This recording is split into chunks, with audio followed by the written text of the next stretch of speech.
All right.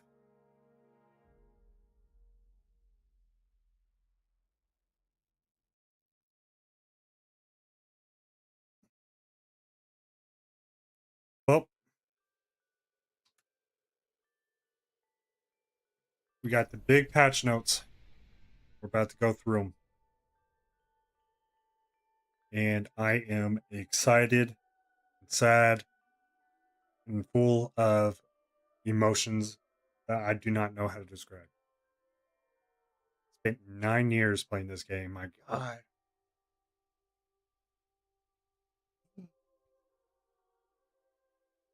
Dev Insights, Abilities and Armor Preview. Welcome back to our third and final Dev Insight article before Monument of Triumph launches on June 9th. Last Thursday was all about our weapon sandbox, and today we'll be focusing on Guardian abilities, armor, and exotic updates. Ability sandbox updates, new subclass abilities, ability reworks, ability balance changes, armor 3.0 updates, armor archetypes, ooh, okay, armor set bonuses, exotic armor sets, and exotic armor balance preview. Beautiful, beautiful, beautiful. If you missed our previous article on the return of the director, weapons, and artifact changes, and all the other news, be sure to check out the articles before next Tuesday. Abilities Sandbox Update. Hey there, Guardians. Gameplay team here with an update on the Abilities Sandbox for the upcoming Monument of Triumph release. We've been heads down dreaming up new abilities and refining existing ones, and we've got some juicy changes to talk about today. Fuck yeah, y'all do. Let's get right into it. New subclass abilities. New solar and void aspects. For far too long, certain subclasses have lagged behind others in a number of aspects available to them. Monument of Triumph will remedy that imbalance with 3 new aspects, bringing every non-prismatic subclass up to 4 burst up Titans. Titan Sunbreaker, Shield Burst.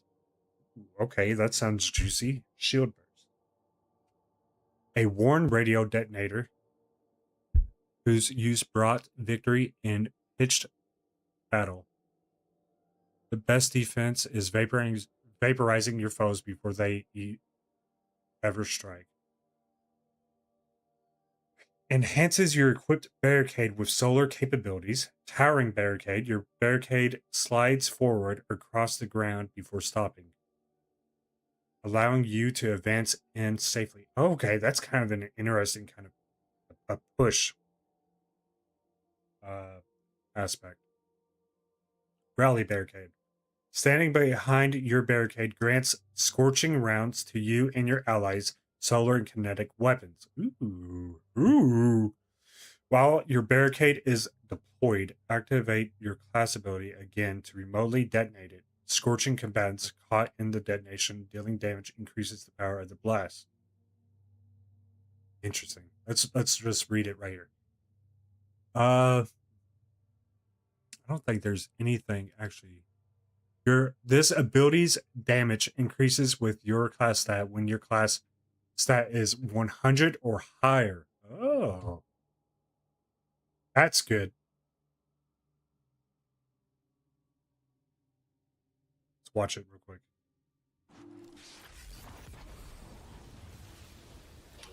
Man, that goes way out. Oh, that is sick.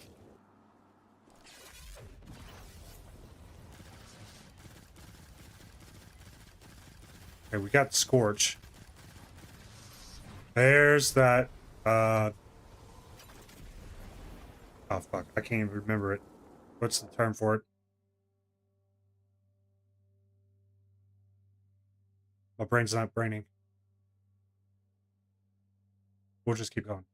The shield burst aspect essentially turns your barricade into a wall of glass with a C4 charge strapped to it. It'll charge over time when it takes damage, when you deal damage while it activates. The more charge up it is, the more damage it will do, and the more projectiles it'll throw out. The towering and rallying barricades have their own unique functionality, and it plays nicely with exotic armor like Warden, Hollow Fireheart, and Kefri's Horn. This ability's damage is buffed by the Roaring Flames aspect and can create sunspots when paired with the Soul Invictus aspect. Interesting. I love that it can go into a lot more, work with a lot more aspects and exotic armor. Damage for this ability also scales with your class stat when your class stat is over 100. Dude, that makes granting the specialist a little bit more just better overall. In addition, with Monument of Triumph, you'll find that other class ability aspects that directly deal damage now scale their damage with the class stat. Note that Warlock construct damage continues to scale with the grenade stat instead. Now let's look at the new Hunter aspect. Hunter, Gunslinger, Crackshot. Activate your class ability to fire up to 3 scorching shots at targets you marked. Aim at targets to mark them. Landing all 3 shots cures you. Let's see.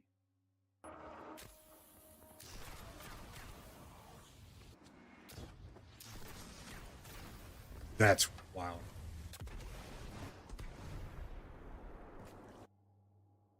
Let's look at it one more time. So he doesn't have to aim down. It just automatically works like that. That is crazy. Crackshot is the ultimate gunslinger fantasy. Mark up to 3 targets, then dodge to quick draw a flaming pistol and light them up with deadeye precision. If you have a single target marked, it'll fire all 3 shots at them. If you have multiple targets marked, it'll split the shots between them. Landing all 3 shots will cure you, providing some breathing room mid-combat. Can also be used while airborne, and damage from this ability scales with your class stat when your class stat is over 100. So I'm assuming that means hold on.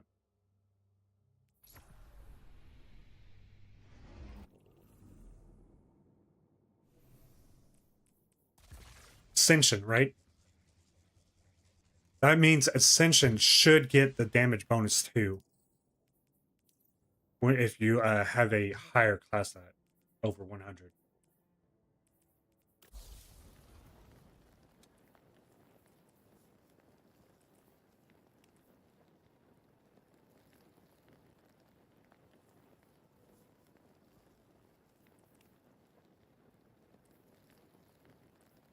Ignite. That's one thing. Ignition, actually. Wait. Why am I looking at you? Not. Ignition, ignite. Ascension should be able to work with that. There are some. It's airborne and damage from this. Okay. There are some strong exotic armor combos with this one, including Radiant Dance Machines and 6 Coyote. And you can combo the Scorch stacks with other Scorch sources to cause ignitions. This also pairs well with On Your Mark and Gunpowder Gamble aspects, as Crackshot damage counts towards their progression. Oh, yes, it does, doesn't it? Last but not least, the Warlock aspect. Warlock Voidwalker Soul Siphon. We've seen this. It is fucking insane. Probably the best one yet. Ready this aspect strikes a foe. Ready this aspect by striking a foe with your powered melee ability. Once readied, use your press your melee ability to begin siphoning energy from all enemies in front of you, dealing damage and gathering overshield. Class ability energy from each target. Benefit from melee stat.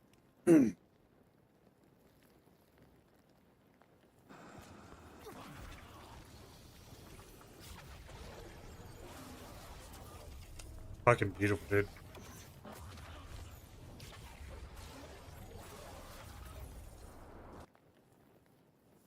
Crazy.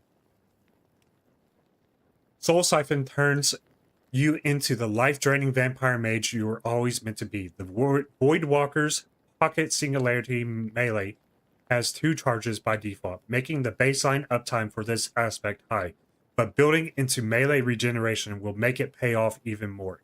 Building into the melee stat can increase both the uptime and damage of Soul Siphon, and pairs well with exotic armor like Fellwinter's Helm, Claws of Armakara, and Harnstein Armlets.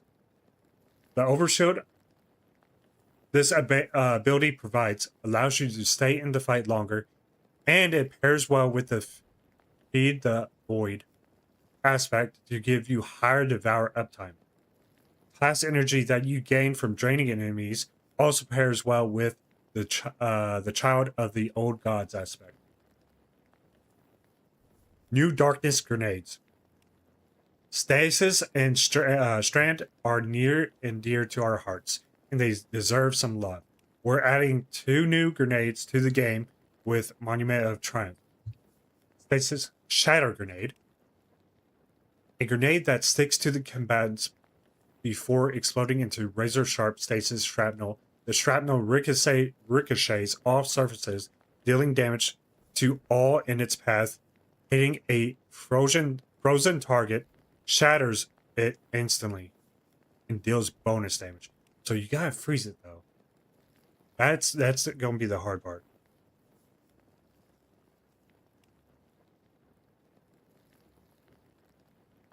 Let's look at it. Wait, it freezes it. Hold on.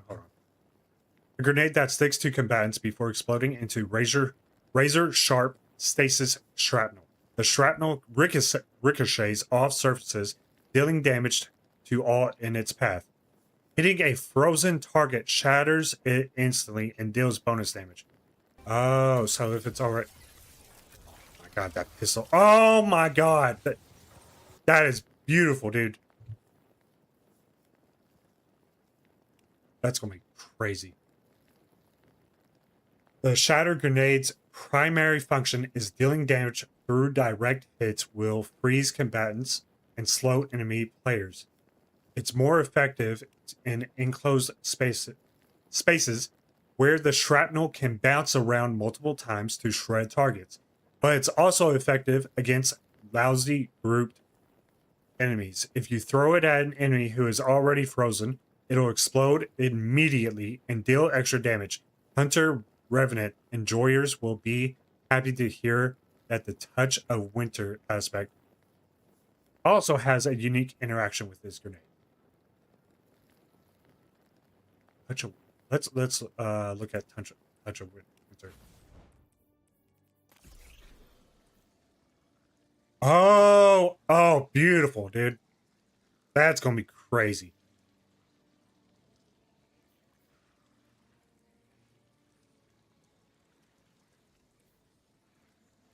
That is going to be fucking crazy.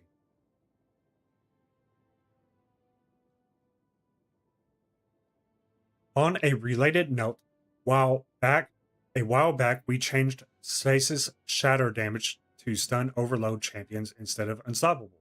We're reverting that change in Monument of Triumph, so Stasis Shatter will again stun unstops instead of overloads. Oh, good. I don't know why they changed that. As the Shatter Grenade's name implies, it'll stun unstoppable champions immediately on detonation. I like that. Strand Slice Wire Grenade. A grenade that bounces and releases multiple whirling threads, severing targets. This is going to be really good for hunters too. With our extra grenade. Ooh.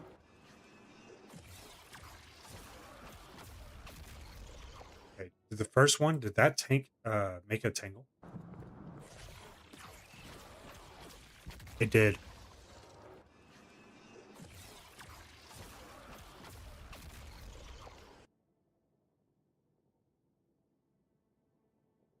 Hold on. Let me look at so.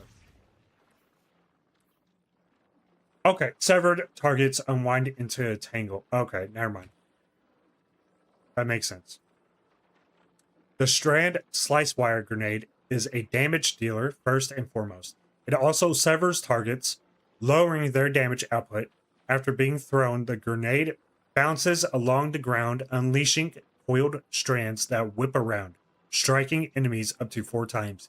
The damage can really pile up if you're able to land all 4 lashes on a group of enemies. This grenade also has a unique functionality when paired with the Warlock Broodweaver's Mind Spun invocation aspect, which will let you discover on your own.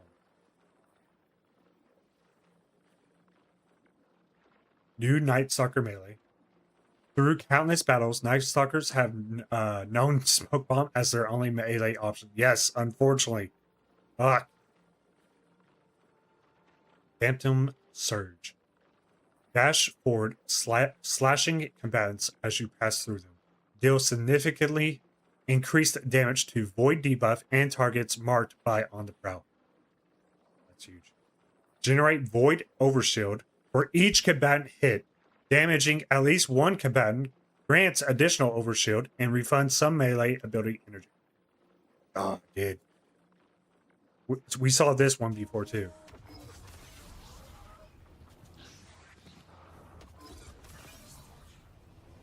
Oh my, wait, hold on.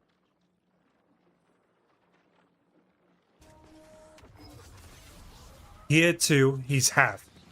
He hit a dodge, and then he hit another one with the melee and got half back again. Saying that, we don't know what stats they're using. Phantom Surge ushers in an age of Night Stalker aggression. Whereas tossing a smoke bomb is relatively passive action. Yeah, true.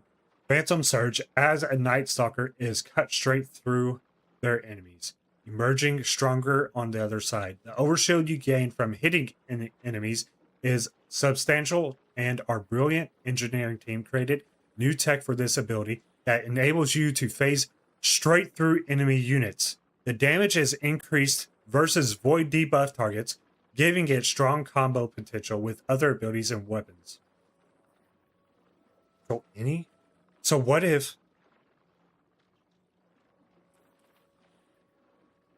Hold on. There you go. Instead of Shattered Grenade, we use probably Vortex? Probably Vortex, so we can group them together.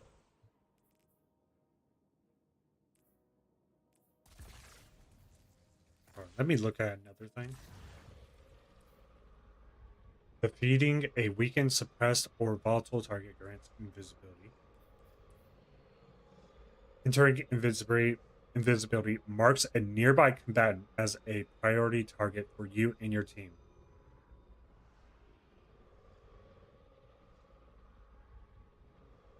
And are granted grenade and melee and class ability energy. That's good.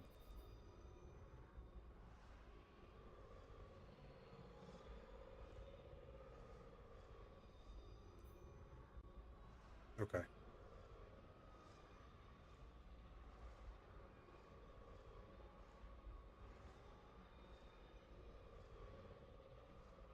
And weapons. While it's easy to dot on the new abilities, let's not forget the classics. Smoke Bomb is getting some love too. Okay.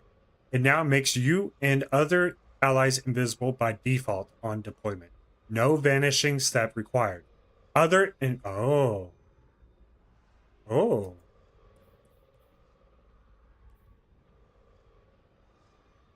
Oh, so what are they going to do with these?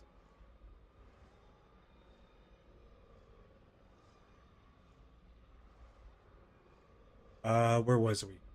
No vanishing step required. Other elements of the Night Stalker kit are also being reworked. Oh, beautiful. Some of which we'll talk about in this section. Ability reworks. We've reworked a few abilities to make them fit better and their kits or enhance them in general. Let's talk about the Hunters, Trappers, Ambush aspect first.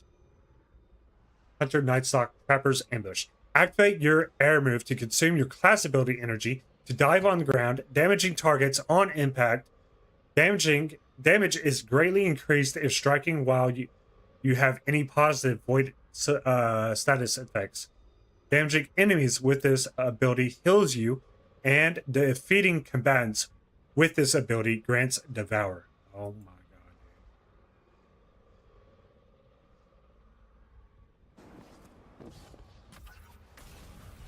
Oh my god.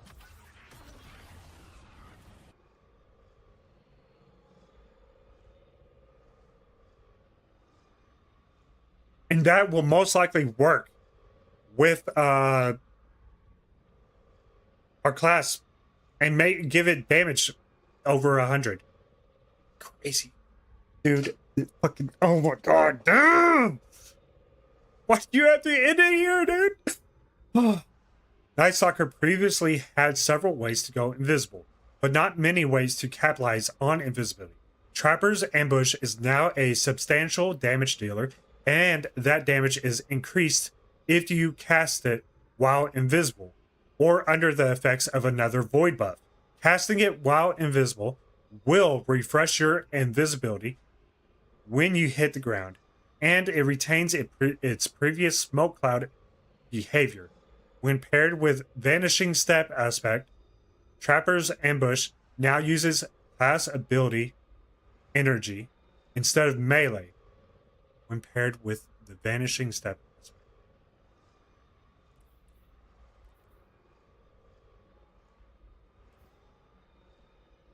Dodging makes you invisible. Oh, okay. Okay.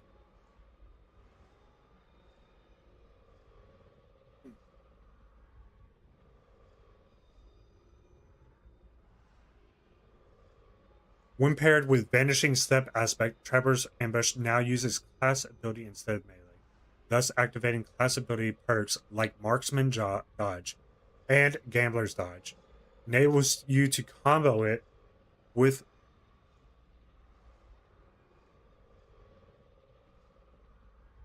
I don't know what I would have to see the actual aspect change. Because if I have to use it with Vanishing Step in order for it to just use class ability instead of melee, that's kind of going to make it take away that build idea that I just thought of. This enables you to combat with the new Phantom Surge melee in creative ways. Finally, defeating enemies with Trapper's Ambush grants Devour, giving the Night Stalker more survivability than ever before. It also has a new animation, new VFX, and features a Void Blade instead of a Smoke Bomb. A big change for Titans coming up next. Titan Sentinel Ward of Dawn creates a large protective dome for you and your allies. While inside Ward of Dawn, allies gain Void Overshield and increase weapon damage, while targets inside the ward are weakened. The ward owner also gains increased melee damage while inside, and can pick up and throw the ward's core to reposition the ward up to 2 times. We've seen this one too.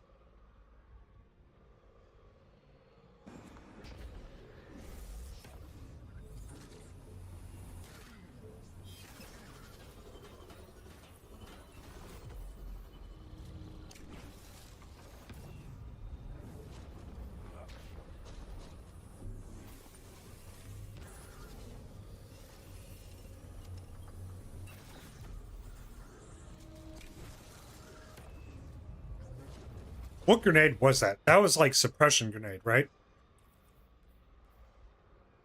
Suppressor grenade. That had that much damage with that grenade. That is crazy. Unless they updated that grenade too. Thank you, Georgia. Hope you're doing well as well. Ward of Dawn is now a giant Thunderdome that you fight inside.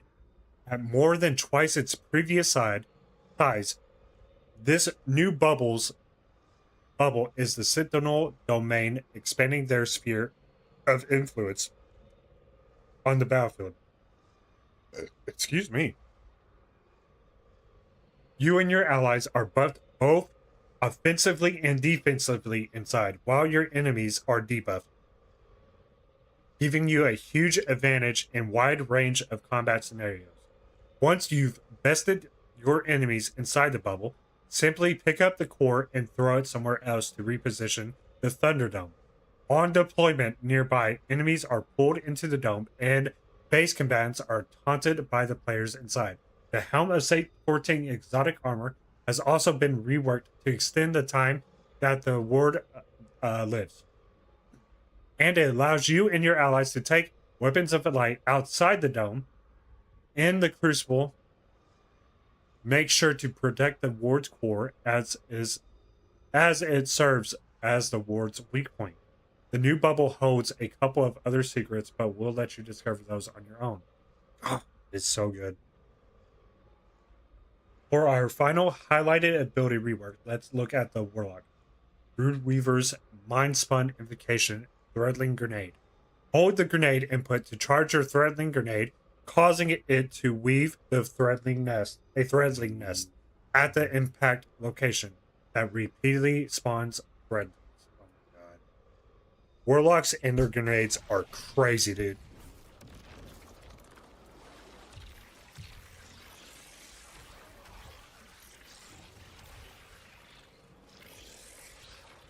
What?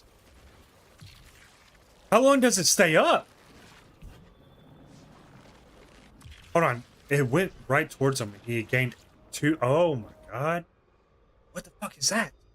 The Mind Spun Invocation aspect currently causes Threadling Grenade to create perched threadlings, but starting in the Monument of Triumph, release this aspect will cause your charged Threadling Grenade to spawn a Threadling Nest in the world. This essentially allows you to weave a Threadling turret on the battlefield that gives you an additional angle of attack. The nest also interacts with the service of Luzaku exotic machine gun to enhance its productivity. That will be crazy good. It's because how slow it is. It's going to be more of a area denial kind of weapon. Because I mean, if you're going through a strike with other people, I mean, your two teammates are just going to absolutely destroy the combatants instead. Saying that, I mean, you go on an onslaught. This will be amazing for you. Stasis Harvest aspect. The 3 Stasis Harvest aspect, the Tonic, Grim, and Glacial, need some love. So we've reworked them. We've also reworked Frost Armor and the way Stasis subclasses create Shadow Shards. Shadow Shards, all Stasis subclasses now create Shadow Shards intrinsically. It's going good, just reading up on patch notes.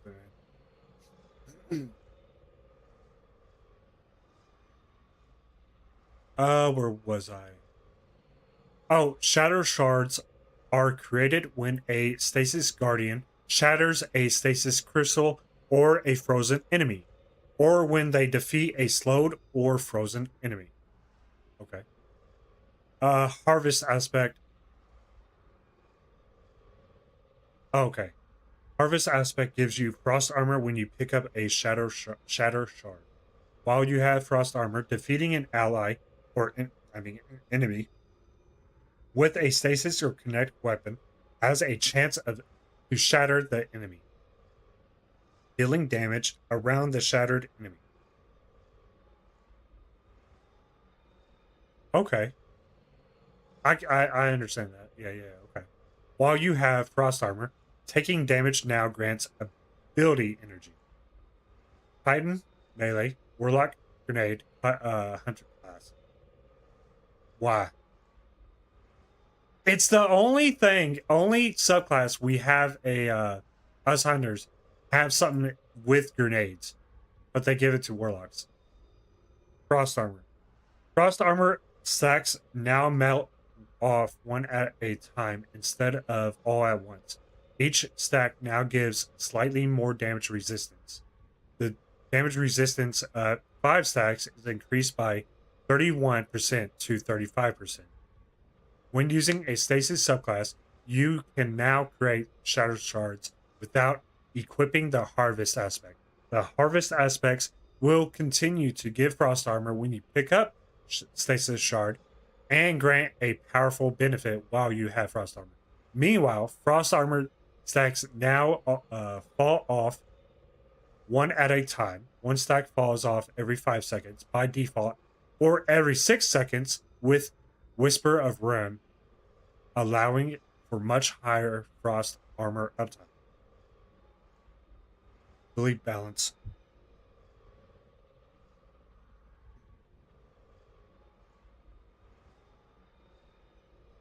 Ability balancing changes. Alongside the above new abilities and reworks, we've packed a ton of the other ability changes, balance changes into this release.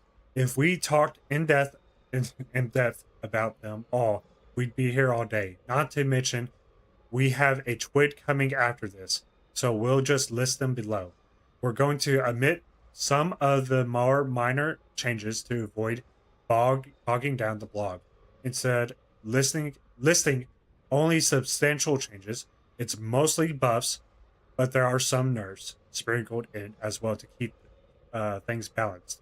Look for the full list of patch notes when Monument of Triumph launches on June 9th. Oh, okay. Damn. Warlock Dawnblade. Heat Rises aspect. While Heat Rises is active, it now reduces that accuracy of combatants versus the Warlock in PvE only. Heat Rises no longer decreases the initial burst of speed provided by activating Burst Glide. Icarus Dash. Increase fragment slot from 2 to 3. Stormcaller. Chain Lightning Melee. Increases damage versus combatants by 100%. Damn. Now has 2 ability charges by default. Damn. Lightning Surge aspect. Increases fragment slots from 2 to 3. Okay. Child of the Old Gods aspect. Now suppresses combatants for a short time after initial attach. Okay. Increases the child's max speed and acceleration by 100%.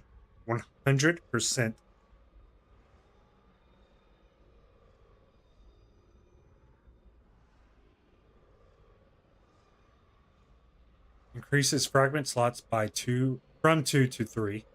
Again, huge. Nova Bomb, Plasm Cataclysm, Super.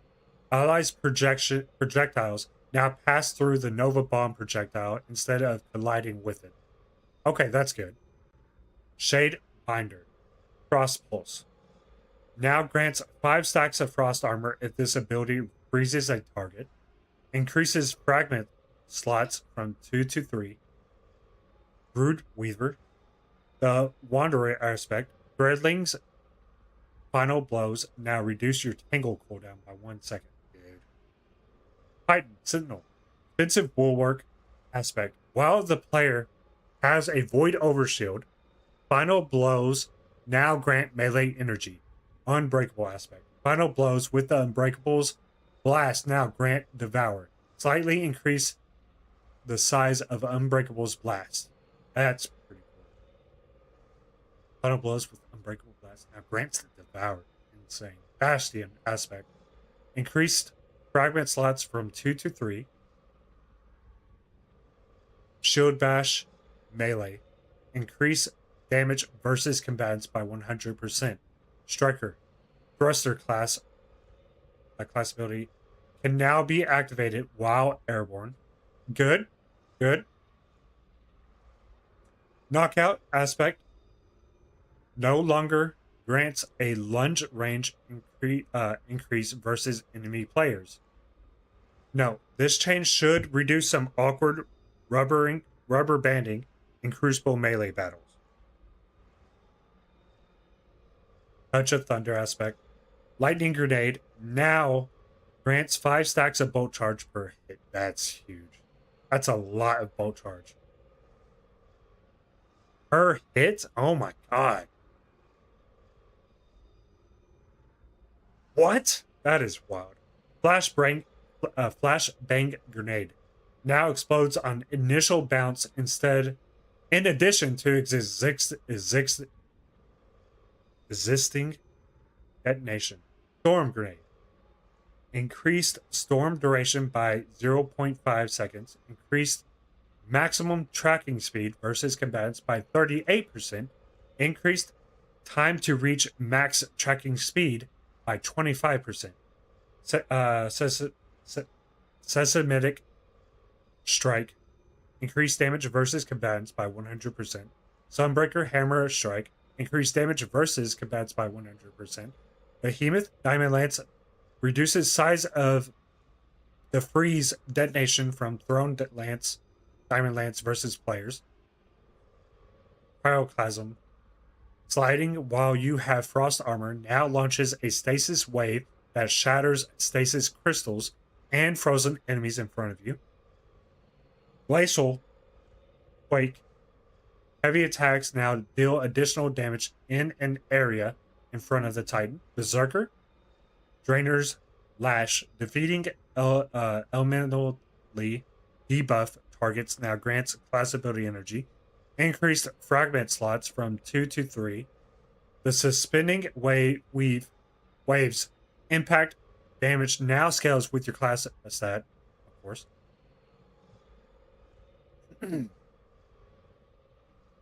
On the Prowl. In addition to acquiring a target when you become invisible, will now also passively acquire a target after a short time if you're not invisible.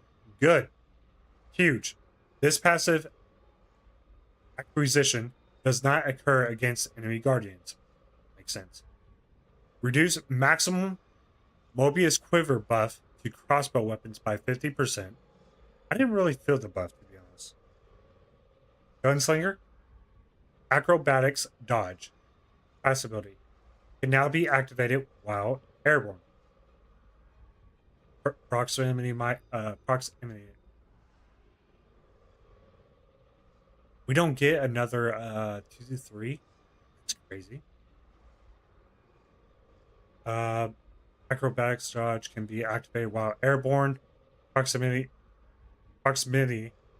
explosive knife. Increased detonation size from 5 to 6 meters. Increased detonation damage by 11%. On your mark. Now grants Solar Restoration 1 for 3 seconds instead of Cure after final blows at 10 stacks. Knock 'em down aspect. Now grants Cure on super activation. Blade Barrage super. Increased knife projectile speed and tracking.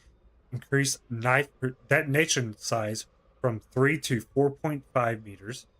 Increased knife detonation damage by 10%. That's huge. Knife detonation is now scorch enemies. Okay. Golden Gun Deadshot super. Reduces super energy gained from player kills by 40%. Arc Strider. Arc Staff now grants bolt charge stacks on kill. Lethal Concurrent now jolts and creates an aftershock when used with Tempest Strike. Can now be activated while in Super Strike. Which one are you?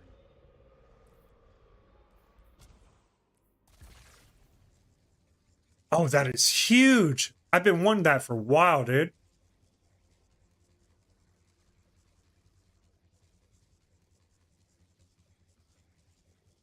Ascension aspect. Ascension detonation damage now scales with your class stat. When your class stat is above 100, now counts as a class ability for all perks and abilities. Thread Runner, Rope Dart Melee. Successfully catches the rope dart now grants Woven Mail based on the number of targets it defeats. Awesome. Widow's Silk aspect increases fragments from 2 to 3. Threaded Spectre aspect. The Spectre's detonation damage now scales with your class stat. When your class stat is above 100, Ensnaring Slam now counts as a class ability for all perks and abilities.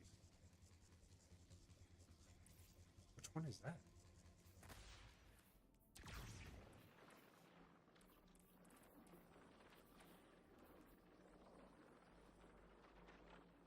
Activate your air move to consume your class ability energy and dive into the ground, suspending all targets nearby on impact.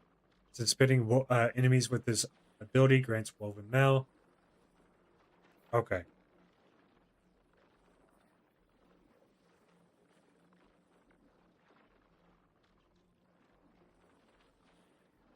Ensnaring Slam now counts as a class ability for all perks and abilities.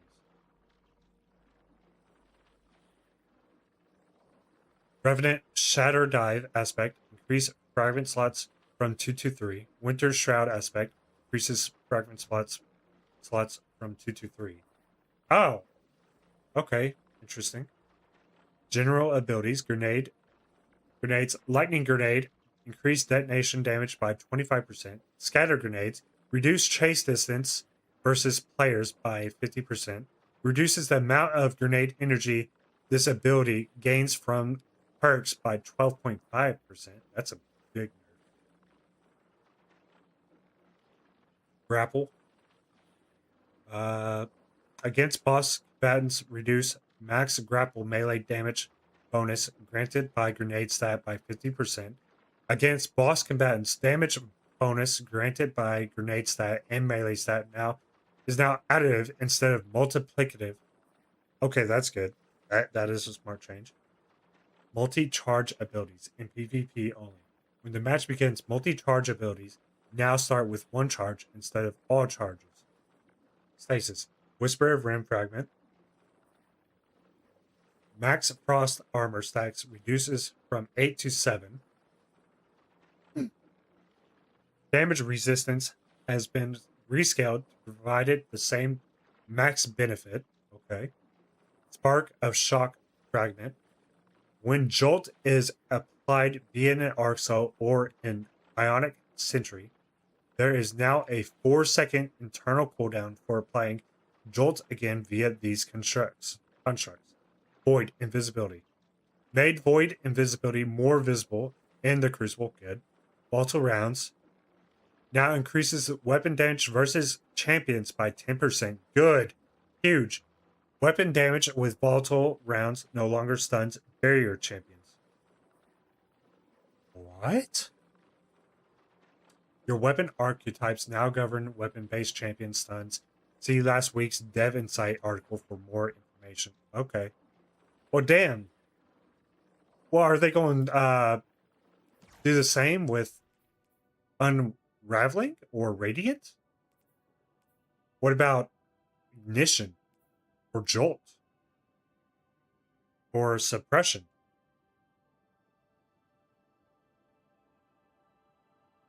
Radiant status effect. Increase weapon damage versus champion. Oh. Weapon. Okay, yeah. No longer stuns barrier. Prismatic facet of dominance. When Jolt is applied via Arc Cell, there's. Okay. We already got that for that previous one. Ability stats. Reduce maximum passive ability cooldown bonus granted by an ability stat by 20%.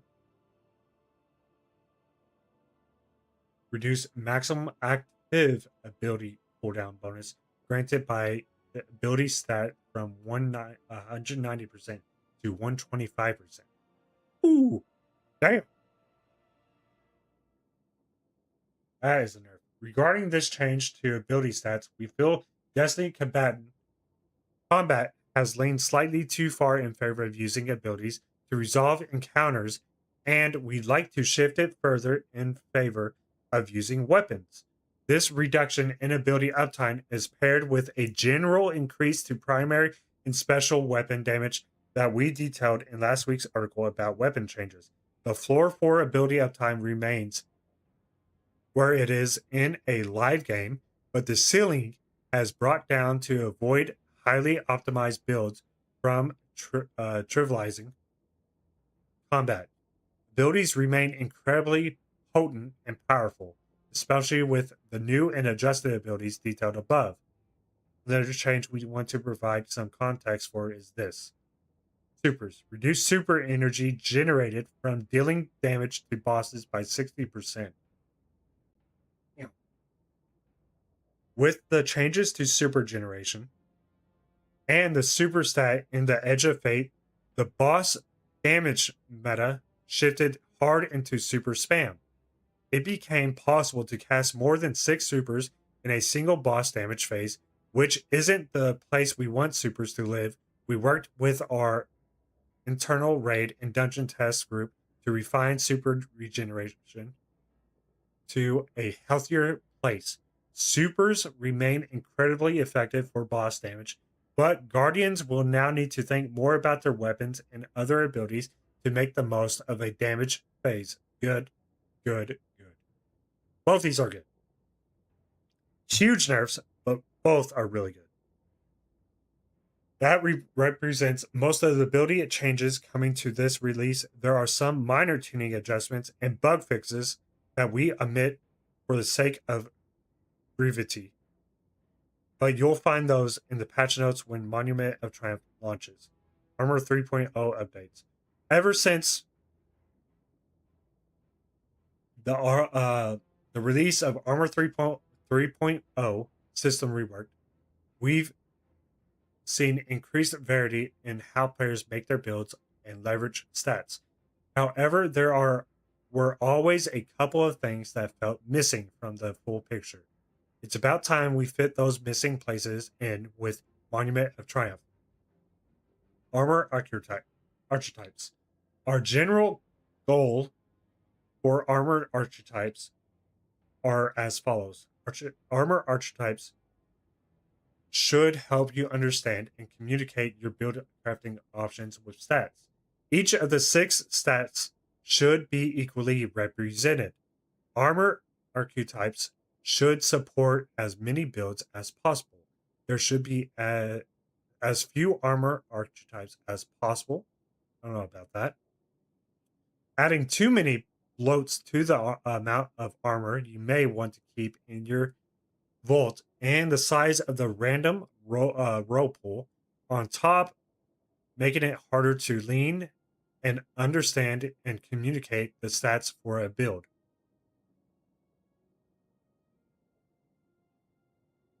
No single armor archetype should dominate the build crafting space across the game. We expect that the nature of stats means that some archetypes will be more popular in specific type of activities. This is more about not making the best armor archetype for all non-crucible activities, but and vice versa. We think that the original 6 archetypes have fulfilled these goals admirably. However, certain builds require significantly more tools to get the stats they need, since this doesn't usually limit the power of a build, but instead primary limits build variety. We plan on addressing this by adding 6 new armor archetypes. Click on each for a sample armor. Siege Raker. Health Grenade. Skirmisher. Melee and weapons. Good! We need this. If you want to run a glaive build, this will be it. Demolitionist.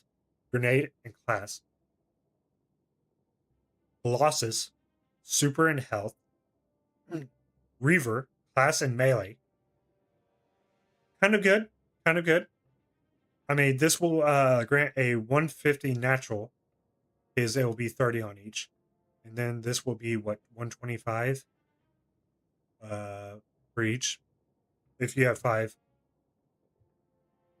Powerhouse, weapons, and super. That will be good too. Now, saying that, we still don't have a grenade and melee one. Let's look at these.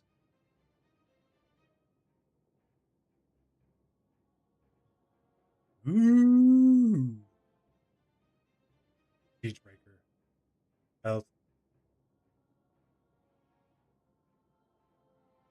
Forming a finisher on a combatant or land.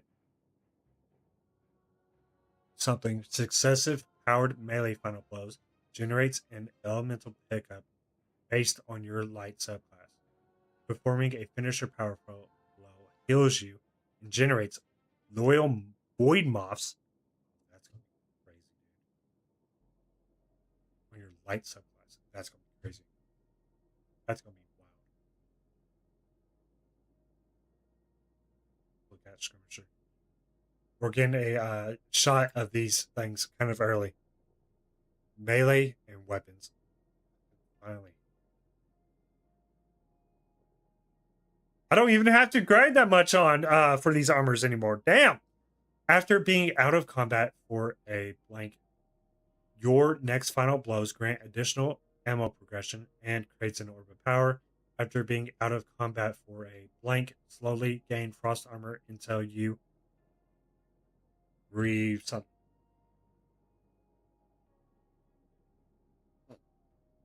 A wish. Oh. Ooh. That's definitely going to be a warlock kind of type. Taking significant damage in a short time generates a protective wish that makes it harder for combatants to hit you and grants increased reload speed and flinch resistance. When the protective wish expires, it cures you. Damn. Rapid final blows prematurely end the protective wish. That's crazy.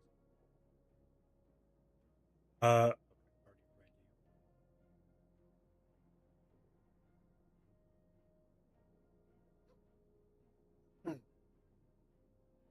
super in health. Definitely going to be more of a PvP one.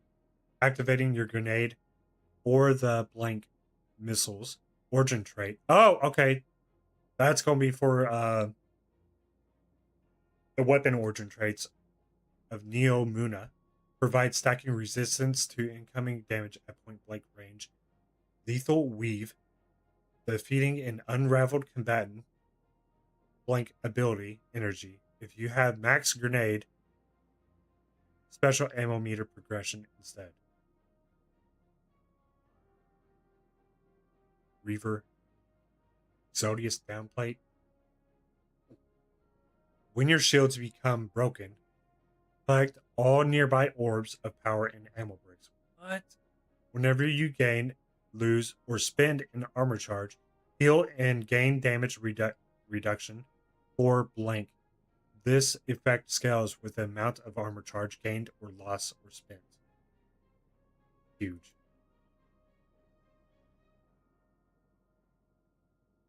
That's going to be a nice fucking damage build, honestly.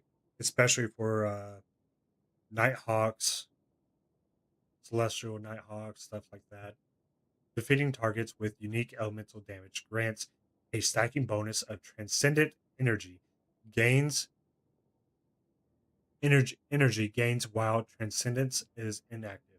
While transcendence is active, using your grenade ability consumes all stacks of stack 'em up. Okay, that to grant an escalating amount of grenade energy. Beautiful, dude. And that was yeah. Our goal is that despite exciting options for those that want them powerhouse, your current builds won't be so outclassed that you feel like you must replace the roles you already have to be effective. If you want to experiment with new builds or further fine tune your stats, there are more options to build the disruption you want. Distribution you want. Before we move on, we wanted to tackle a few questions we're expecting from our build crafters out here. Will the new archetypes be available on all armor? Almost any new armor 3.0 drop from anywhere in the game can drop with the new archetypes. The only exceptions are the exotic class items, which will keep their existing stat row behavior. Okay, that's fair. What about the missing stat combinations? There aren't 30 possible archetypes. Aren't there 30 possible archetypes? As mentioned above, we want to avoid bloating the pool, making it a clear best choice for all of the Crucible or all PvE, and we want to keep each stat equally represented.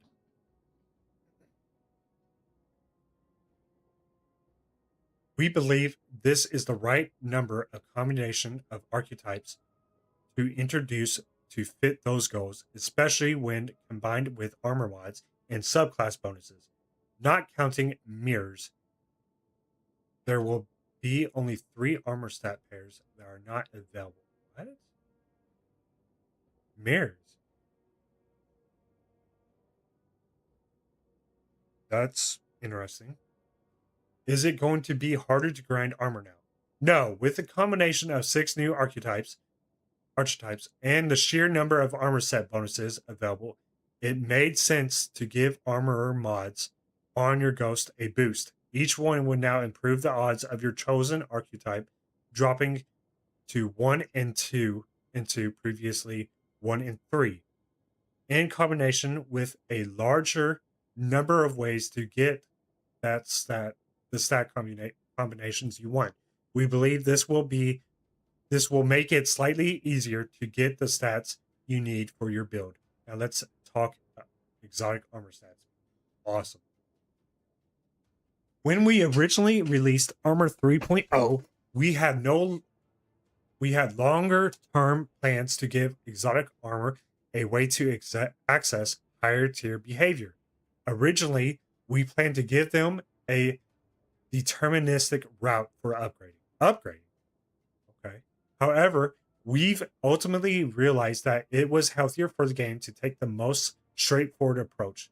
Moving forward, all exotic armor will have tier 5 stats and will have access to all tuning mods.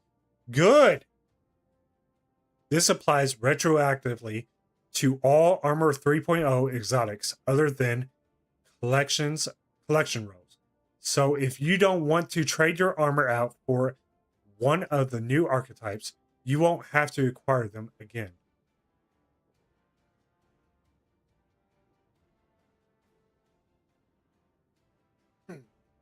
Okay, good. Good. Armor set bonuses. As they've settled into the sandbox, we've seen Guardians leverage armor set bonuses in a lot of different ways. Overall, we're happy with how they fit into their role as a more flexible element of build crafting across the game. However, there's a couple things we felt like we should address. First, there's a 2 set bonus perks that were big enough outliners that they needed balance adjusting. Ride together, die together. Decrease the maximum damage resistance granted from 50 to 40. While the rapid decay nature of this DR means that it can provide a high bonus without being a problem, the easy availability of orbs of power combined with stacking the DR source makes this set more valuable when mixed and matched than we'd like. We believe this adjustment hits a sweet spot where it's still potent, but not a must pick for all content. Superluminal Motion. Wayward Psych 4-piece set perk. Increase the health granted while moving from 15 to 30 health per second outside of the Crucible.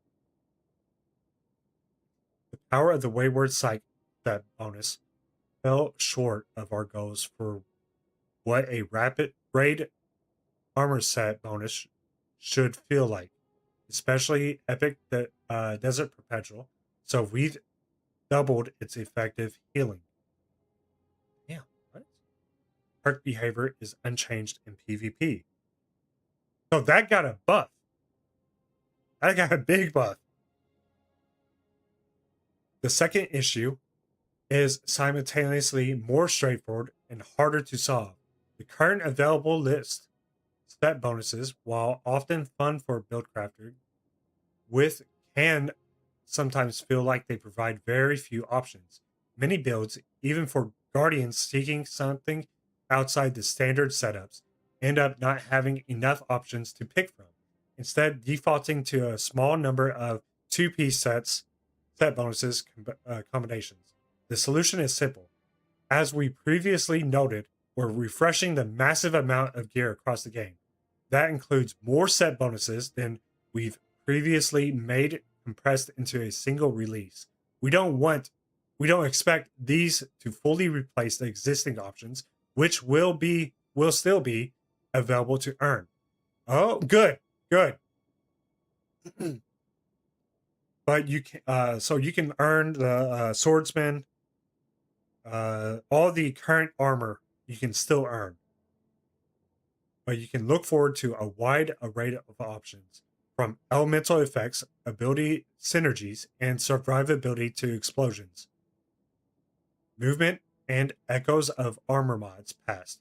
There's something for everyone to whet your appetite, in addition to some sets we've already announced. Let's preview a pair of destination armor sets. Oh my god. Nessus. Emergency electromagnetic. When your shields become broken, collect all nearby orbs and ammo bricks. Huge. Repurposed charge. Whenever you gain, lose, or spend an armor charge, heal and gain damage reduction for a short time. What?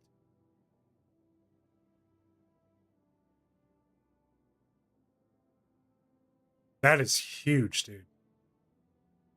Berta's Throne World. Lucent Transmutation.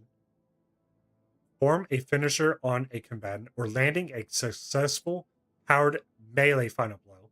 Generates an elemental pickup based on your light subclass.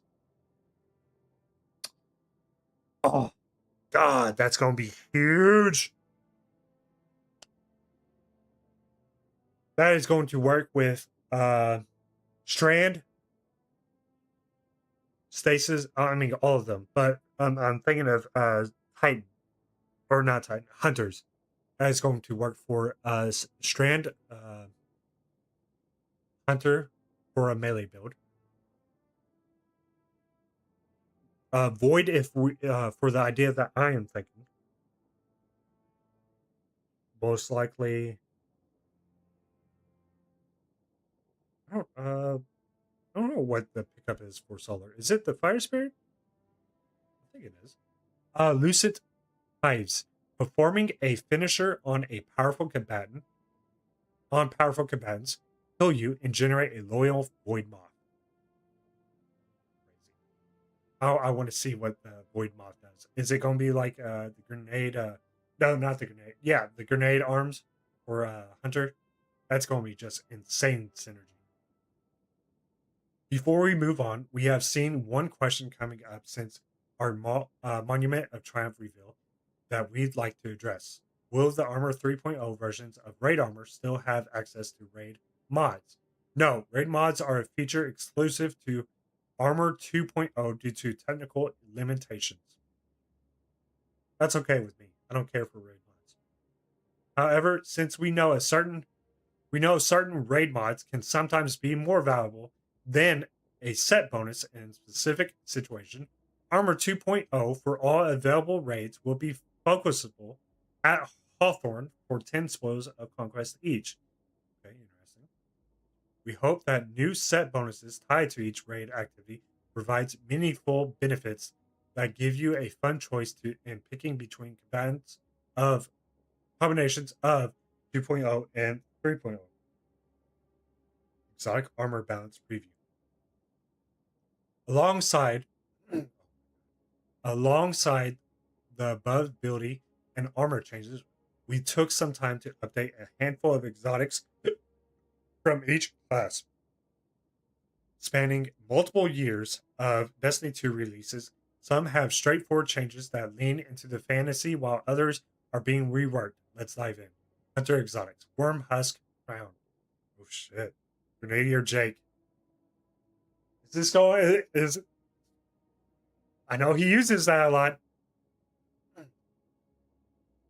At one point, Wormhusk was a genuine source of scourge on PvP. Yep.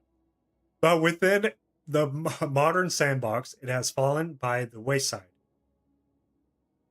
especially in PvE, where it has always struggled. So we are giving it a facelift with some build crafting hooks.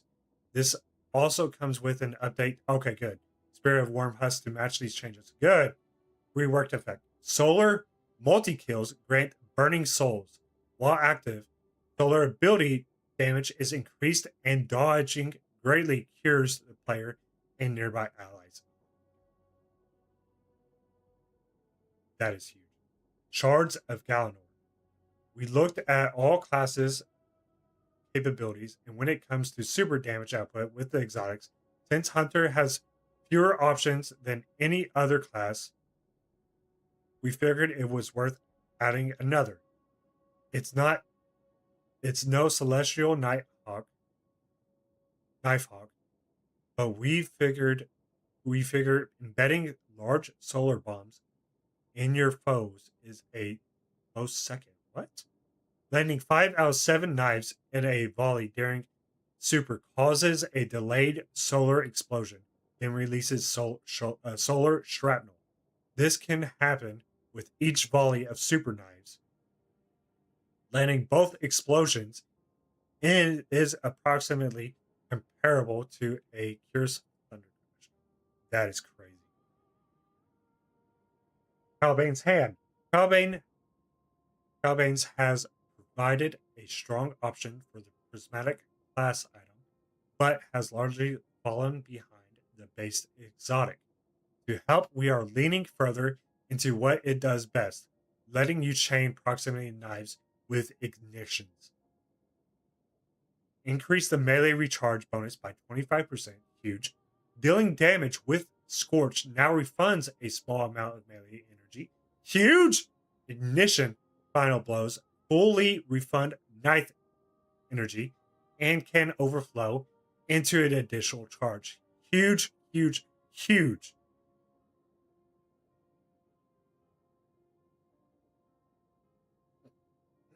That is crazy. Your proximity knife scorches targets it damages with its explosions or ignites targets on final blows. After throwing a proximity knife, you gain increased melee regen until the knife explodes. Gain a small amount of melee energy when your scorch damages a target, and ignition final blows fully refund melee energy and can overflow into an additional knife charge. Huge. Just beautiful, dude. I might actually rock this. Frosties! Frosties have been begging for a buff for some time, and what better way to do it than finally looping it into stasis build crafting? Tonight's forecast, a freeze is coming. Ooh, ooh, ooh, ooh, ooh, ooh, ooh. Gain stacks of frost armor while sprinting. When you have frost armor, stasis weapons deal increased damage. Shinobu's Vow. Shinobu's Vow has not been seen much PvE play over the years. Which one is? That's the grenade one, right?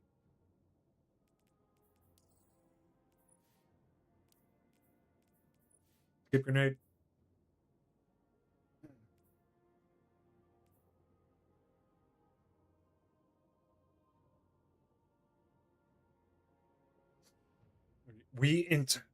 With the introduction of bolt charge to the game and its popularity in other builds, this particular exotic seemed a good candidate for opening up some new gameplay for hunters. The changes we made here are similar to those made recently to Lucky Raspberry, hooking in its existing loop to more recent gameplay atoms, plus a bit of extra support play.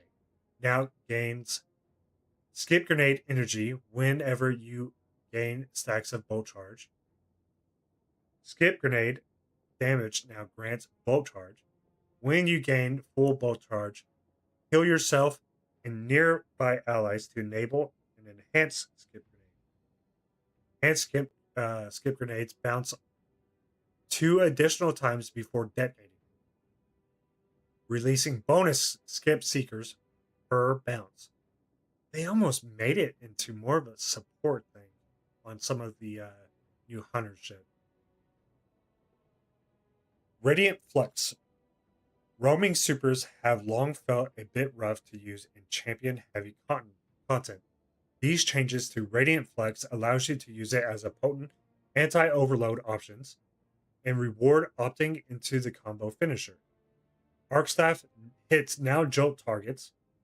Combo finisher Palm Blast now gets 1.5 the base exotic's damage bonus and reports as critical damage, yellow numbers.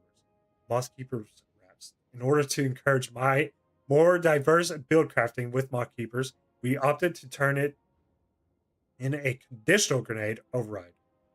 Ooh. Similar to Gunpowder Gamble. This allows the use of your base grenade in addition to moth grenades without lowering the downtime of moth grenades. Compared to current high uptime builds in this live game, which also means increased uptime if you weren't invested into grenade generation. Okay.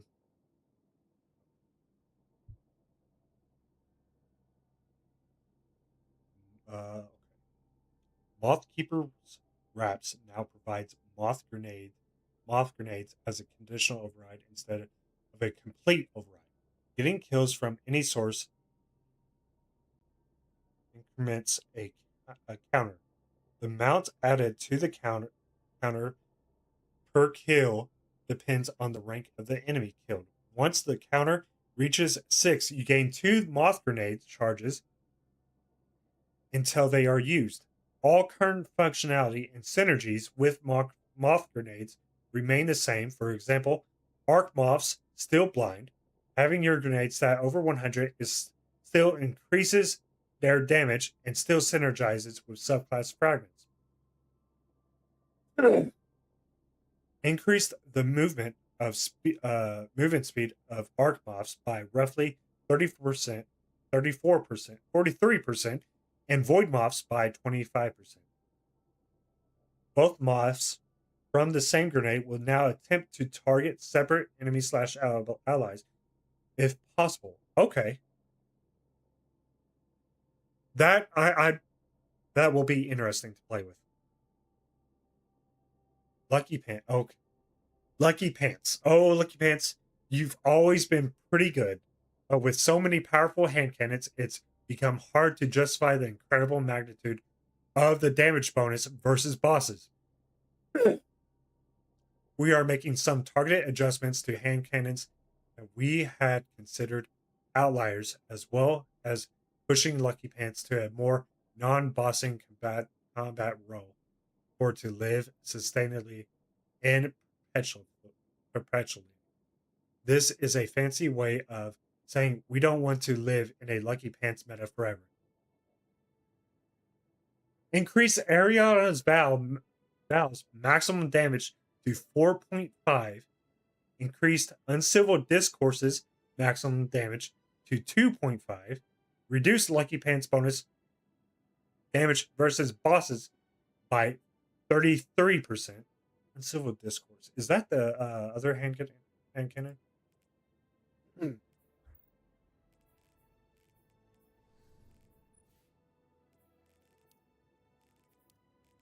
Yep. Okay.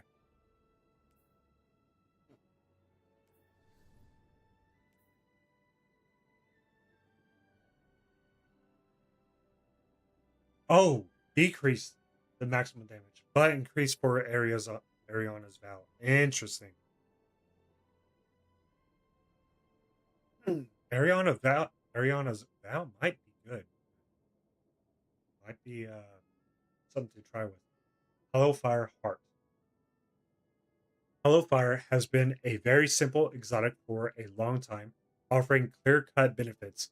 However, its effects are largely vestigial of Destiny 2's first year. To bring it into modern sandbox, it now leans deeper into I am a mobile sunspot, offering the effects of Soul Invictus, Sunspot, and then some while roaming and defeating enemies with your abilities. While your Solar Super is charged, ability Final Blows cure you and give stacks of Sunfire Furnace. While Sunfire Furnace is active, Grenade and Shield Burst Final Blows trigger an ignition. Each stack increases grenade regen, pass ability, and super damage. Upon exiting your super, all stacks are converted into super energy. Decrease ability regen bonus from 3.5 to 2.5. Pyro Gale Gauntlets. As part of re-examining super damage exotics, we want to bring up Pyro Gale Gauntlets. However, it is already quite a competitive option with Warring Flames. Because of this, we have instead improved its ability to find its mark as well as its damage over the ever so slightly to reduce the necessary for roaming flames times 3. Slightly increase Super Cyclone Scorch per tick. Increase Super Cyclone Explosion damage by 10%. Increase Super Cyclone tracking by approximately 40%. It should be remarkably easier to get the projectiles to track to a target at range. Good. Stoicism. Spirit of Star Eater. In comparing super damage, we believe it's safe in the modern super damage to climate climate to increase Spirit of Star Eater's benefits for Twilight Arsenal back to its former values. Increase Spirit of Star Eater benefits for Twilight Arsenal from 25 to 50%. Severance Enclosure. We figured it was a high time to give back Severance Enclosure some of its potency while also helping it bend into a few kinetic aligned keywords we use. Improved occultation on the detonation, making it easier to hit with. Removed effect that prevents combatants from being hit by multiple shockwaves in a short period of time. Enemies hit by a shockwave are disoriented for a short time. Praxic Vestments. The Praxic Vestments has a cool fantasy,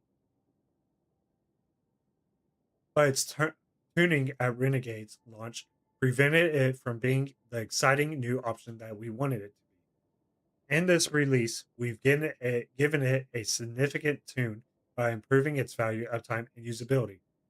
Increased melee's attack damage by 500%.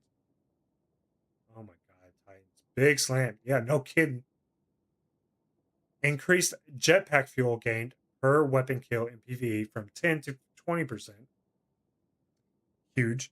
Increased jetpack fuel gained per powered melee kill from 35 to 50%. Updated the exotic perk to recognize knockout kills as powered melee kills. Improved the jetpack flight experience. Decreased the wind up time for maximum flight duration from 0.8 to 0.5. Removed the behavior that caused jetpack flight to end early when contact is detected with the floor or a wall. Fixed a bug that caused the jetpack kick to target dead enemies, ending flight early. Update camera to better convey your speed. No backup plans. Long have players asked to have no backup plans to work with non-void to go with the exotics visual shifting to match. We are happy to say that it now does. It operates a bit differently than it used to, but it still leans into aggressive close range play built around your defensive buffs. Additionally, we've opened the triggers to melees as well as shotguns, crazy, to allow cleanup, punches also keep the engine going. Now triggers and benefits off both shotgun and melee final blows. Dude, this is like a 1-2 hand punch setup right here. Shotgun or melee final blows now start health regen instead of granting a void overshield. Shotgun or melee final blows extend the timer of any active defensive buffs on you. This includes void overshields, restoration applied, cross armor, and woven mail. Will particularly heal void overshield upon activation of this extension if the player already has one. The shotgun damage bonus is now active when you have any of the above noted defense buffs as well as also buffing melee damage. Okay, wait. So it only works whenever you have a defense.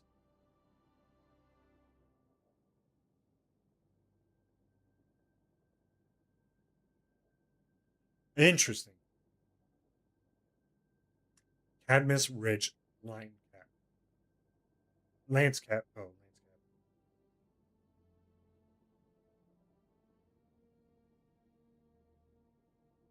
Lance Cap has struggled to find its niche since its release.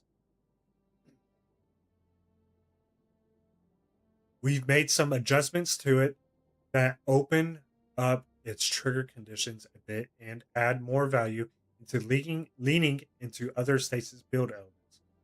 Now also can spawn stasis lances with rapid stasis weapon damage and final blows when not behind the rally barricade. Now grants bonus stasis lance damage based on your current stacks of frost armor. Point contact cannon brace. Point contact has routinely been at its best when you are just tap firing Thunderclap instead of charging it, which neglects the awesome fantasy of the ability. So we are making a couple changes targeted at making the user experience of charging Thunderclap with point contact better, which of course means more lightning. Activating Thunderclap also releases lightning strikes as you start winding up the punch. Lightning strikes damage now scales further based on how long Thunderclap has charged for, up to 2 times.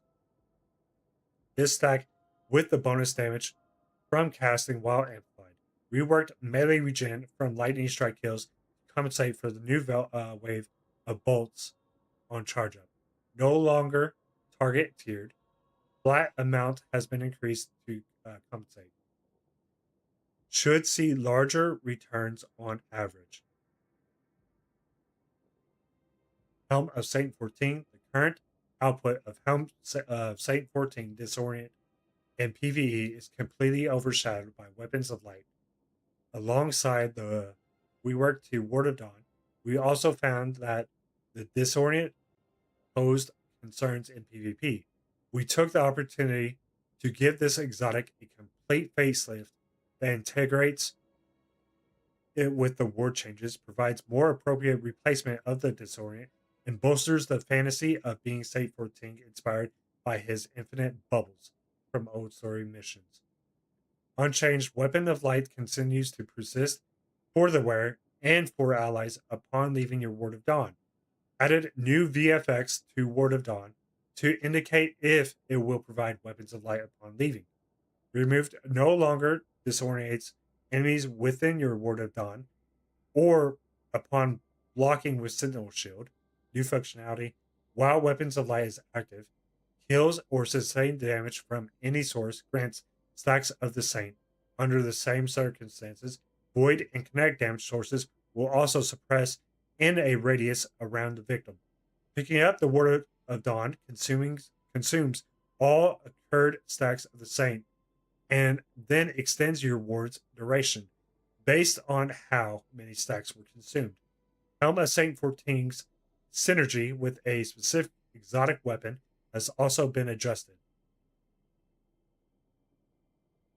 What was the exotic weapon, though? ACD feedback. Feedback fence has been a reoccurring point of feedback in the Crucible.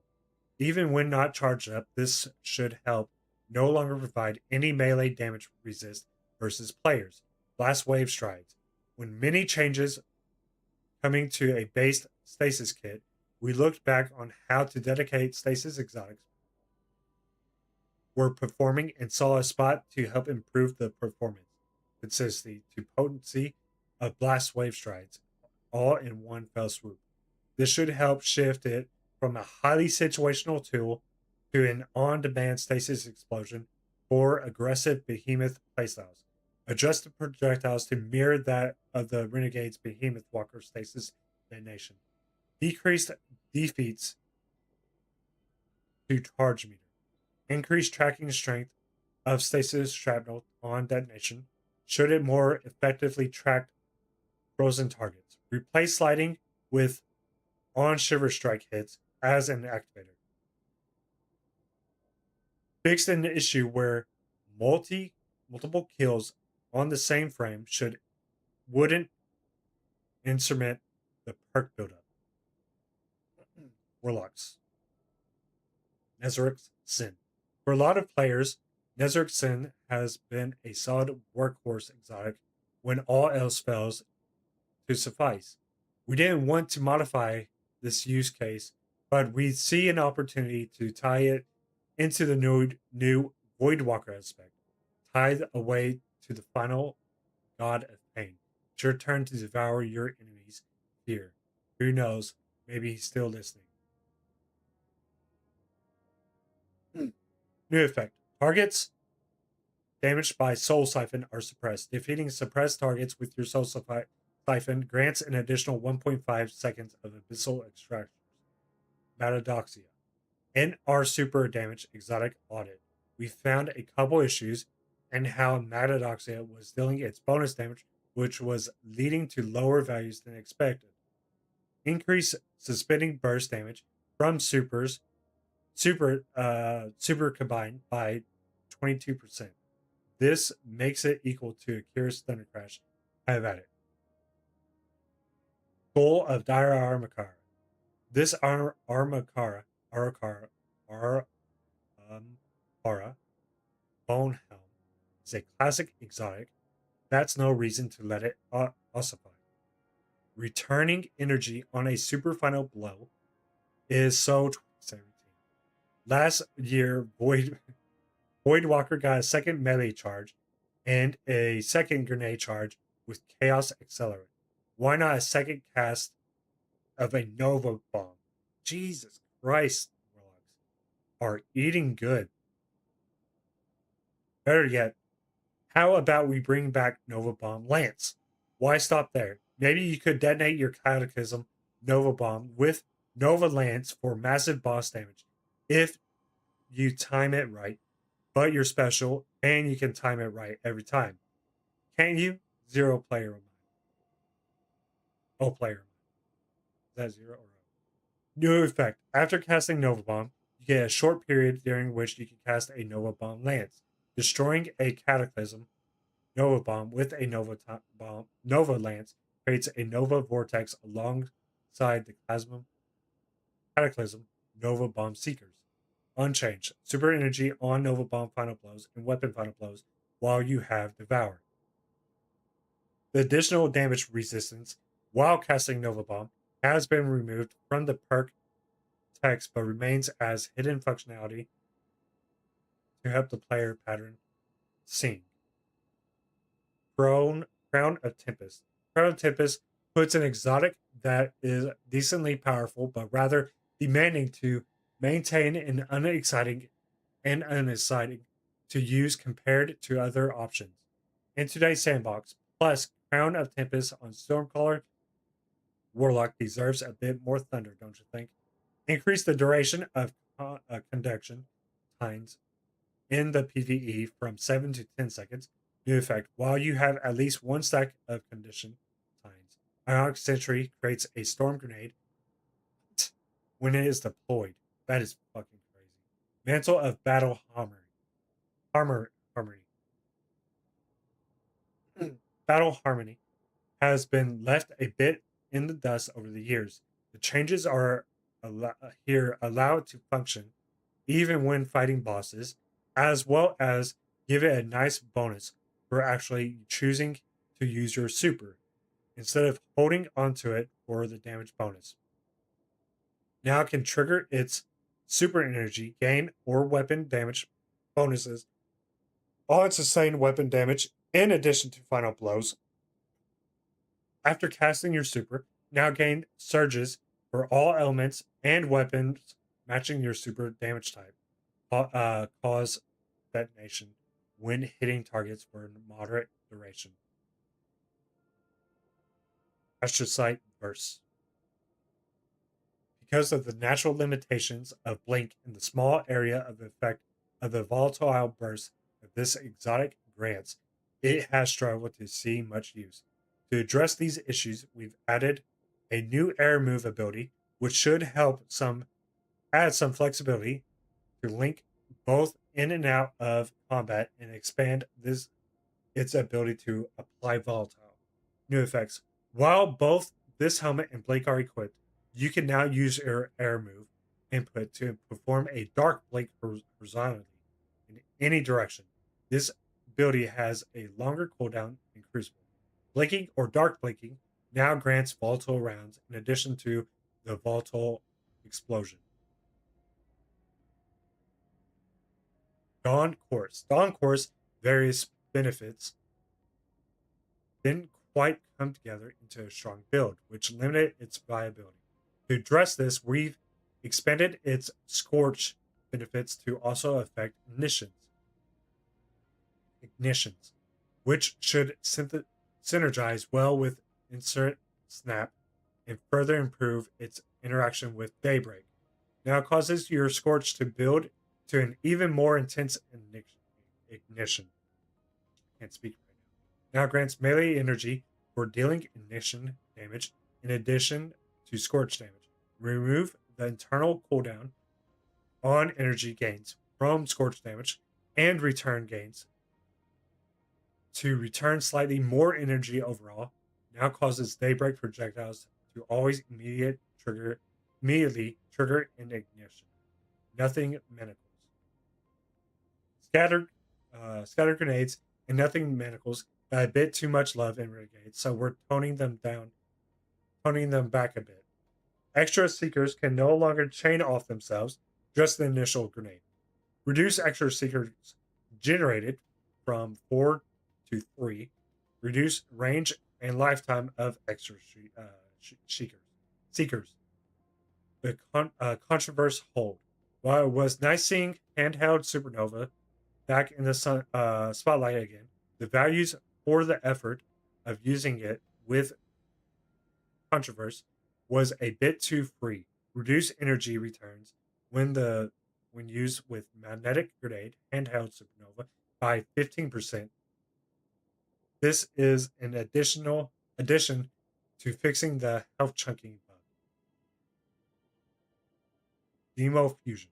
Demo Fusion has been a reoccurring point of feedback in Crucible, allowing far too easy kills while being completely safe. This should help in reducing that. Increase the time between damage ticks against players from 1.0 to 0.1 to 0.3 seconds.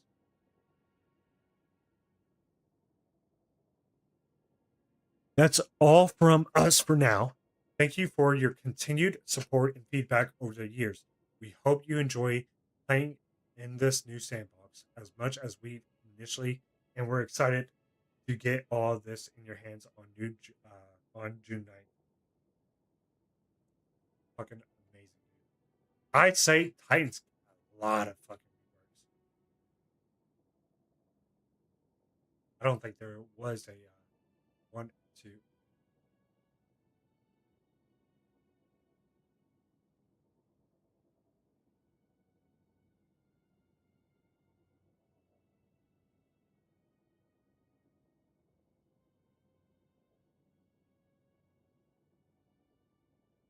Let's count how many changes there are. Not counting nerves.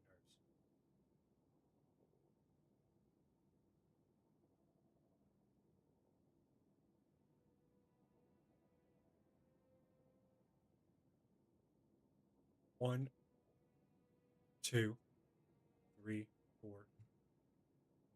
5, 6, 7.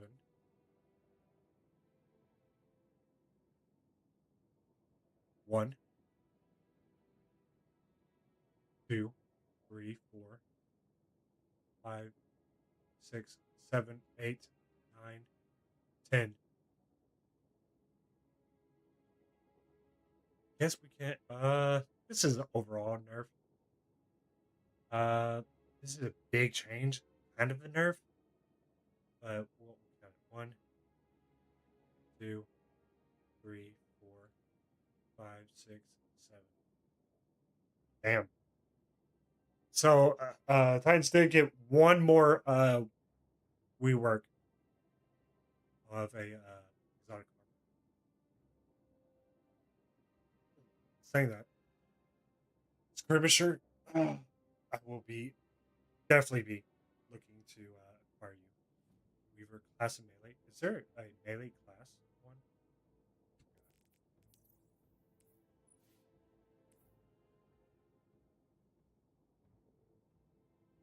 No.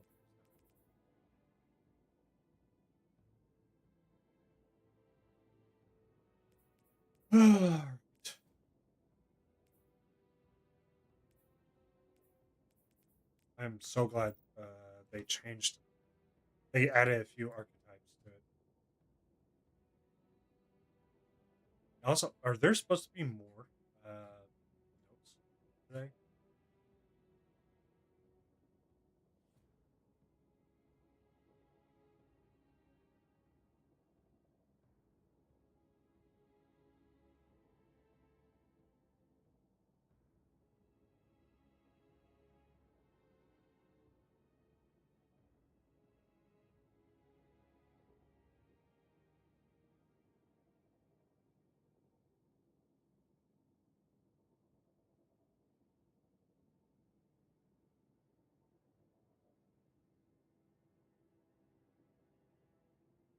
Is it? Oh my god. All right. This week in Destiny. This week in Destiny, we revealed the latest details of the Monument of Triumph update coming this week. Next week. After talking about weapons, the artifact, PvP, and much more, early this morning all you all you need to know about abilities and armor. We have one last batch of news coming right away below. Let's do this. Monument of Triumph trailer, Dev Insights article. Have you read them? Look at some MOT rewards. Bungie Foundation latest update. One more Bungie rewards update. 2 new emblems for you. Thank you, Guardian.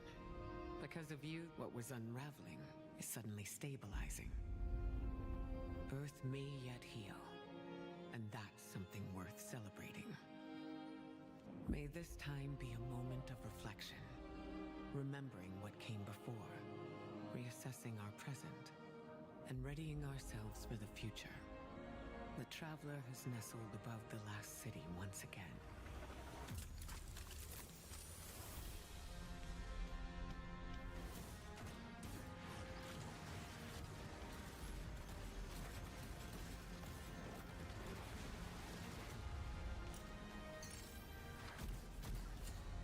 That hand cannon is going to be so goated.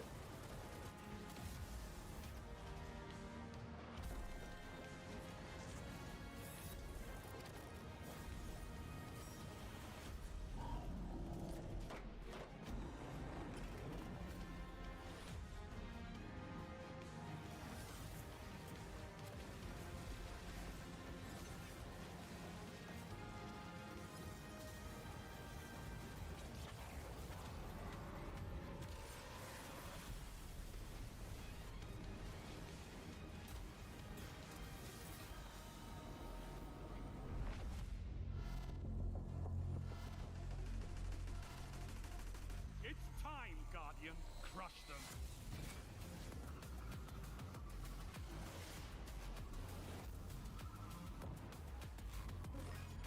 One final push and victory is yours.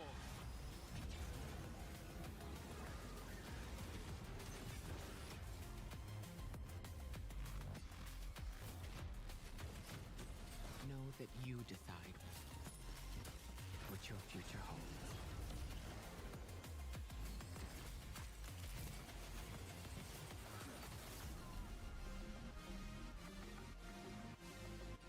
Fucking hyped, dude. Give me 1 second. Oh.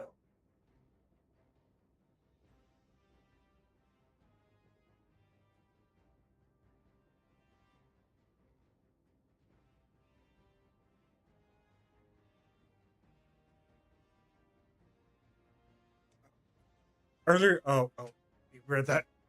In the long list of trailers, seasonal previews, and patch notes, this will be one of our favorites. Hold on, where was it? For years to come. We've been seeing many of you sharing older videos around social media, reminiscing about your favorite moments. Saint 14 headbutting Vex, 17 making her grand entrance, and the introduction of Lodi, and many more.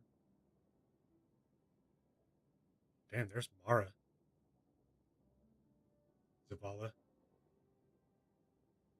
Drifter. Cora.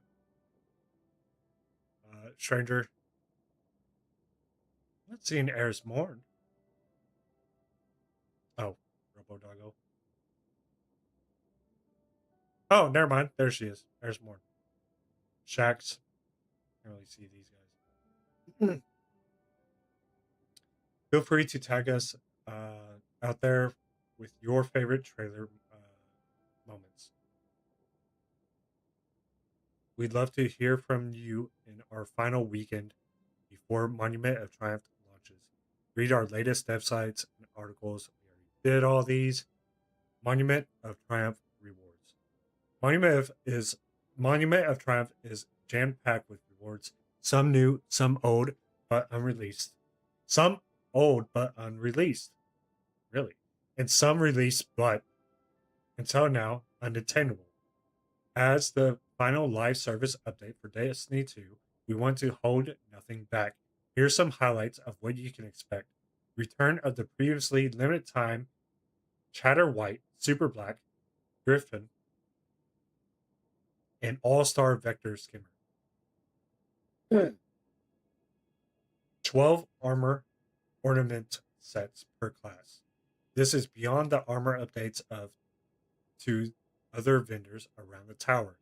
New universal helmet ornaments, including a new flaming helmet, the Injar Coronat, the first earnable hollow chip. Nice. The return of exotic faction ornaments. What? What's our Oh, okay. Yeah, okay. Never mind. Weapon or ornaments for turncoat. Our new reward pass exotic hand cannon. Fafnir and heir apparent exotic weapons. A selection of endlessly purchasable engrams containing tiered weapons from the Lawless and Reclaimed seasons. Tiered weapons from the Pinnacle Ops, Crucible, Fireteam Ops playlist. Tiered weapons from the Dawning Festival of Lost and Guardian Games events. Tiered weapons and armors from the Solstice event. Our complete triumphs spend legendary marks.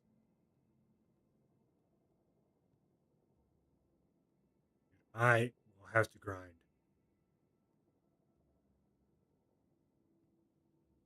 Because I've never been a triumph grinder.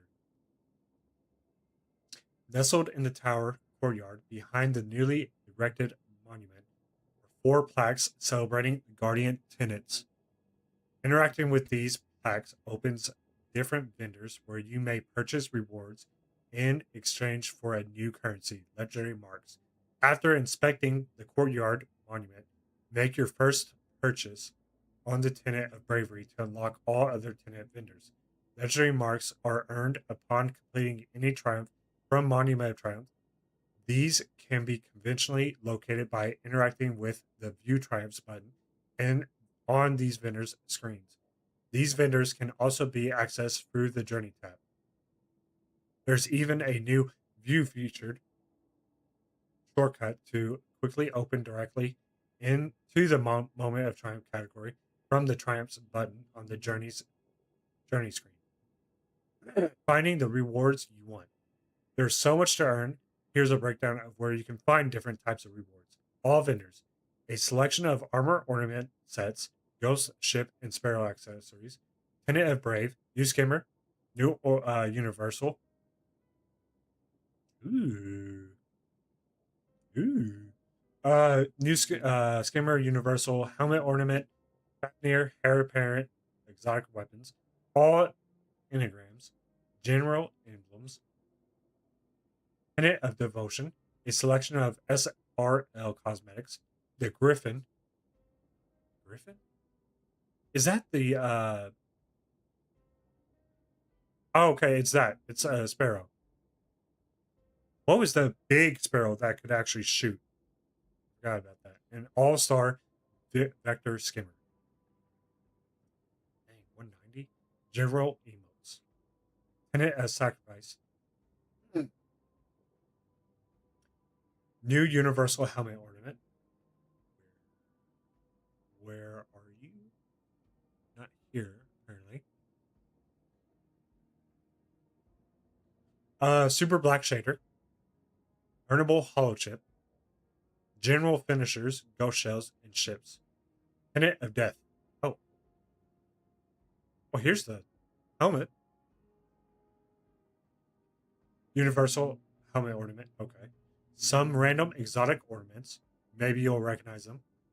A selection of raid and dungeon related cosmetics. Chatter white shader, general shaders, and transmat effects. Special rewards require special challenges.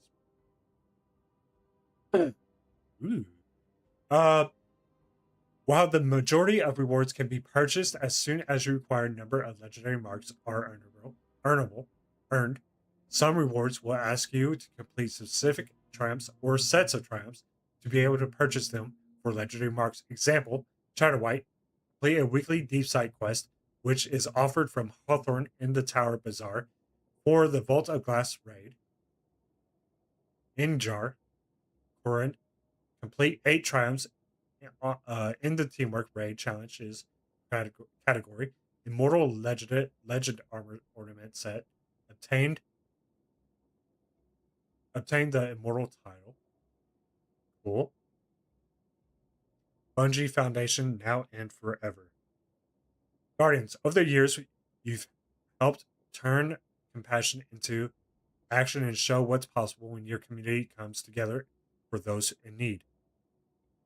Today, we wanted to take a moment to assure you of our future of the Bungie Foundation and probably thank you for the incredible support Guardians have given the Foundation since Destiny's launch.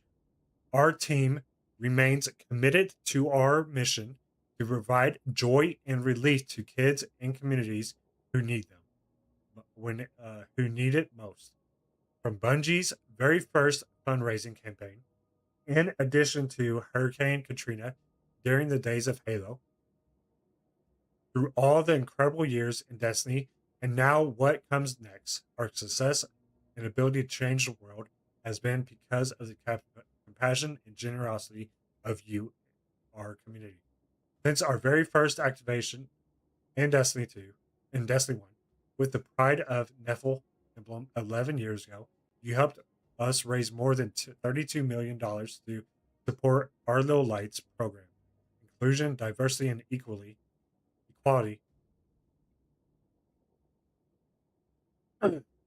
initiative, and humanitarian causes. We are eternally grateful for your awe-inspiring generosity, kindness, and willingness to join us in trying to make the world a better place. Thank you. We will continue showing up for the causes that need us, and through the way we fundraise, may look different. We are just as determined to make a dent in the universe as we ever been. As always, this will be a community-led effort. We will continue to collaborate with lightkeepers across the world to help us shape what this next chapter looks like. We'll have more details to share soon on what's ahead. Until now, we'll see you Starside. Celebrate Pride Month. Prismatic emblem, final rewards. That's kind of a cool shirt. Original soundtrack. More emblems. Another beautiful artist. Ooh, that's cool. Nice. Sign of the Nine.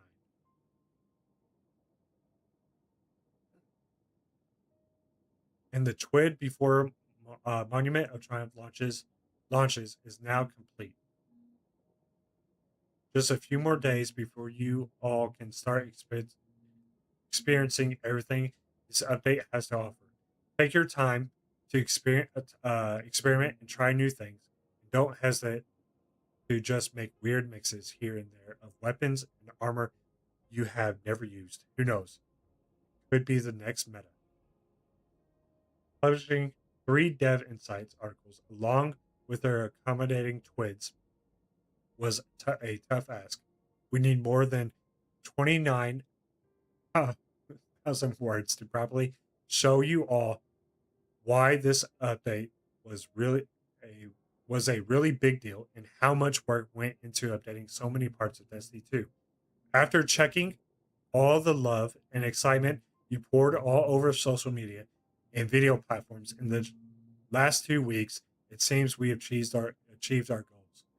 The only thing that remains is to load into Destiny 2 and play Monument of Triumph on Tuesday. We'll be there with you. Throw us an emote if you see us. We'll dance with you, cheer at you, and hand out free hugs. Find us at the tower on June 9th. Ugh. I was kind of almost tearing up right there. Fucking beautiful, dude. Oh, this is all with the DLCs.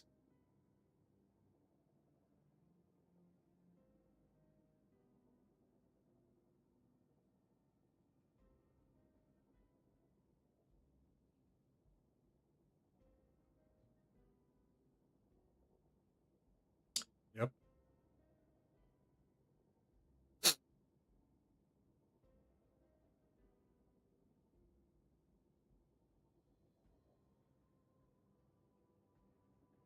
So pretty much I'll get both of these.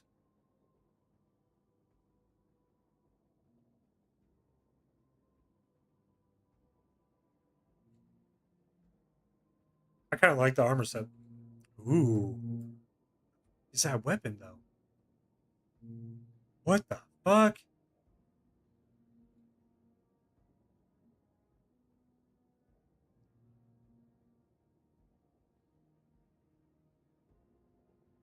It's cool.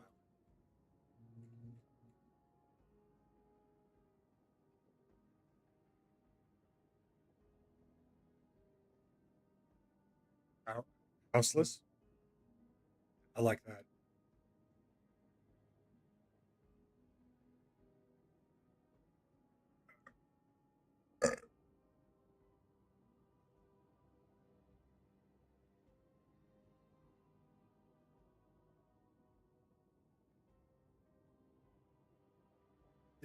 It's Fafnir the new it's a linear fusion rifle. Do I not have that?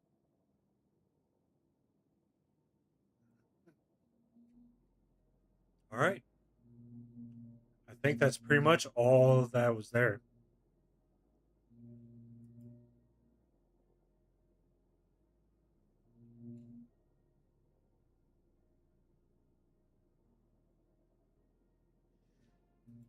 Yep.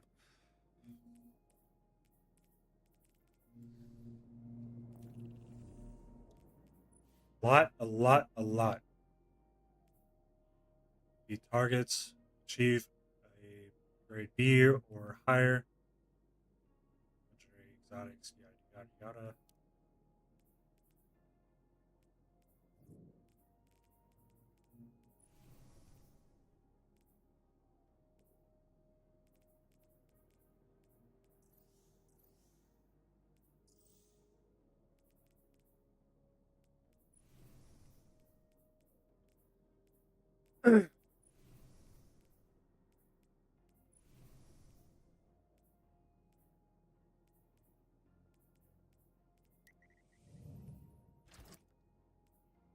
All right, unstoppable and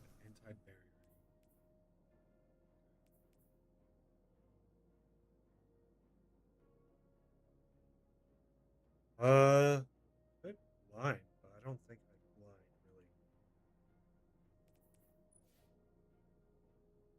blind really. Adult.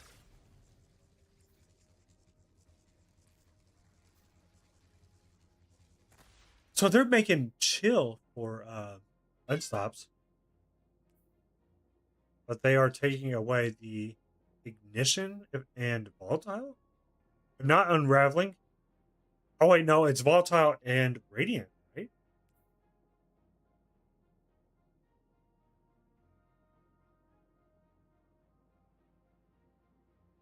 Ghost, what you doing, buddy?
Oh, we got the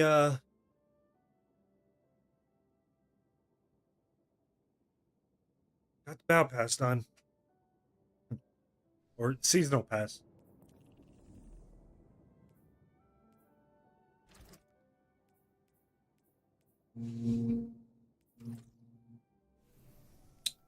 Let's put on a bow so we can actually stun. I only need you though.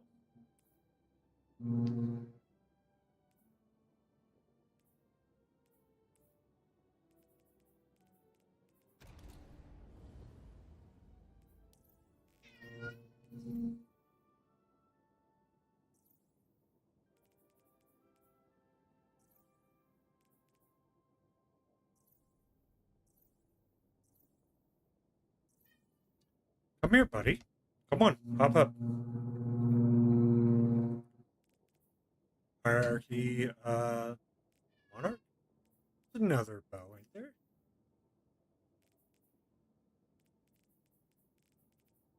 Ghost, I don't know what to do for you if you can't come up here.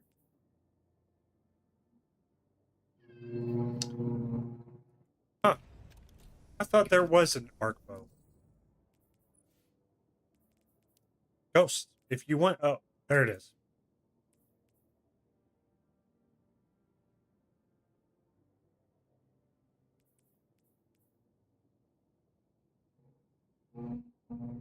What is lightning?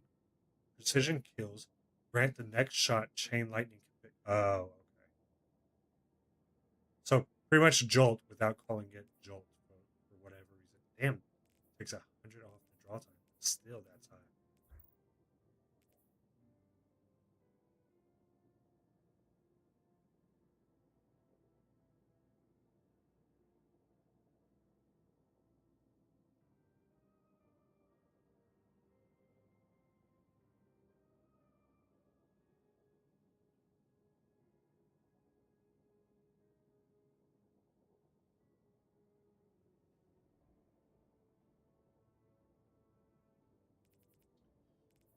I still need to get Turbith. I got some writing that I need to get done. And some dungeons I need to grind out. Literally, that's all the weapons I don't have. It's because of dungeons or raids.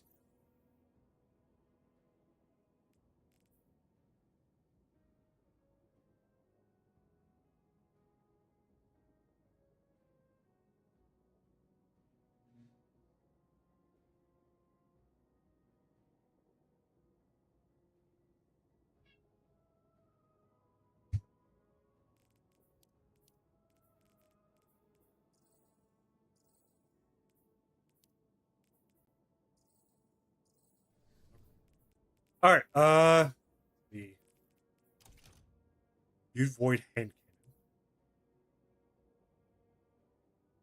So we are going to try to have a little fun. What is it? Sniper and hand cannons.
Whoa. What the? Where the fuck are we?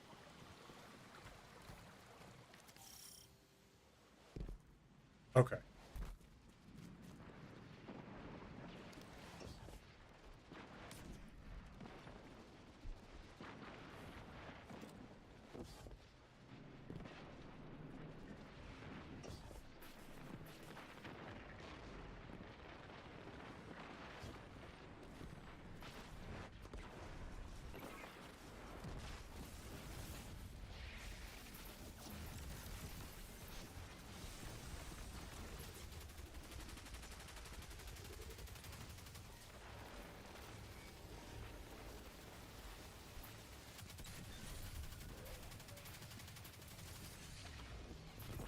Okay.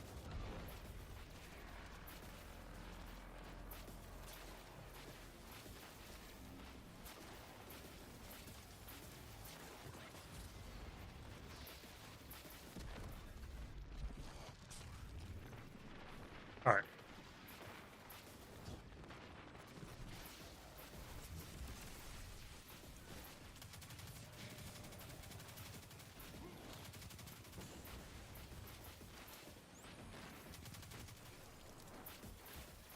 Yep.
Uh, where is? There you go.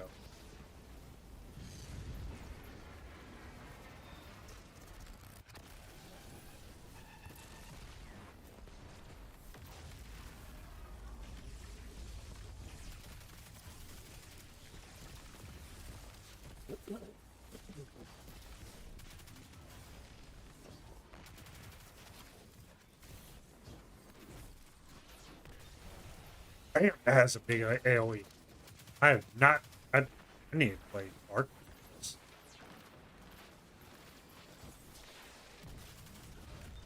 Okay. Yep. That sounds like my fault.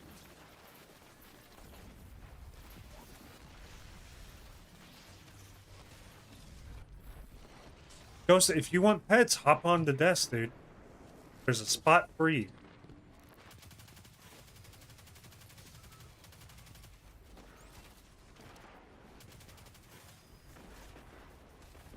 I hear you, buddy, but you need to get on the desk.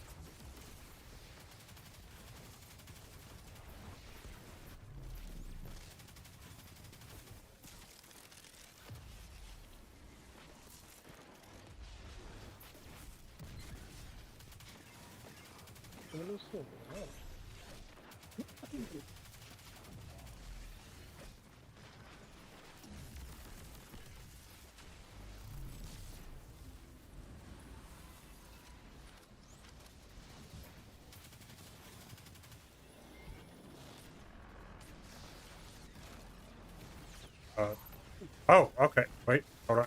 I'm not used to this new perk that I have for it.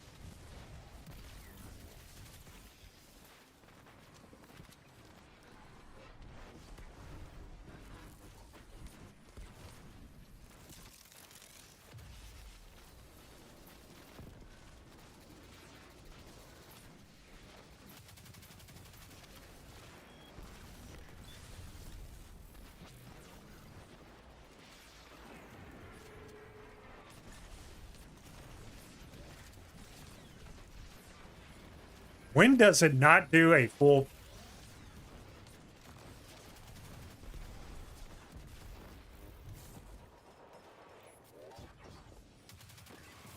I'm coming for you.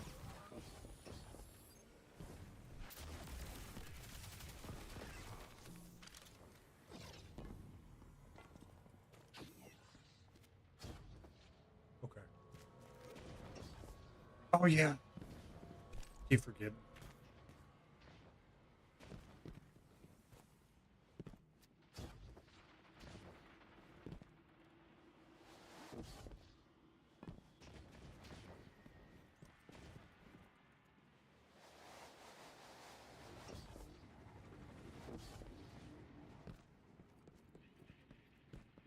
It's been a while since I played this mission. Strike. Wait. Yeah, I can reach this. It's been that long, I forgot if I can reach it with the hunter jump.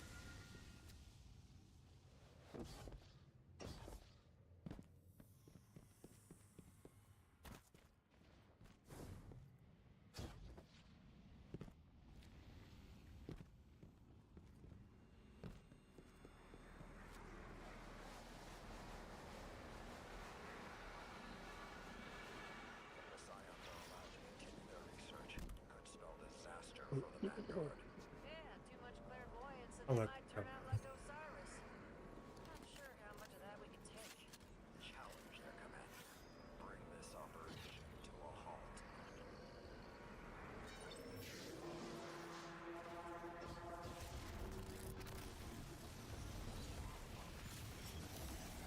Okay, what? It hits the wall!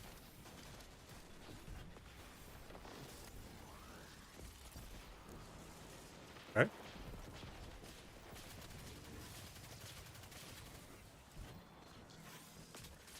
Oh my god.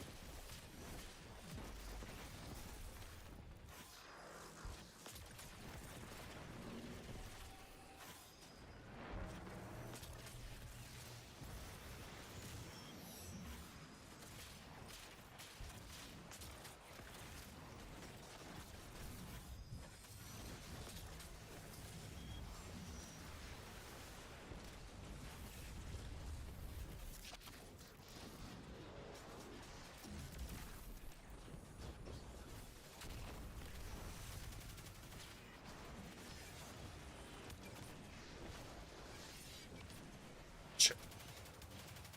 Get off of me!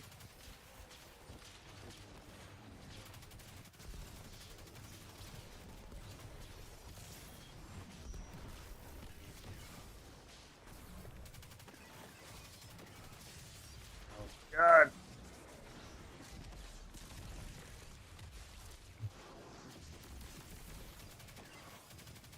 Up yours.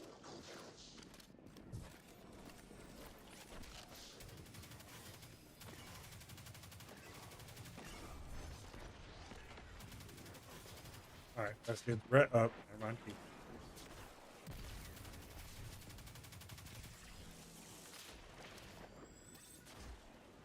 Shit.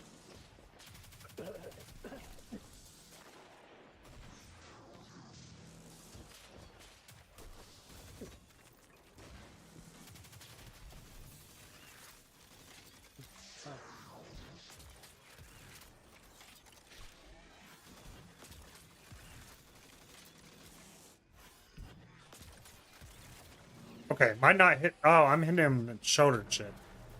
There we go.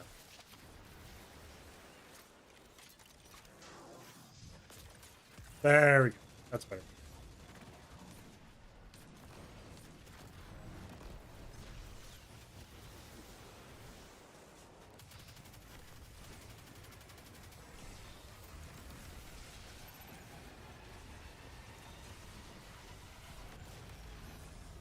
Woo.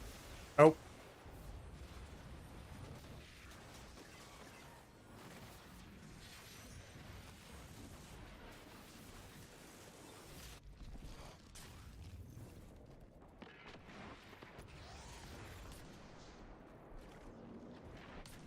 Okay.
Oh my god.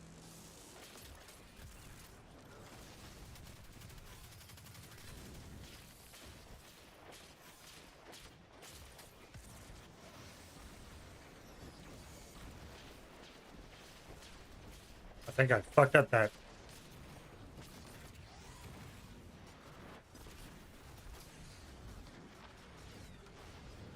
Don't you? No!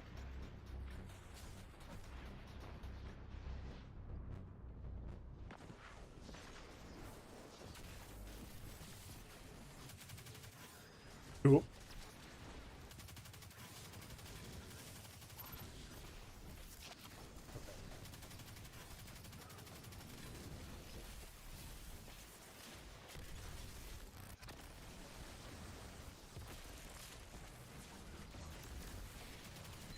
Okay, that is not going correctly. For whatever reason, it is stopping way too early.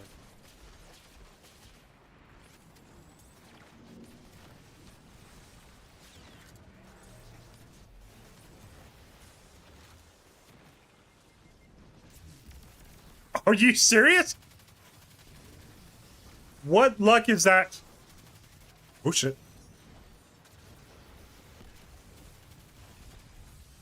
Oh shit. Oh shit. Oh shit. Oh shit. Oh shit. Gotta heal. Gotta heal. Gotta.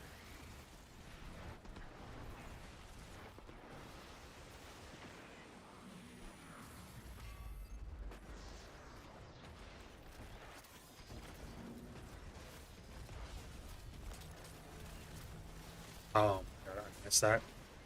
I I got obliterated right there, dude. Thought these scions were supposed to know the future. See that one coming. We get the bonus drop from it? I don't think so.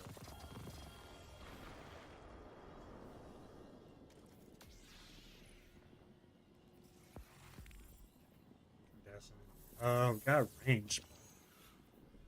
I think we got better.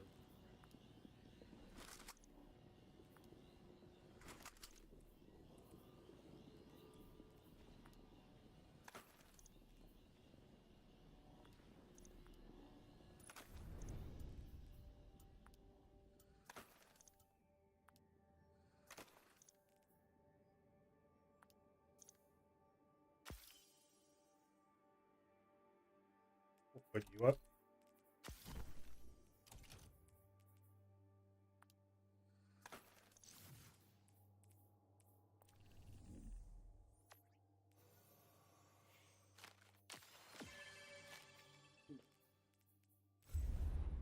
Oh shit. Damn, I joined late too.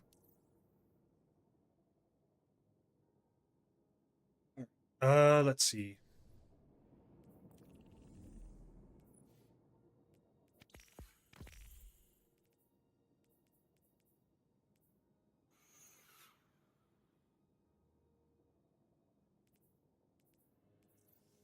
At least want to get these three, and just in case they do bring out some crazy weapons in that way. I don't know if they will though.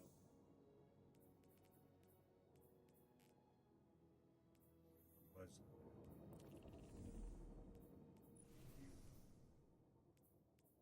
then something else? Was it maybe the coil?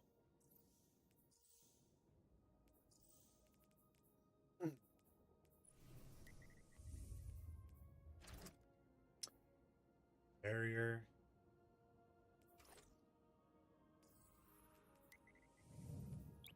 Got everything for it. Barrier and overload. Also, we can just change this. This is kind of fun, just using.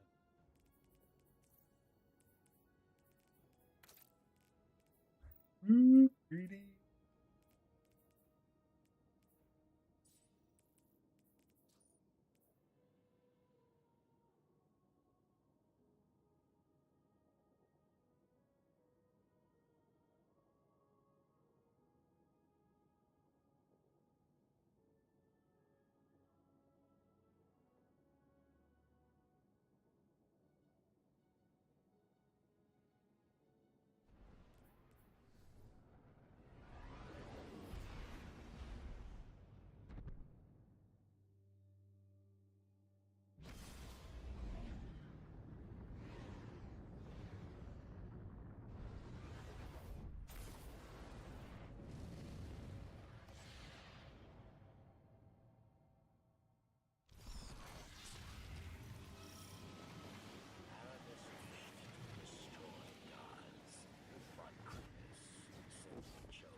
Man, I don't know what I should be playing next season. It's I'm either going to start with Void or Solar.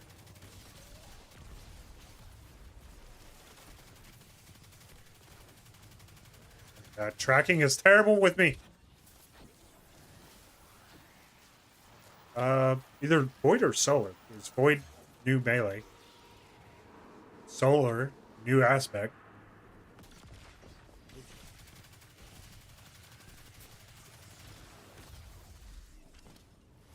And then primaries are going to get a huge buff. So that'll make well, this gun and other guns a lot more useful.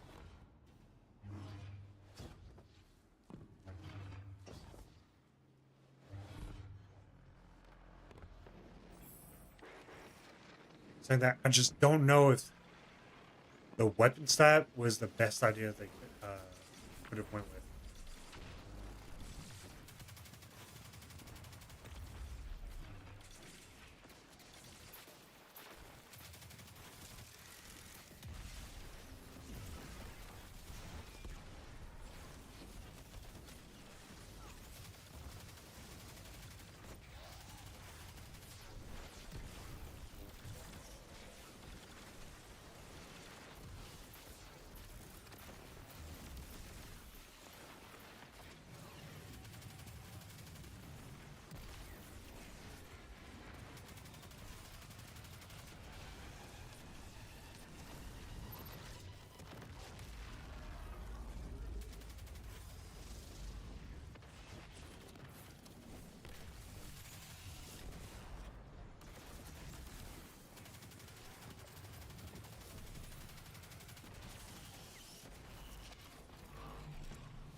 Yeah, bro.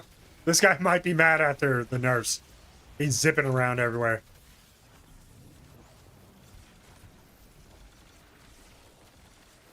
What?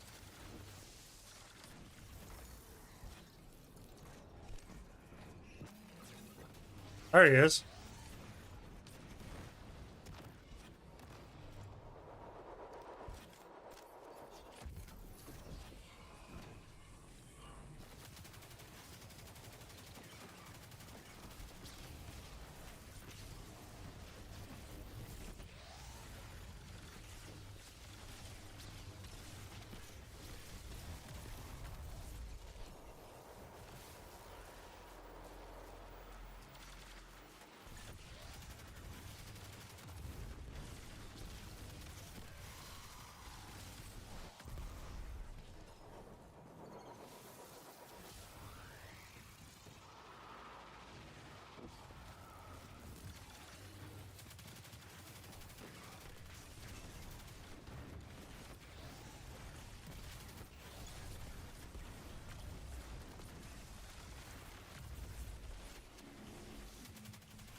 Jesus. I can't get no kills, dude.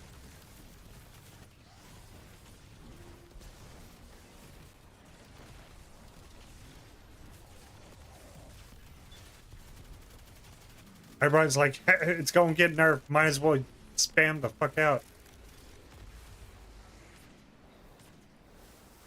Okay, saying that, I just can't make a fucking...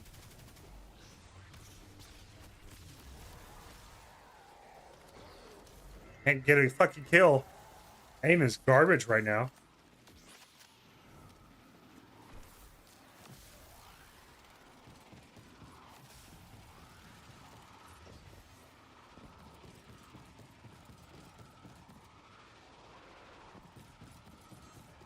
Bro, he's going for a speed run. Saying that, I'm not using Ascension at all, dude.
No jagged edge. We'll that off. Immortal.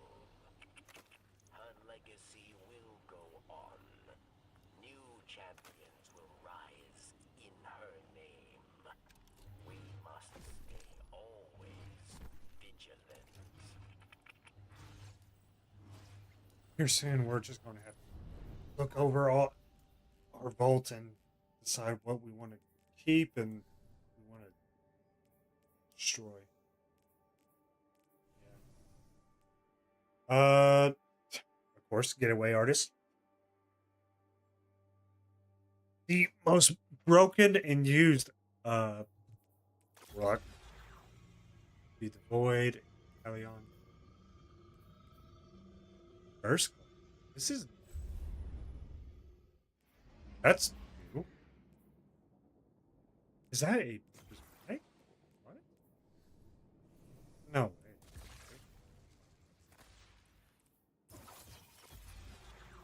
Oh, okay, never mind. It just changes it. Okay. I was like, what?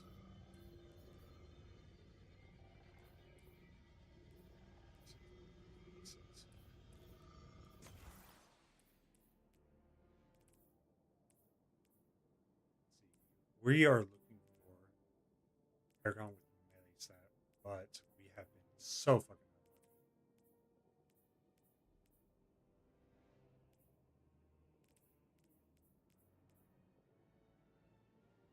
unlucky.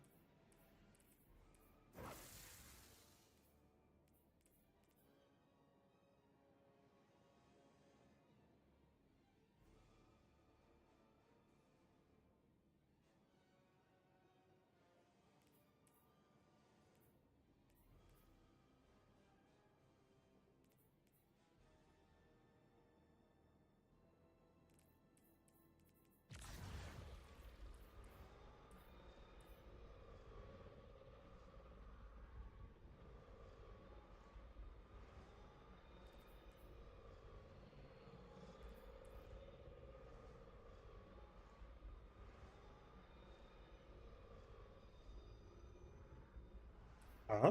Hold on.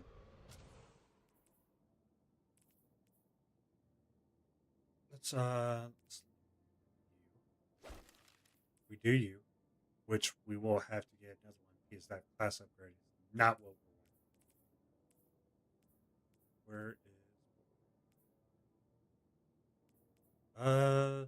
probably do that Paragon?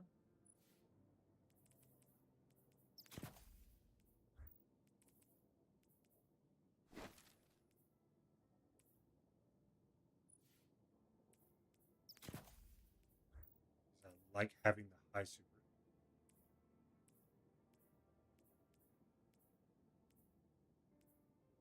This Paragon again.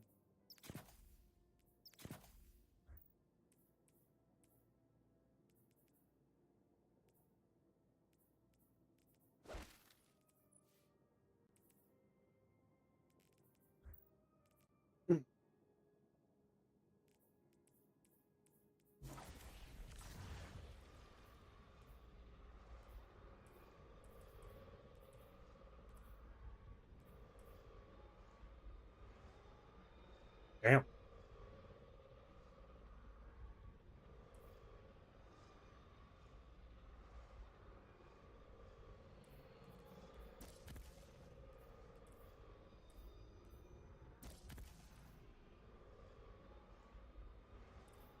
So we still are missing 5. So if we get a probably you.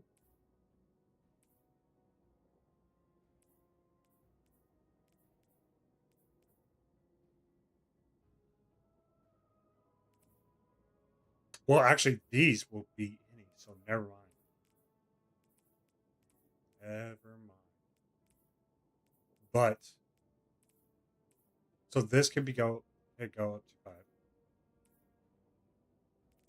which I still need to get a weapons version of that, so I can have 100 melee.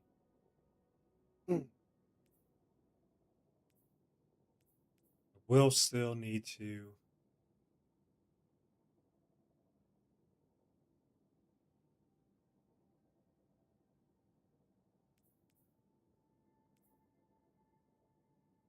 Yeah, I'm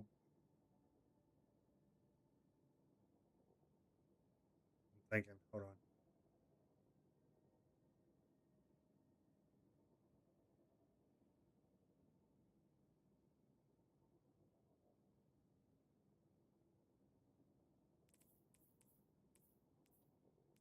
Which one are you?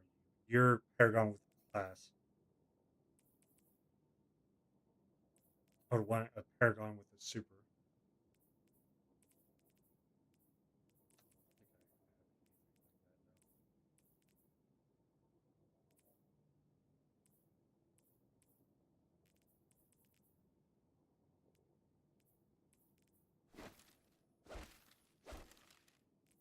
Pretty much exactly like this.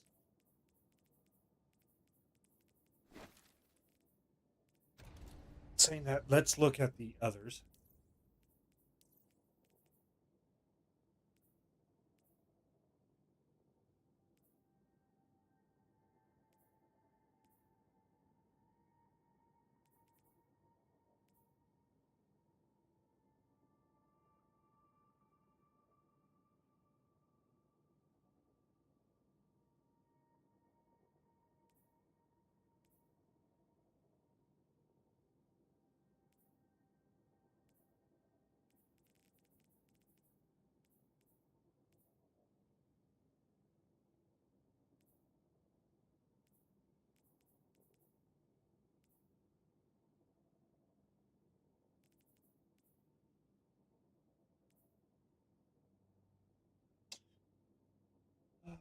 So the idea would have a class, weapons, and melee,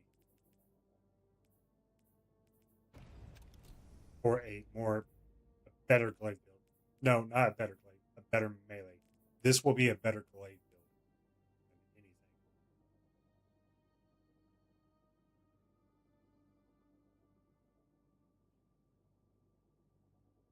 especially with the DR and the exhaust. That will increase survival. That will do survivability quite a bit.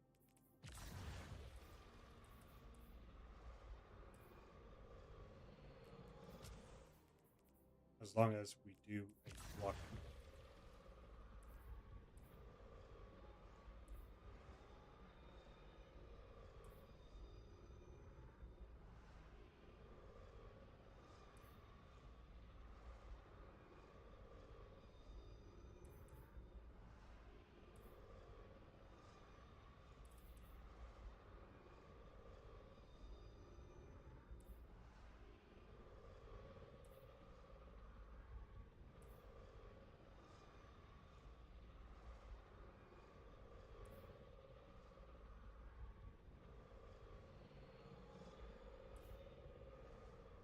We will want Baltar.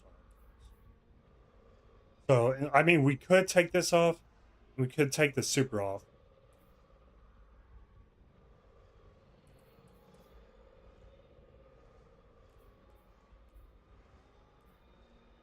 Pepper's ambush is going to probably might take over stylish execution once the update goes out.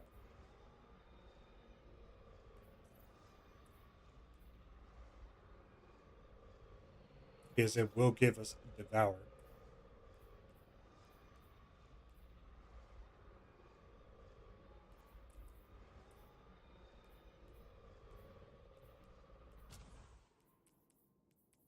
Saying that, there's apparently quite a bit of things for stasis that are going to get tier instead of two fragment slots, three. So I can't wait to use that grenade build. But actually, let's look on stasis. What would be a good grenade?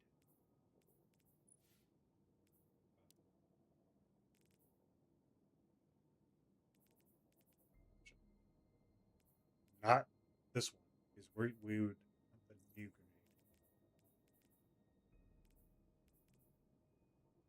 Maybe Stompies. They're going to get a stasis buff, a change. Could try Mothkeeper's Rats.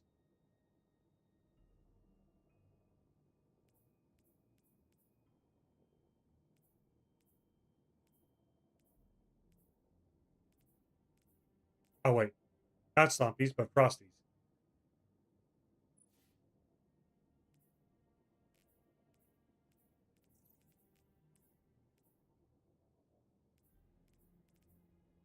Same difference, right?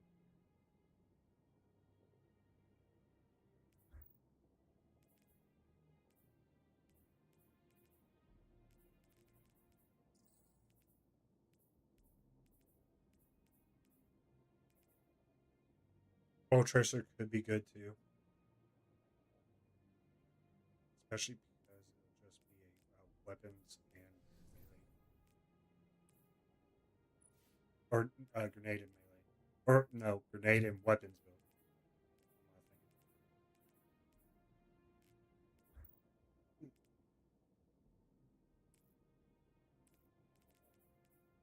But this will give us a good idea of a glaive. Not really a glaive, honestly, because we want trick device.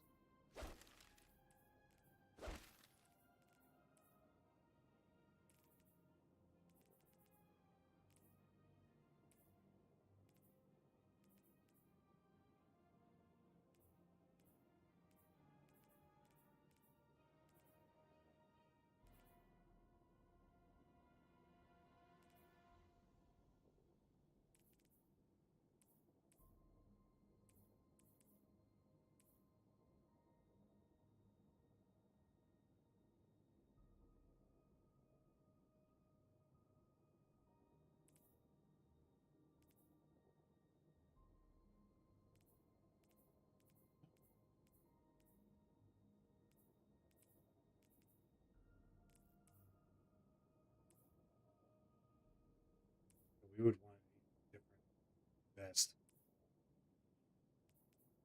We're still using the Sage Protector.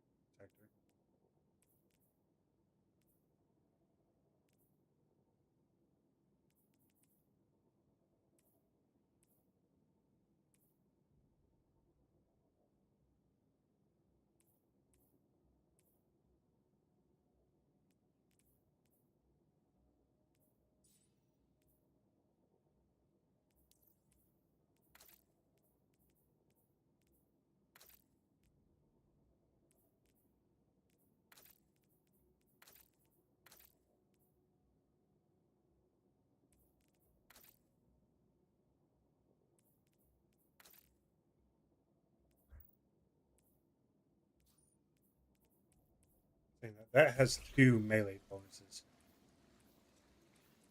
Just 1 melee.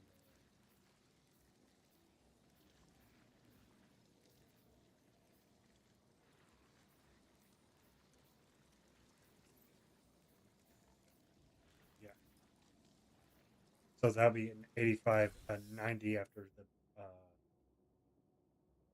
new thing.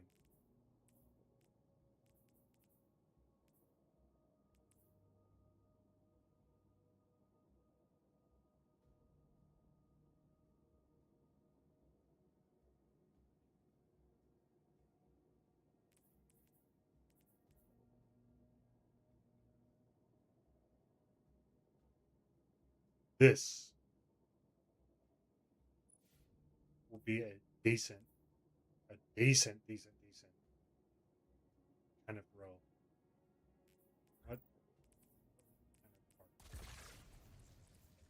Because if lethal current could go with Tempest Strike, that'll be one hell of a melee.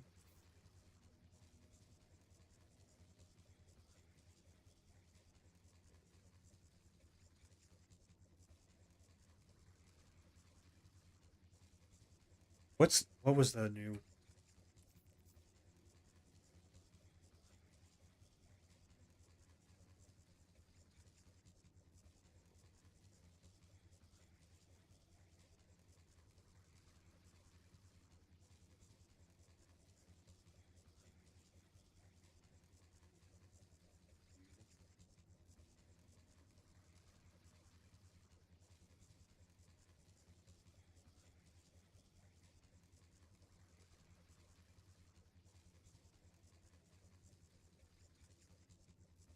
Okay, here we go.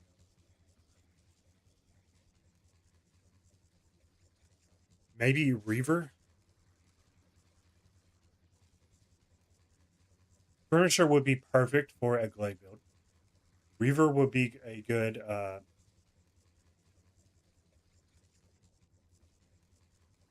melee and class ability. But what we would have is everything would be 30. This would be 25. So we would have to grind out for sets that would have the bonus 5 for the melee. Yeah, for the melee. And what else would we want with them, though? We could get a grenade just so we get that regen. Oh, wait. No, we'll just go with fucking weapons. What am I talking about? That way, if we wanted to, we could rock a grenade or a glaive with it. We'd be at the base of a projectile.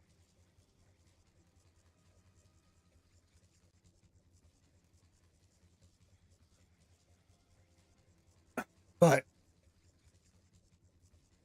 that'll be if we get the 5 tuning mod stat on all of them. That would be a 150 plus all the armor mods. That would be a natural. That would be a 200. And then we could take away a few of the armor mods depending on what class we're playing, subclass we're playing as. Like Void, we'd be able to put 20 into either probably class for a 170 stack, stat stack.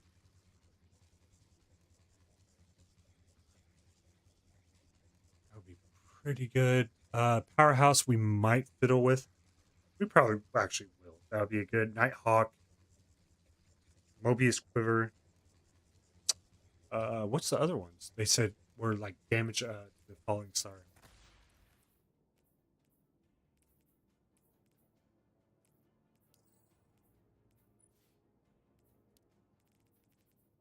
think it was a chess piece. I don't think it was gathering radiant. It might have been radiant flux. I wish they did something like that to what is Gwynethson Vest. It's actually been pretty nice having that. I guess we'll have to see that.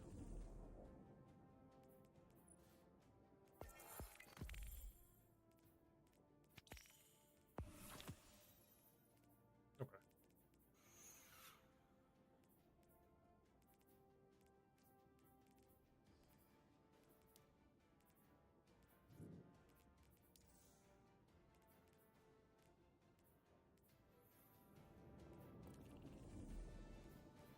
Uh,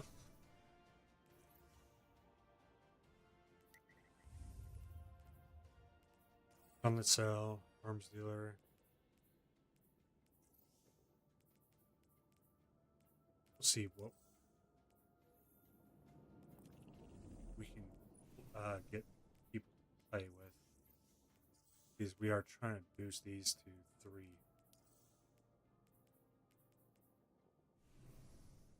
Did it say he's doing Sunless Cell? Force Getaway Artist. Fortune's Favorite. I think I want to try that with a kinetic prismatic build.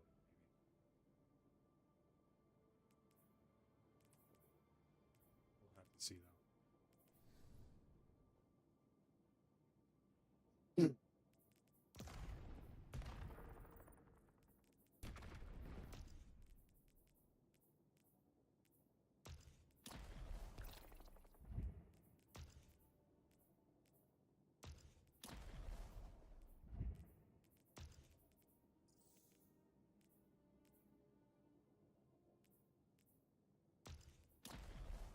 Fallen Saber was pretty difficult. Well, last time I played it. Might have to credit one, honestly.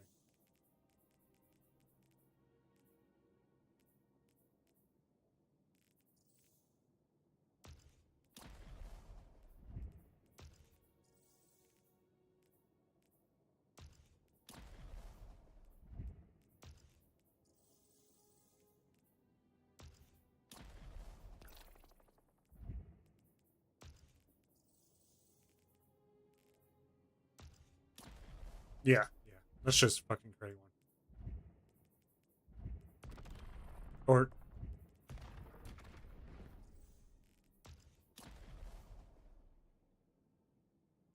kind of low.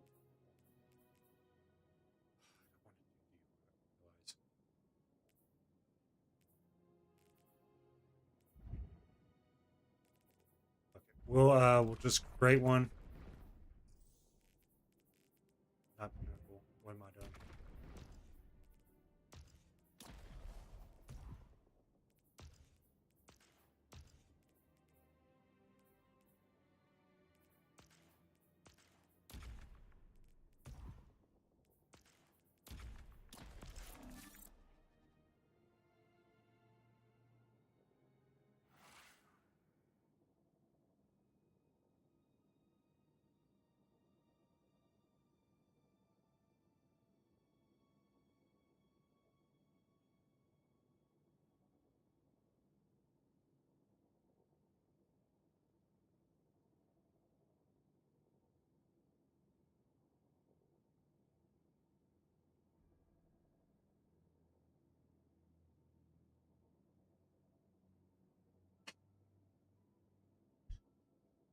Be right back.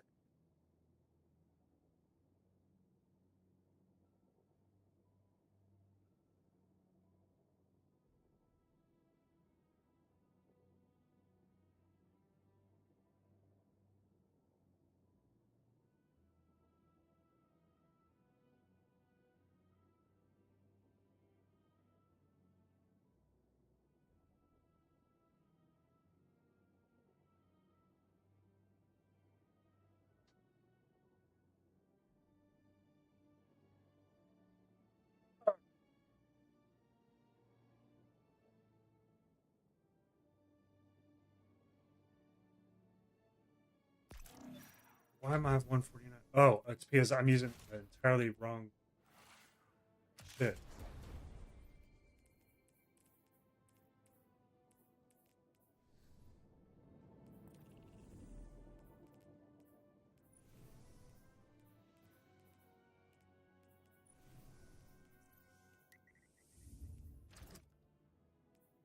All three of them.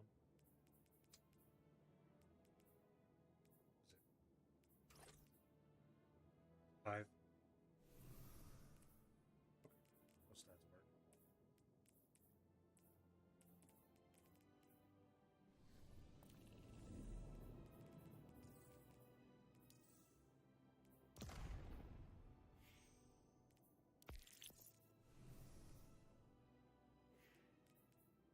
The Monarch. Really? Is he even doing any damage? I mean, I've been using bows here and there, but man, they just are not hit, not hit. Wow, pretty high stars. Meteor. Work. Oh, not going to health really at all. Paragon. Specialist. Meteor. I'll change this for something entirely different.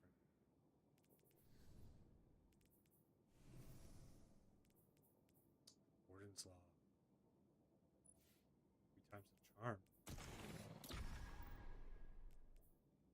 Nothing. Manuals. You're getting a nerf? Was it?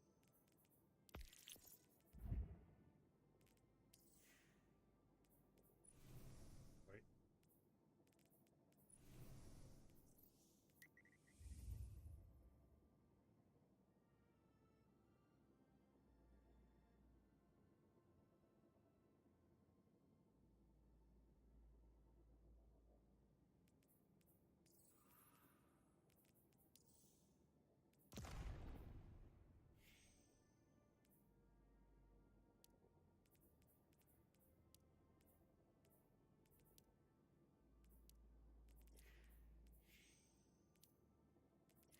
Is he not joining?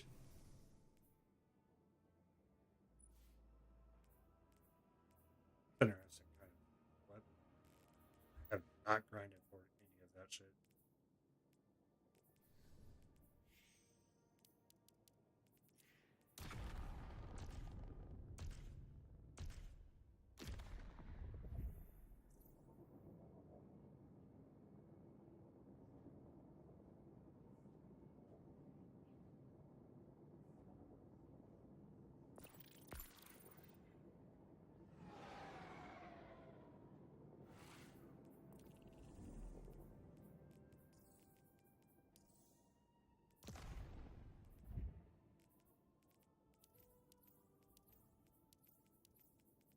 What in the world?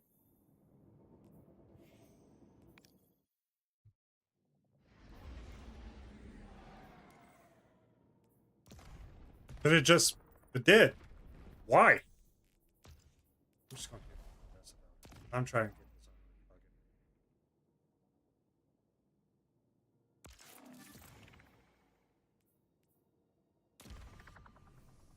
Living like clean. Okay, refuse. I would not have two primary auto rifles though. Thunderlord's okay.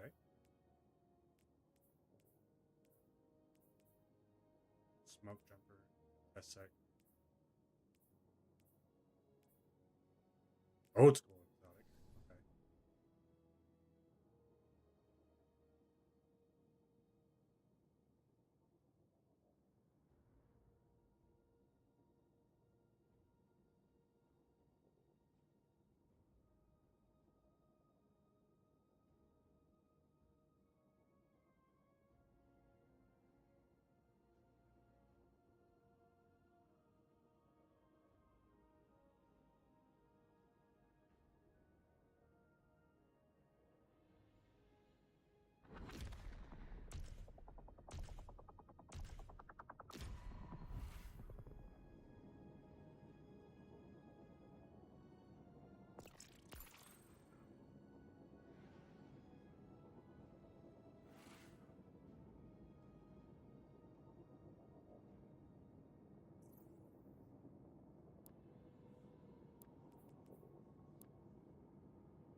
It's just me and you, dude.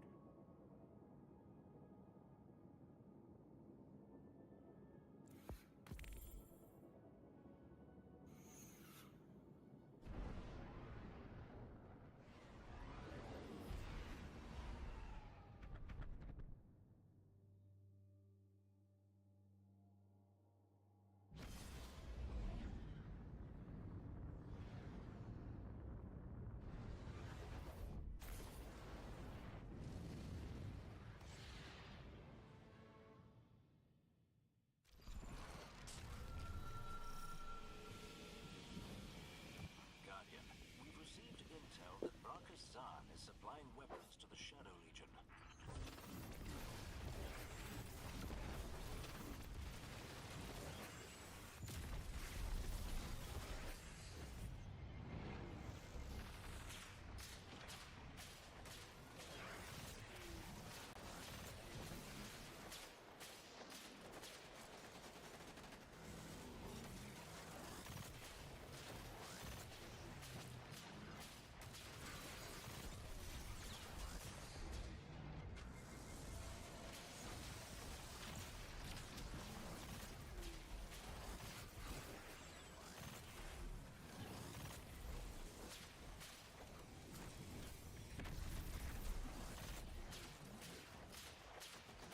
Oh, but anti-barrier.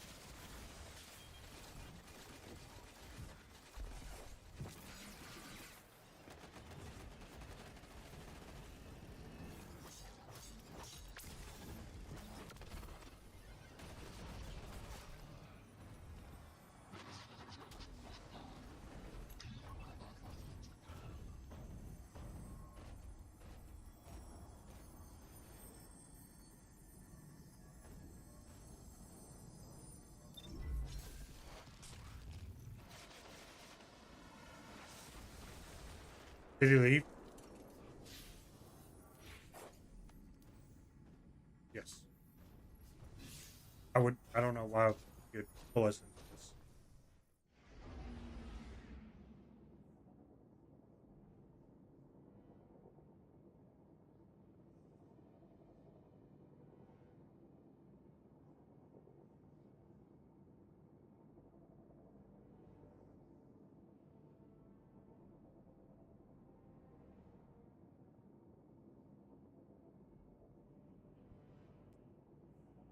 Also, didn't I join for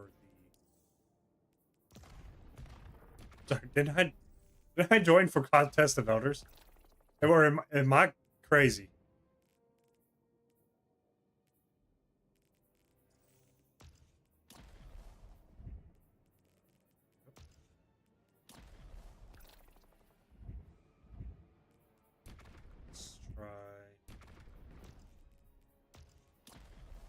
Hey. Shit.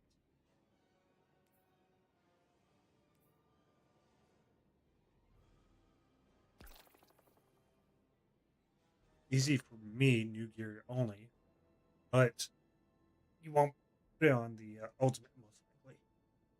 Like you should start with the ultimate.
What's the modifiers for this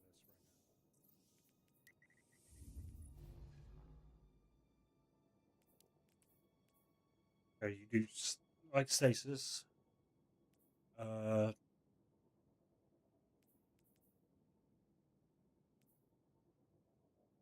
heavy weapons. That's pretty good. Brawler and special. That's pretty good too.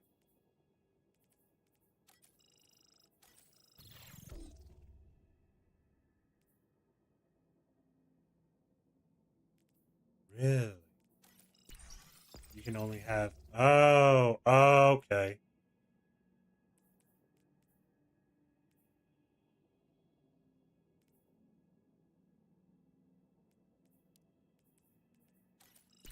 Do that. Bronze okay to work with. I'm gonna. We do want revives because we're trash. Bane shield beaters. Bane rage beaters.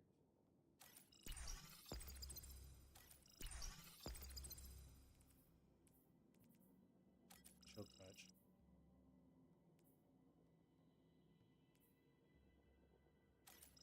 I can deal with void shields easily.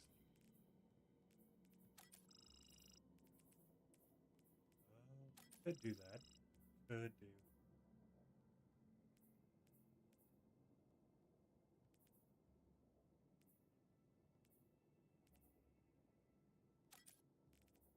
This maybe.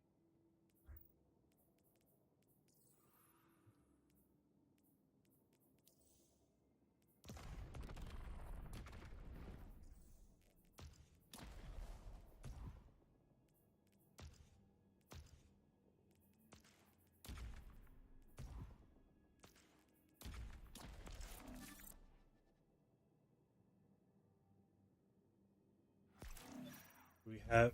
Sure. Yes.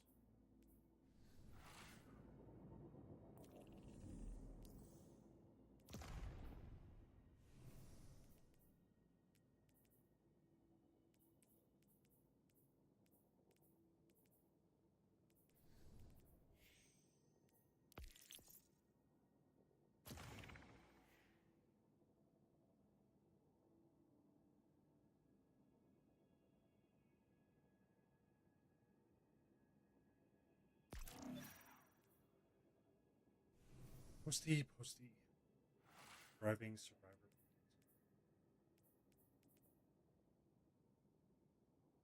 Yes, two. What is this? Passion?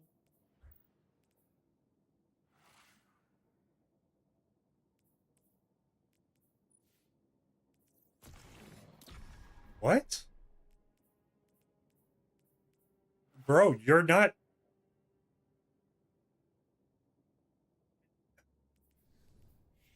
Fuck it. Fuck it. Why not? Why the fuck should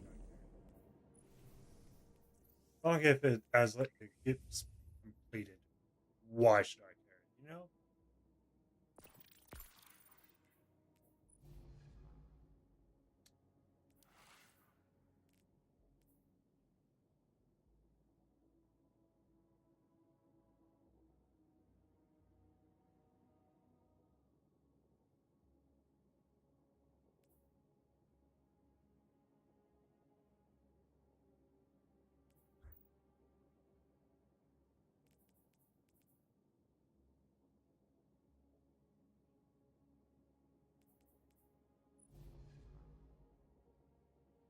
Saying that.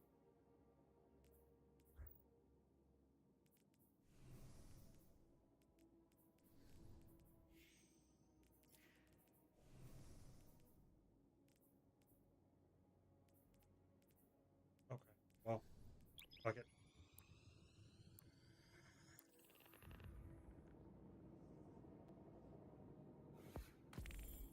I wish they would talk to me. Just say something.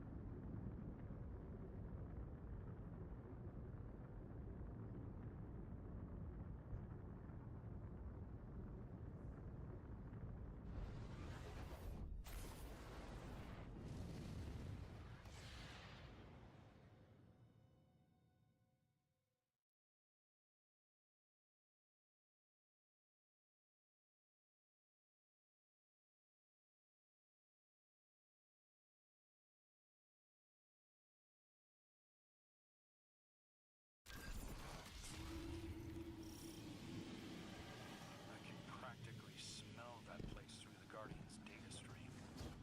It seems everyone I speak to has been to the Prison of Elders. The people you know intersect with a lot of bad blood. I'm sorry you're involved at all.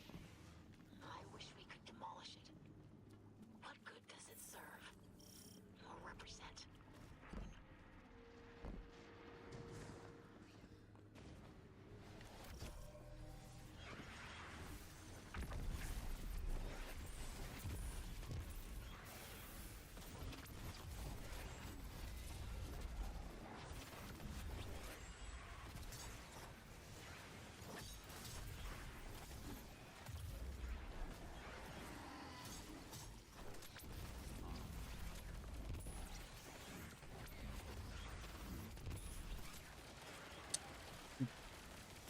Don't I have this? No, I don't. That makes sense.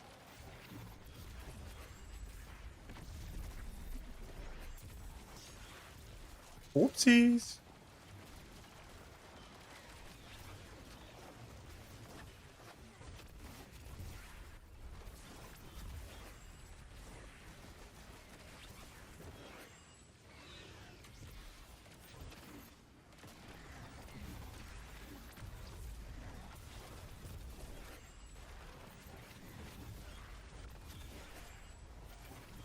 I was wondering why the 3-hit light attacks and then heavy combo was not working.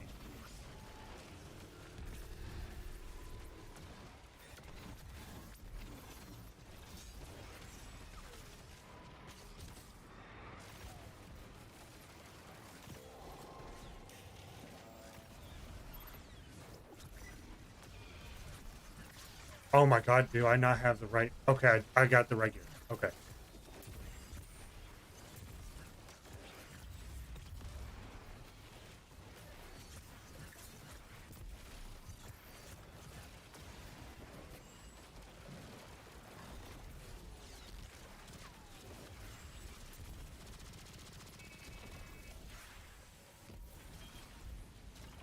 And usually there's a ammo box here, but I guess not.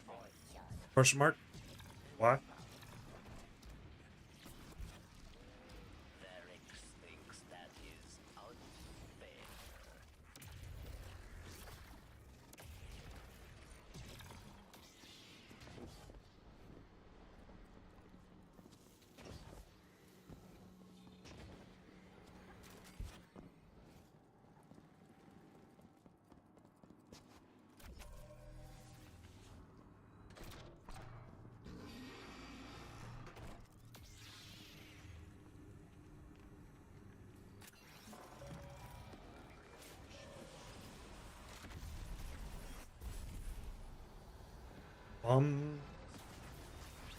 There's one. Oh, there's two.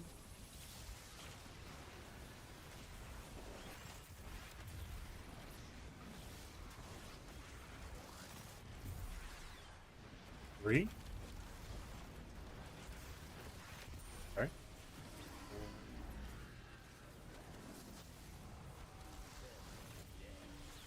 One more.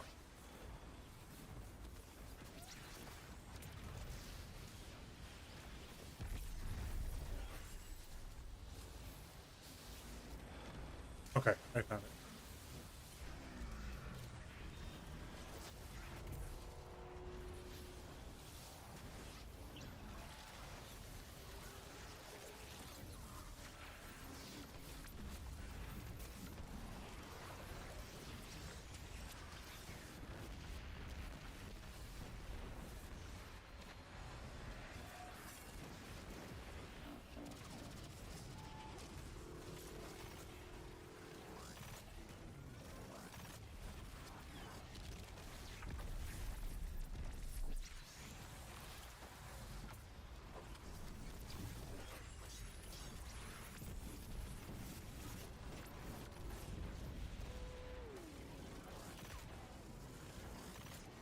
Okay, what?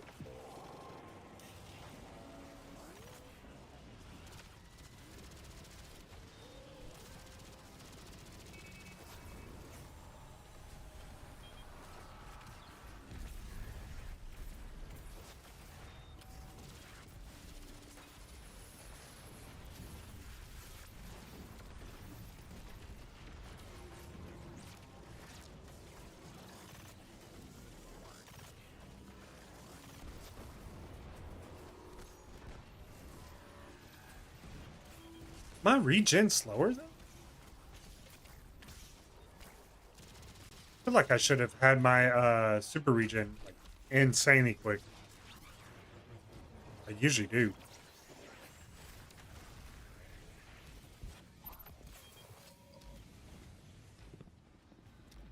Also saying that I am not seeing any fucking ammo.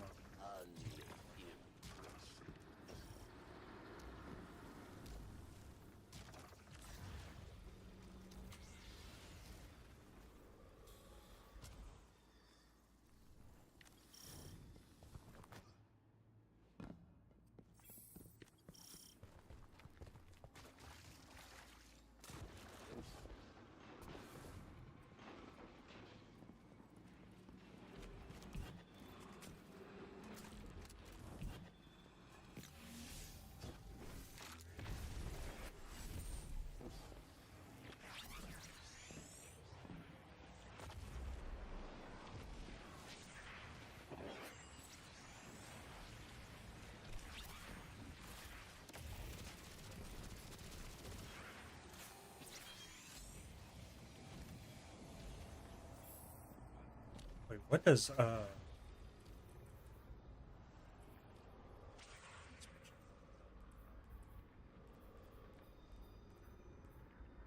to look it up after this.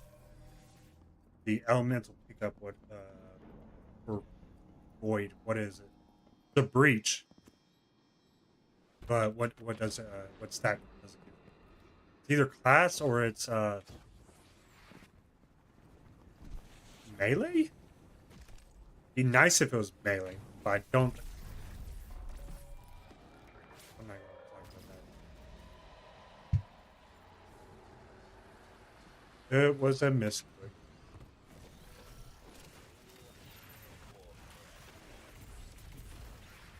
Well, cool. I didn't want those kills either, huh?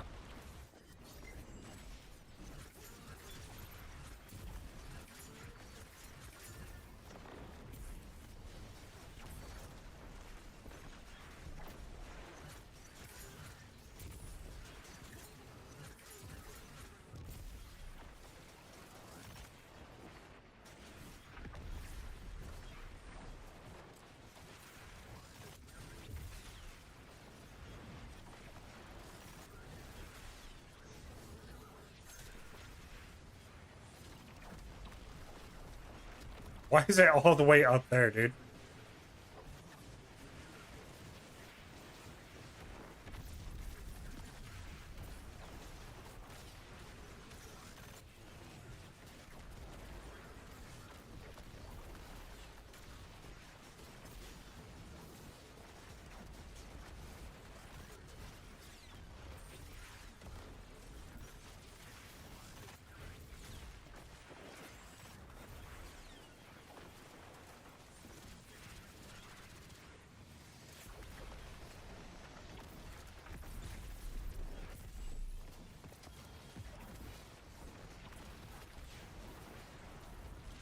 Oh, okay. That works.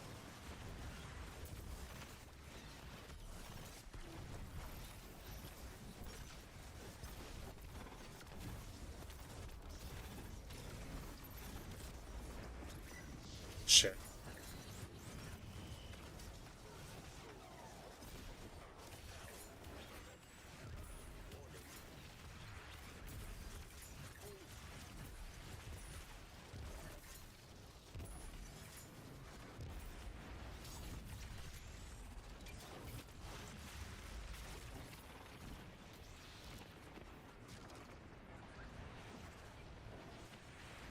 Hit them switches, boys.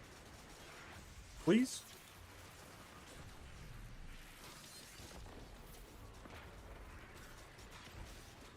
I'll start the thing.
Disciplinary measures initiated.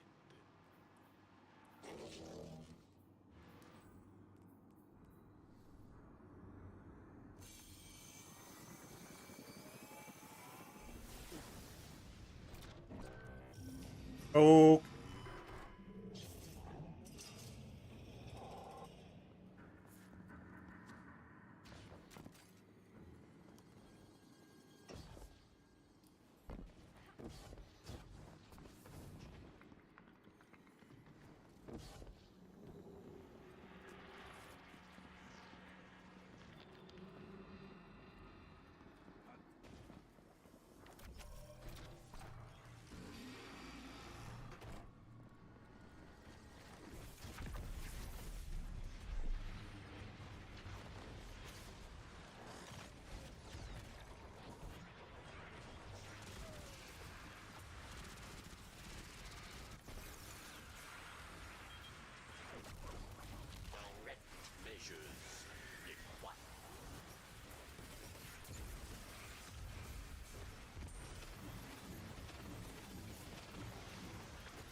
Oh, oh, yep.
Oh, shit.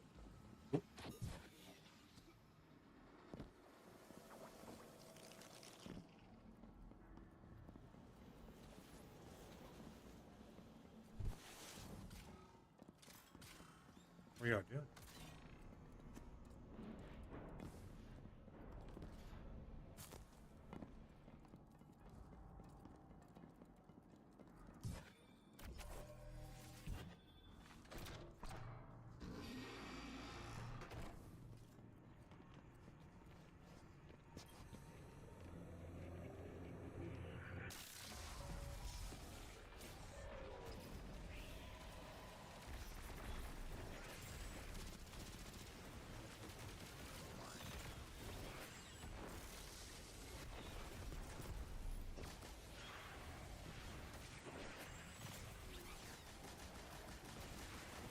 Oh, shit. Oh, okay. That's a deal. Grab these.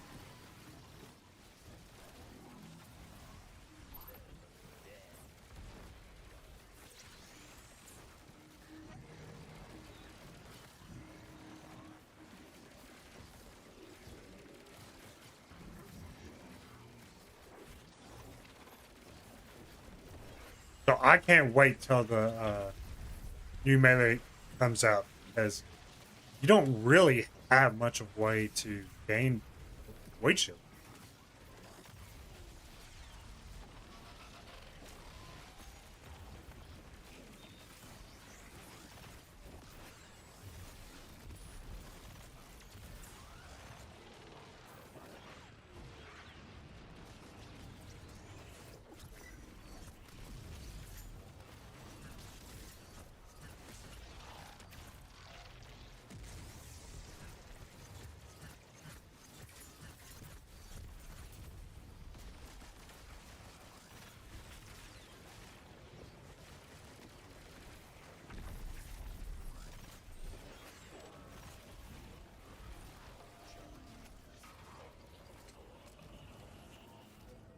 What did it say?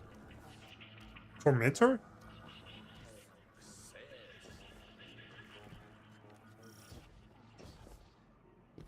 Okay.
Beautiful.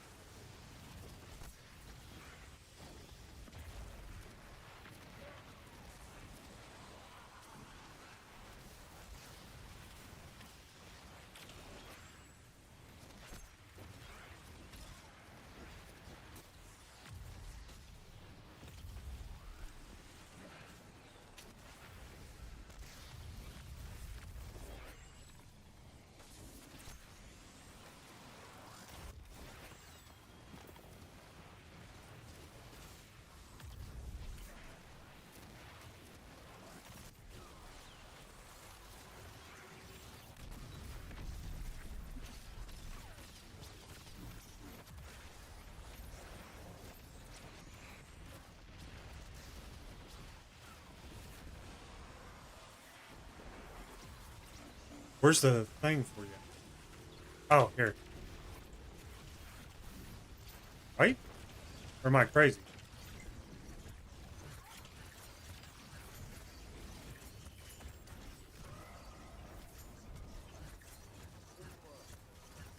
Okay, come on, dude.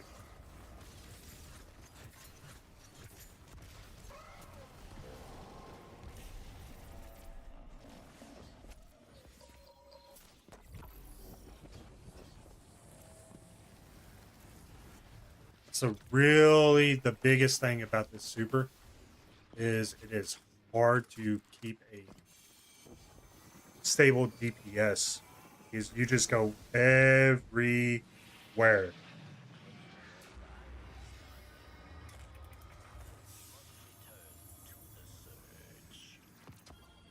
Where's the loot? One pair of boots. Reward. Punishment. You are so close yet so far. Good old duty bound.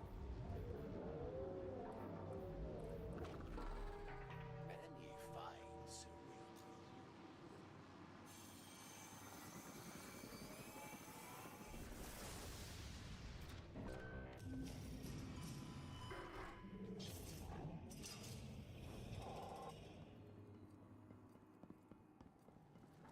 Sorry, did it say retreat? Am I crazy?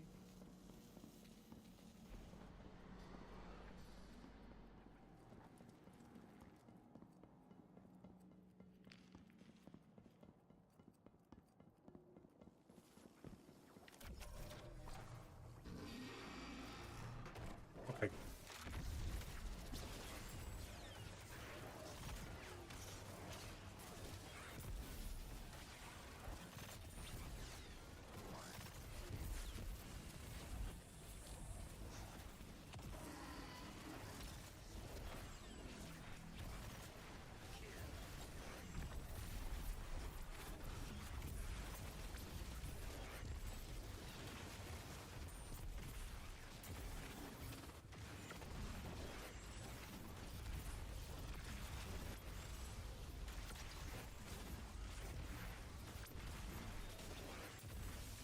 This is still pretty potent without all the other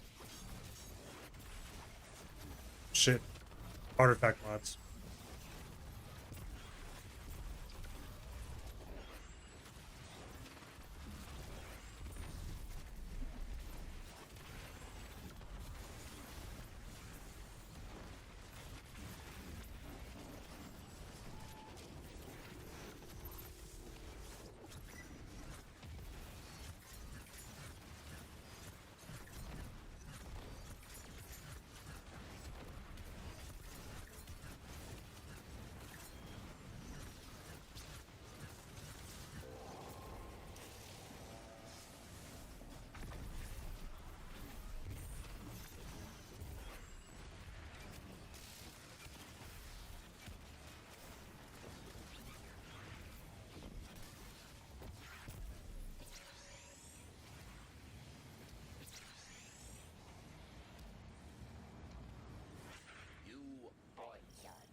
Hi.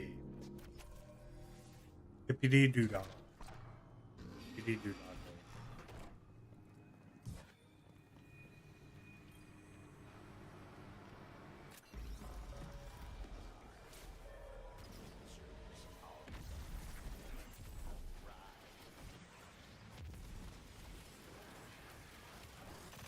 Oh, God.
Oh my, dude.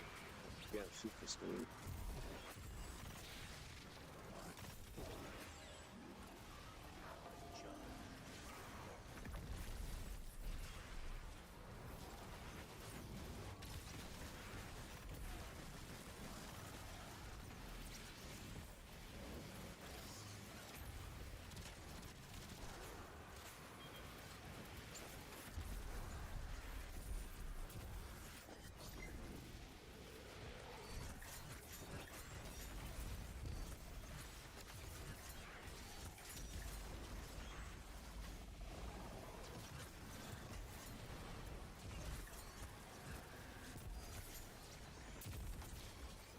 Oh my God, I hate whenever they grab ammo without like letting people know.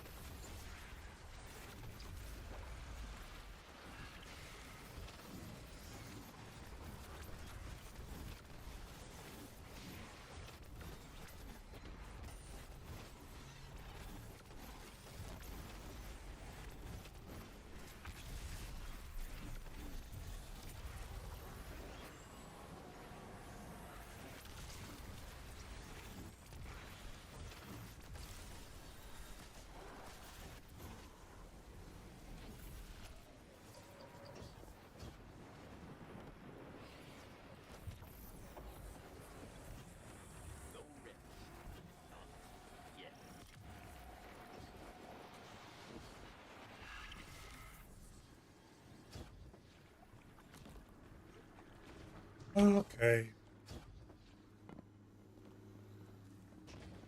Wouldn't it be fucked up if my mic was not working? Okay, good. Because I sat over an hour reading patch notes out loud.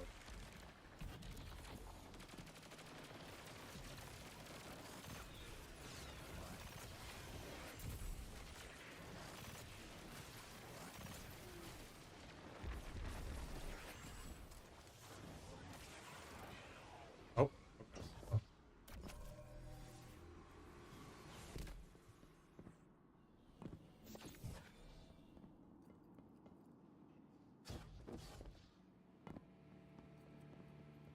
I'm coming. Hold it. I was fighting all the way. Yep, yep, yep.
Shit, shit, shit.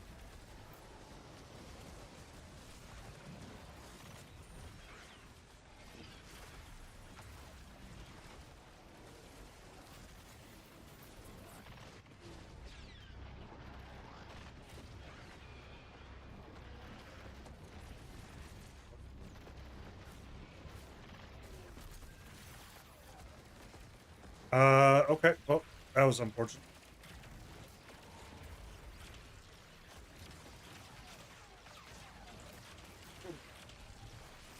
Thank you. Most likely a stronghold titan, I'm assuming.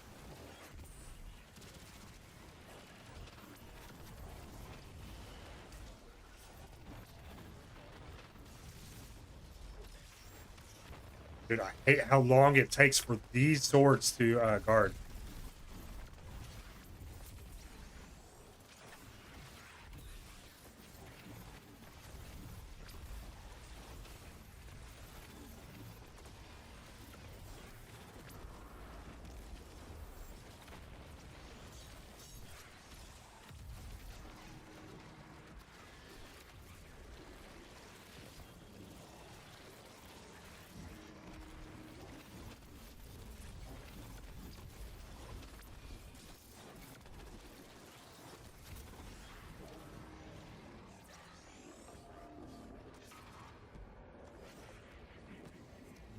Those snappers out of here.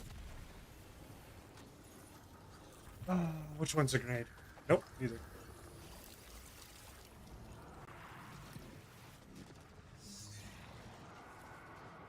Really?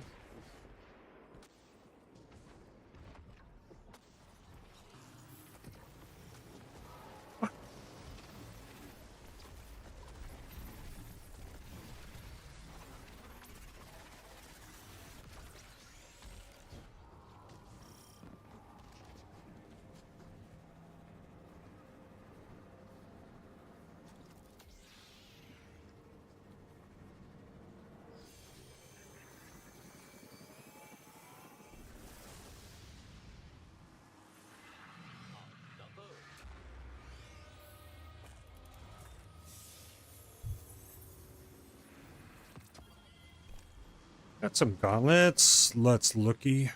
And crash.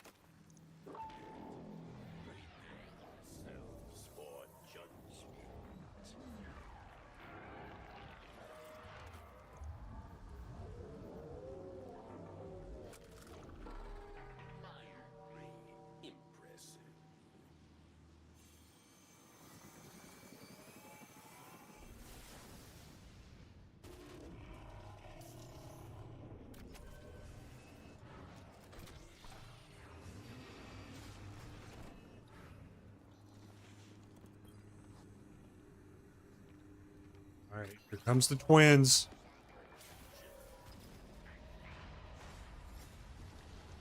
Little barrier suckers.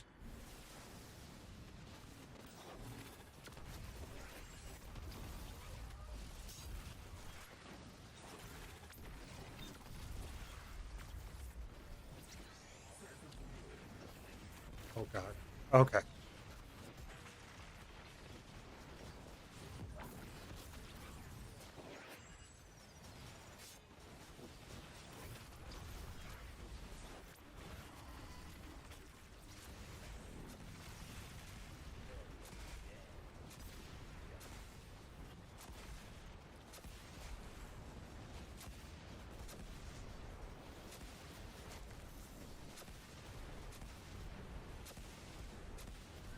I'm sorry, what?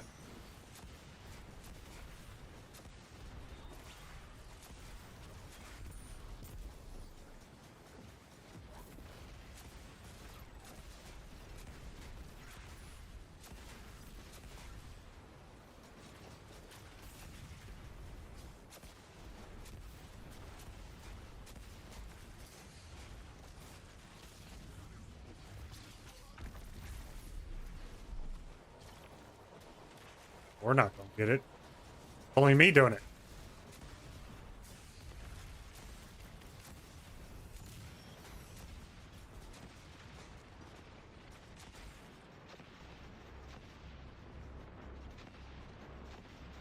Uh-oh. This ain't looking good. Oh, oh.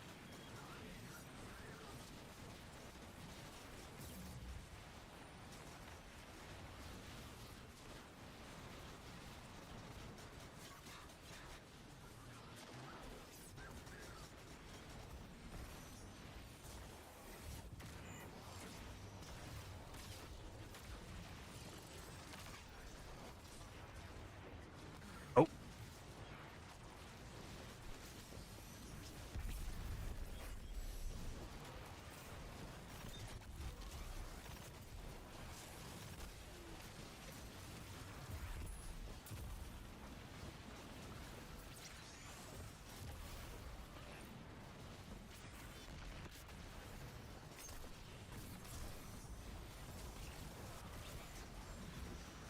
Oh, they didn't see that one? That was the first one I saw.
This will be last or close to last?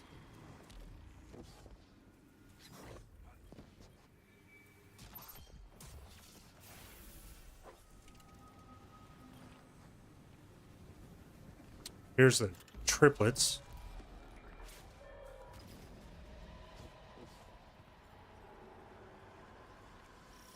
Warriors of light.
don't think we need it. I think that's literally the whole thing.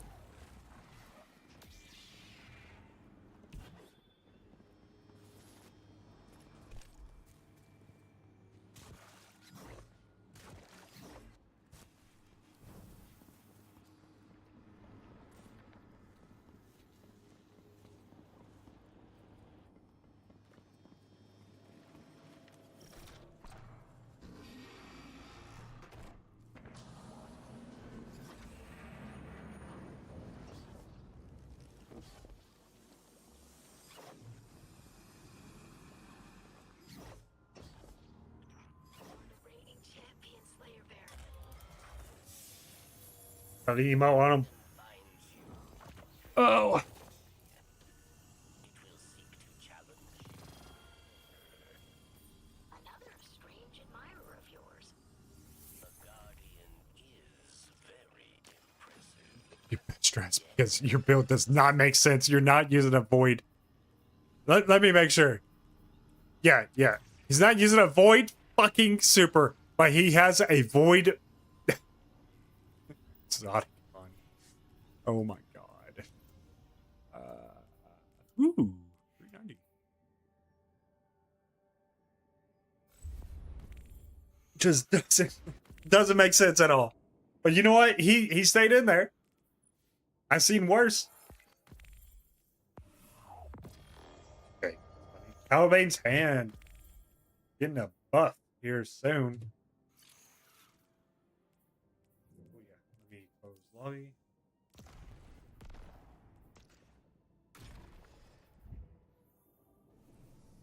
Look at the goop. Hold on. Okay, that's what I thought. I didn't think it was a grenade.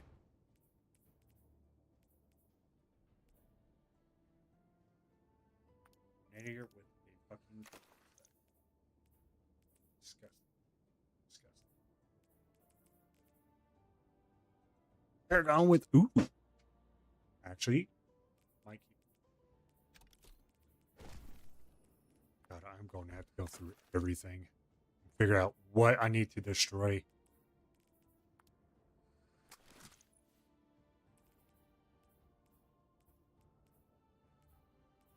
They had a reload speed. It'll be good. Box breathing, high ground. Definitely not rampage, but withering gaze and even repulsor brace would be pretty nice. But do not have what I seek. I got better.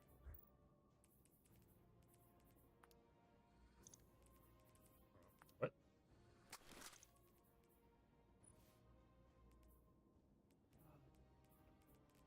Nope.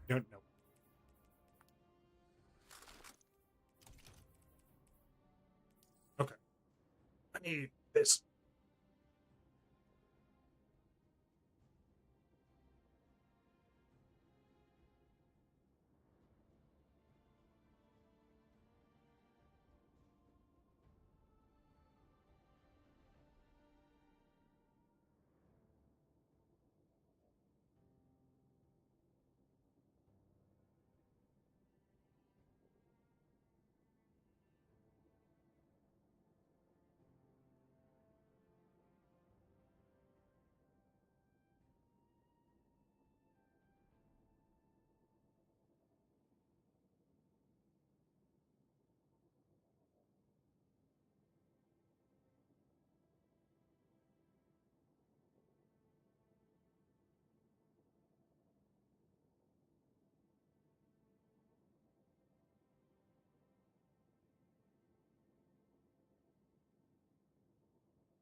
All right, we're back.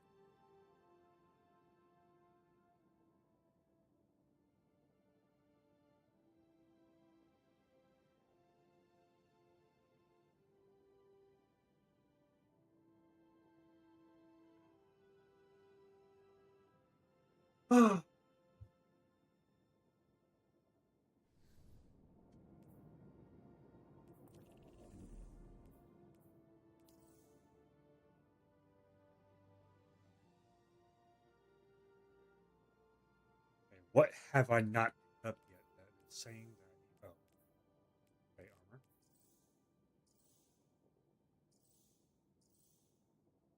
More armor. More. Okay, that's all.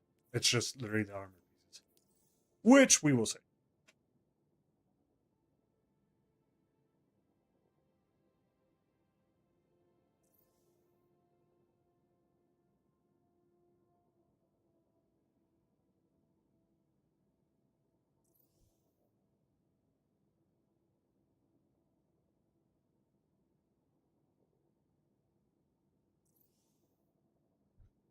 Ah,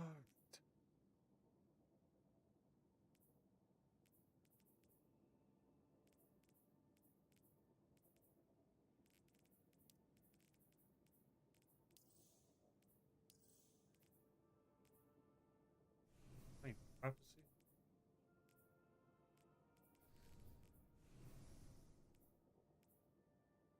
I've been thinking about doing a kinetic build.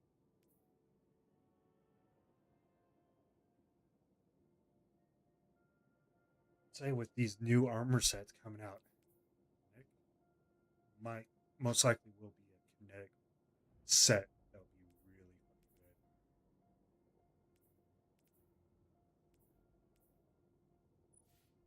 good. Barrel point.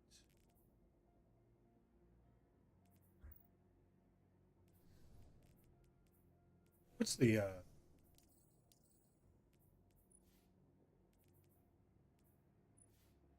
think it's you. Not you.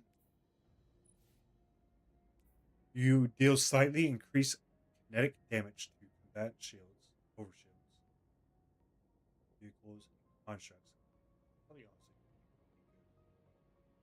pretty good. Defeating powerful combatants or breaking a combatant shield with kinetic damage releases a disorienting kinetic shock. Tech set is available.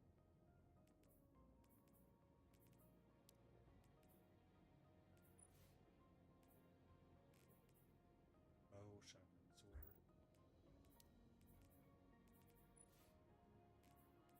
Power. Wait. Reloading an auto rifle, scout rifle, or sidearm after a final blow slowly restores health until you re-enter. When you reach critical health or heal an ally at critical health, gain a period of increased range, stability, and reload speed. I mean, the first one would be interesting both for Crucible and anything else. Gambit's new set. I'm honestly kind of excited to play Gambit again. I'll be honest with you. All these are new fucking thing.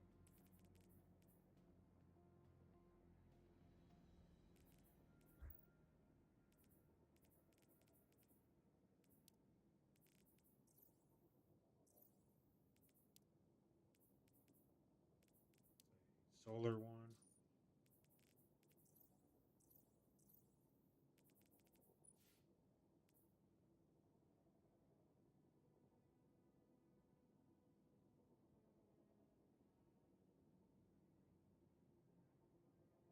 It's pretty interesting set. For dealing damage with your super, health and shields regenerate over a time while you are in motion. Additional super damage refreshes this effect.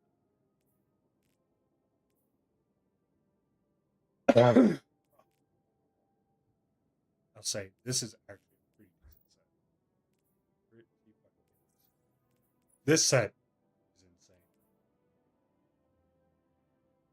You want to go all in on a sword and some class and maybe some grenade energy? Boom.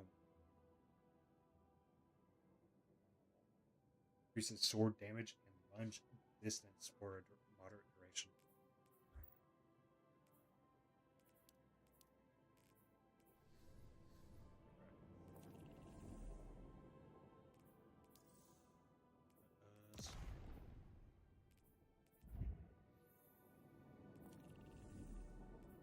I might just do it again.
Oh, dragonfly.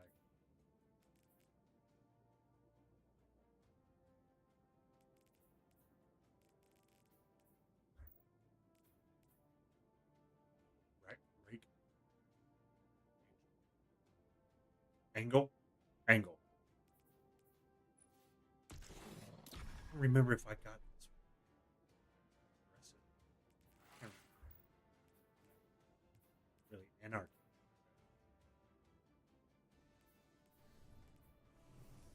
Swifty. Ooh. Fair point. Sword master. About it. Fair point. Okay, okay. I can respect this. Damn, almost 100s.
Okay. Am I going to get an invite or? Oh, it's because they're fucking already in it.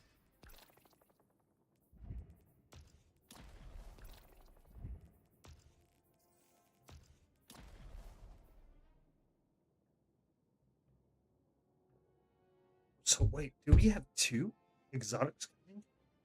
I mean, I knew that a purple hand cannon, void hand cannon, that looks fucking amazing. First of all, and they were saying Fafnir,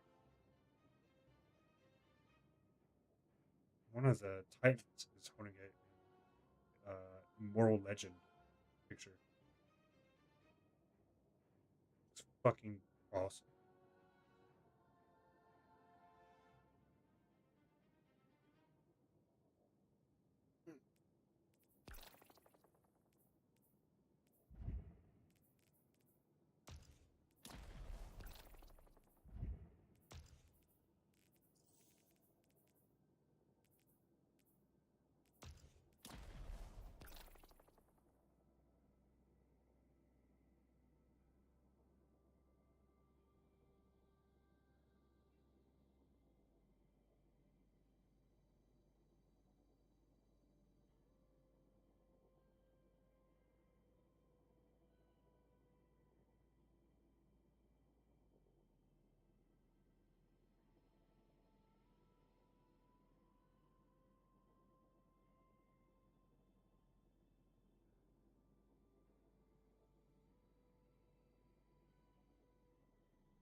Let's make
our our protocol. Ooh, okay, makes sense. I hear you, dude.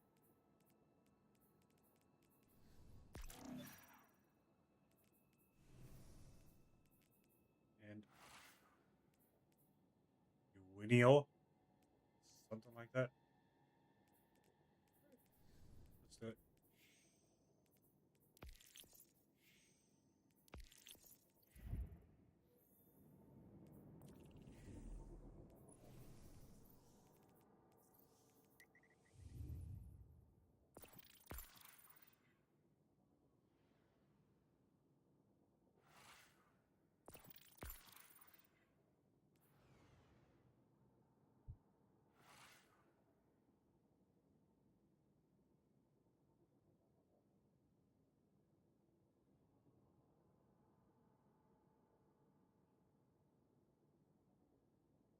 Yes, I.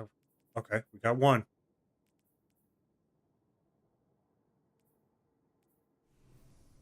Yep. Okay.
Easy peasy.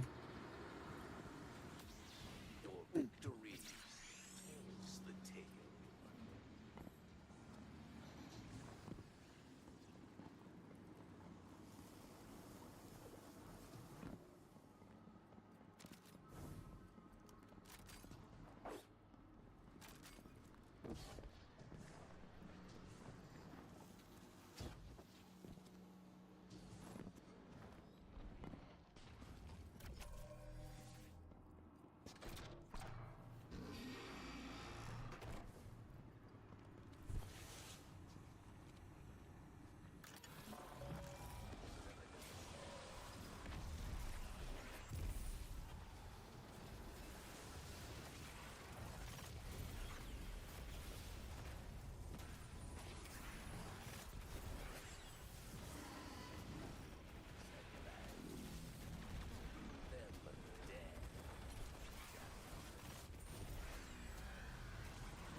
Many fights await.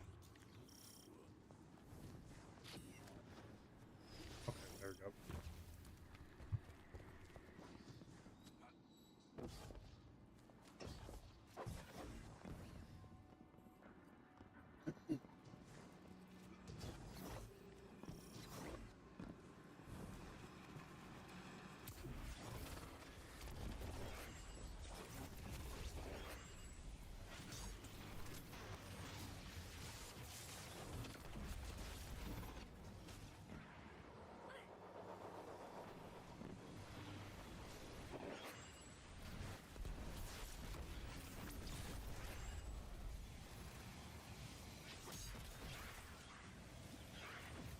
Do do do do do.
we go. And Psylocke.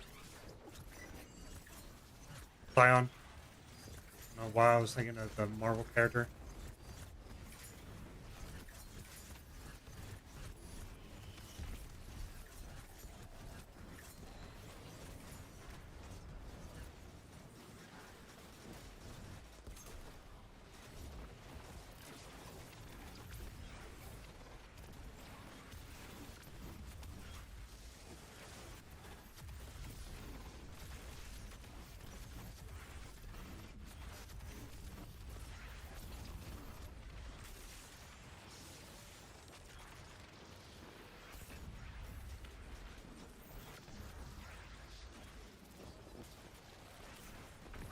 Shit.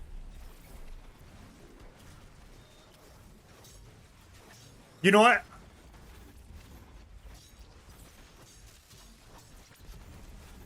Motherfucker. I completely forgot. Completely forgot about the artifacts, dude.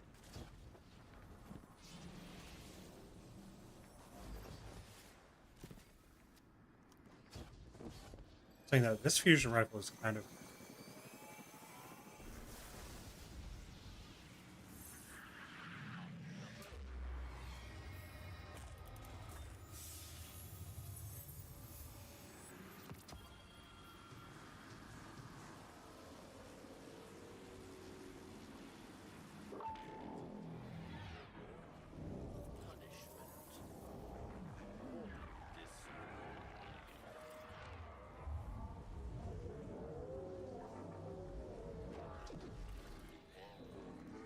Instruction.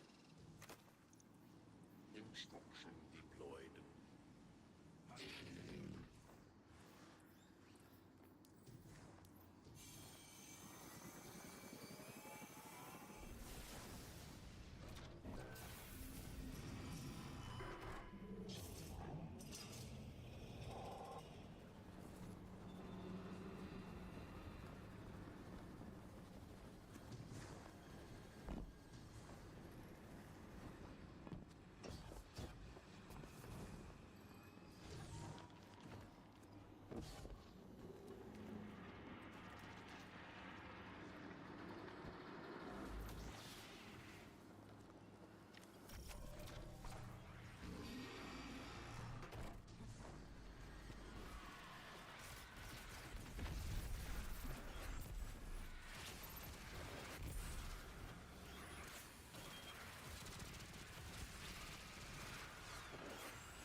Measures required.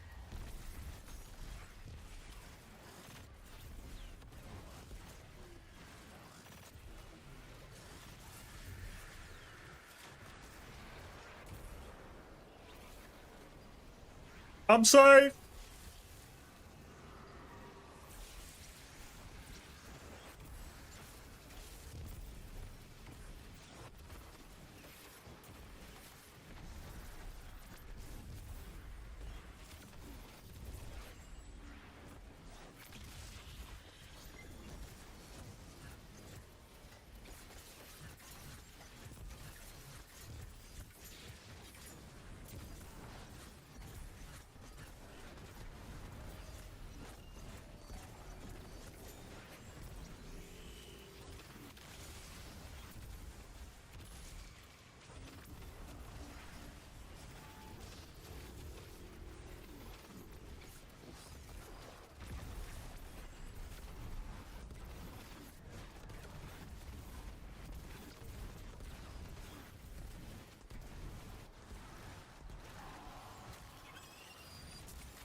You did. Many fights await.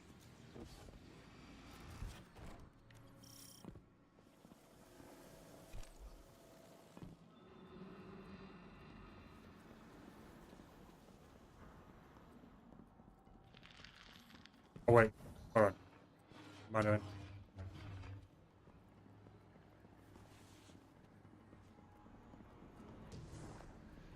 I was not paying attention.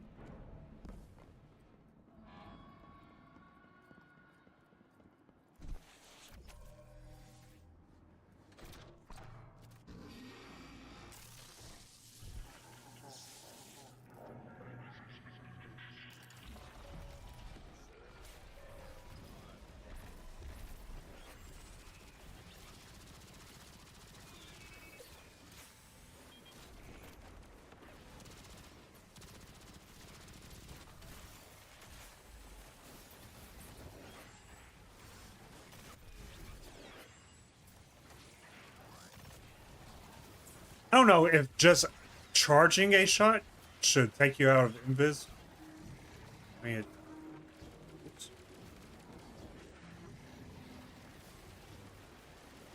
Kind of just seems a little off to me. That happens.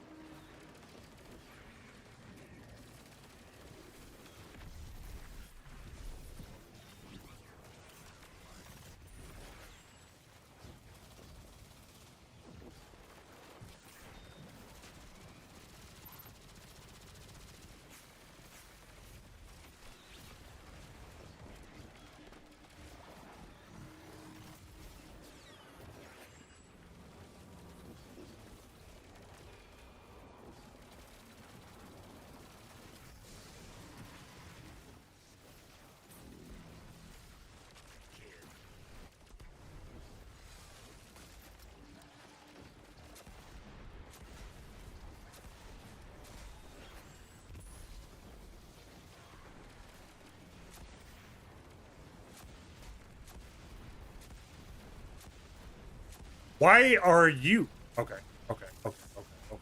Calm it down. There we go. You're dead.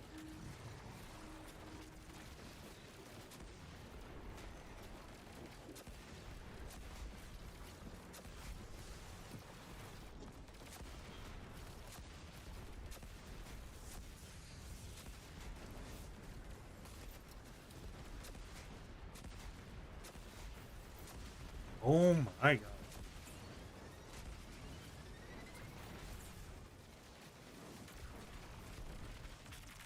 Dude was crazy. Yeah, we definitely did not get the charge strike. Okay, then. Like I told that one guy, sometimes I know. Sometimes I don't. Sorry. Shit. Boink.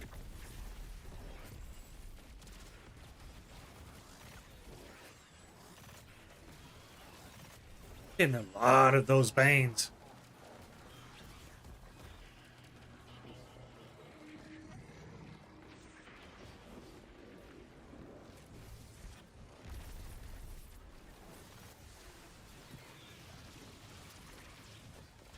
I hate being yoink.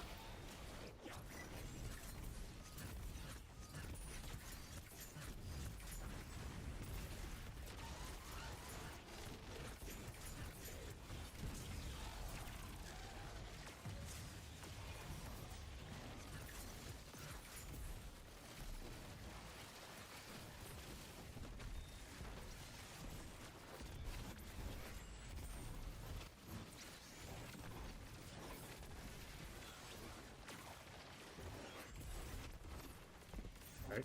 What? Oh, never mind. They just all disappeared.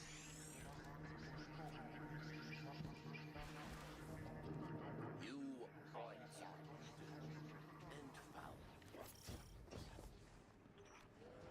Varix thinks that is unfair. Unfair.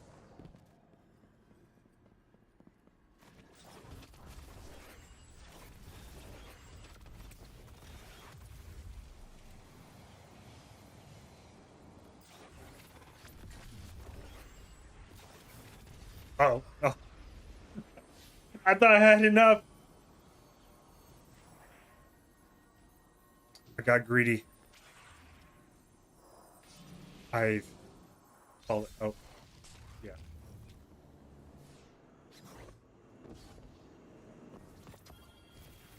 Can't believe I let myself do that. Can't believe I let y'all watch that. By y'all, I mean nobody.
There we go.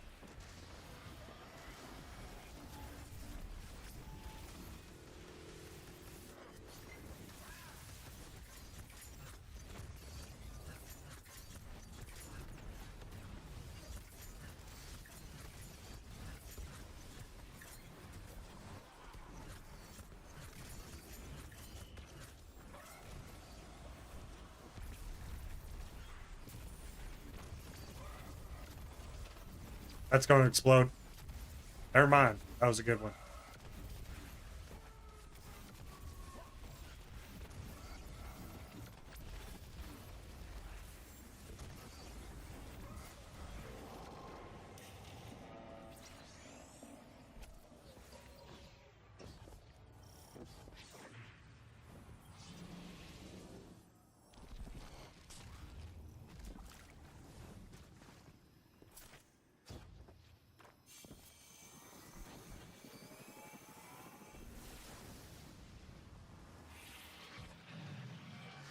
Was it second or? I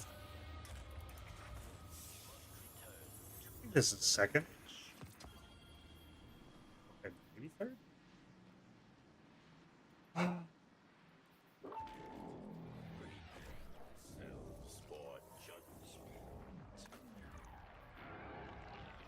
Just went a perfect one perfect paragon. Further instruction. Instruction deployed.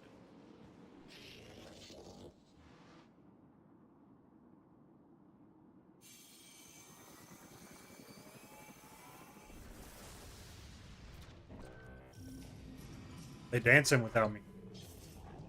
So, so sad.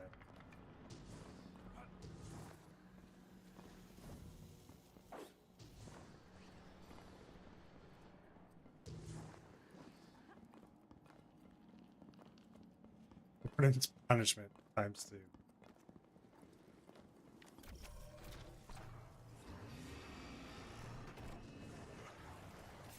Oh shit.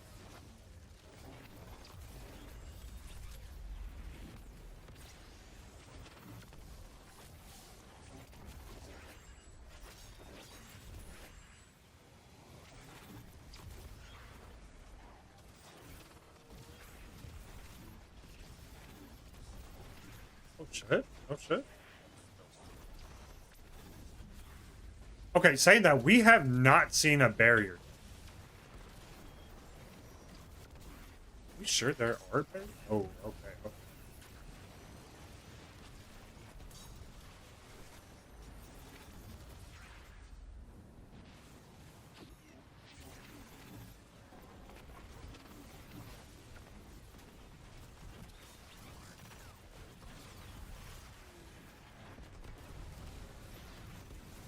Oh my god, you fucking...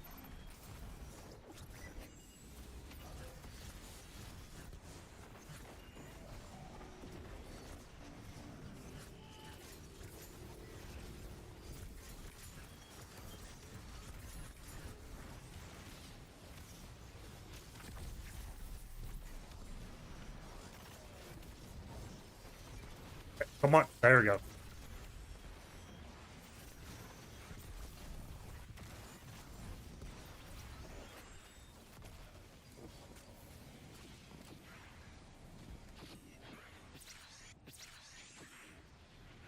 You work for me, and I help.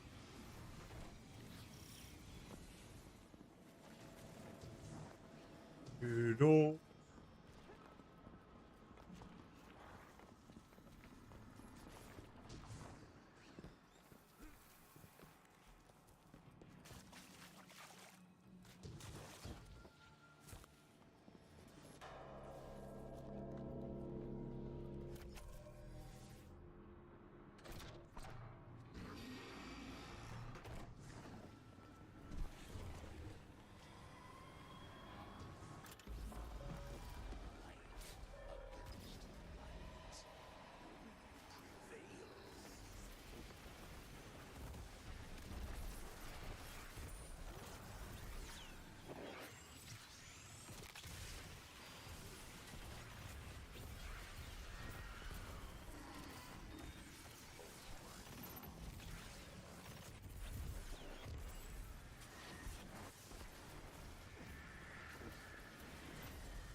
Okay, sword guy should be coming out here, right?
Almost got this done.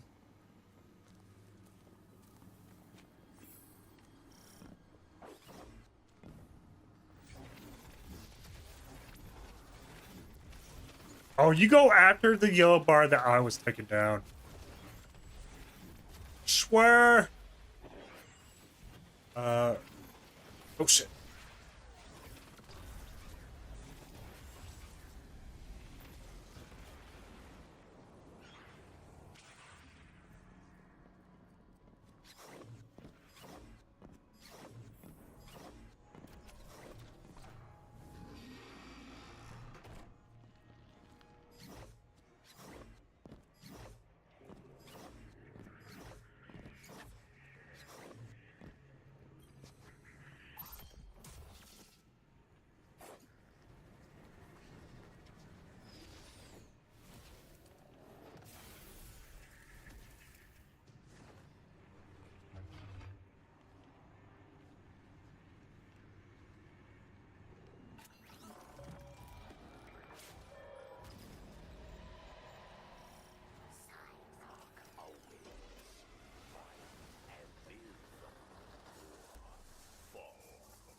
Okay. One, two. Where's one more? Okay, I guess he has it. Nope.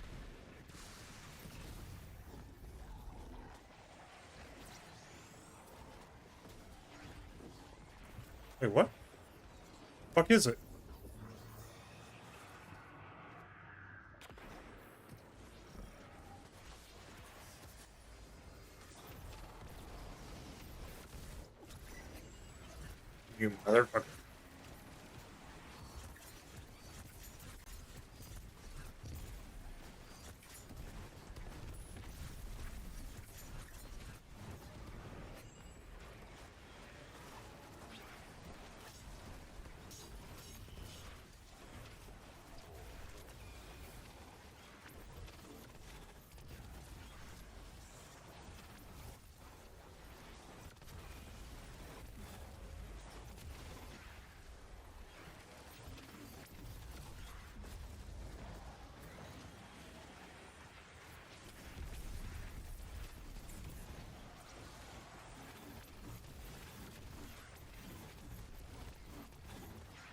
Where'd you to go?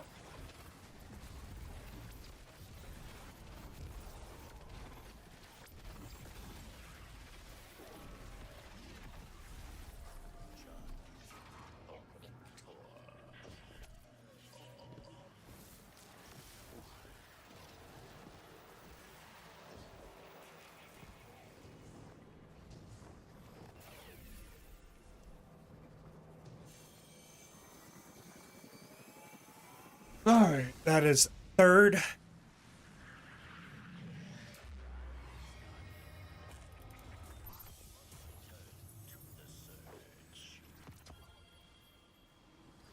Good old duty bound.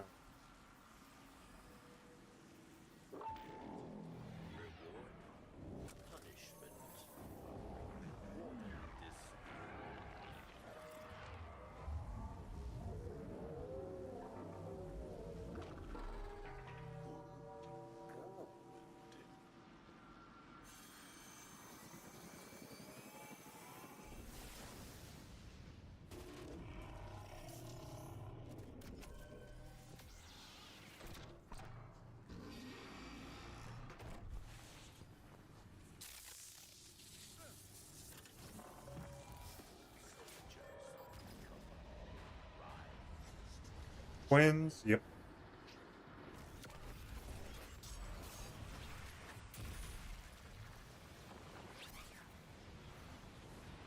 So I am curious on the world line. Yeah, it is world line 0, right?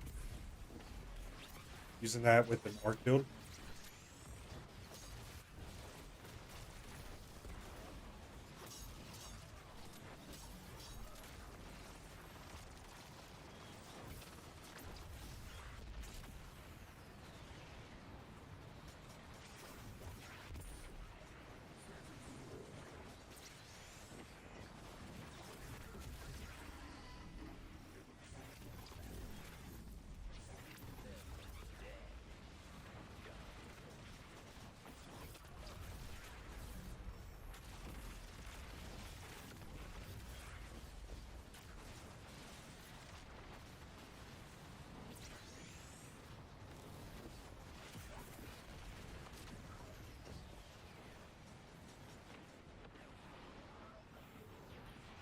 Right next to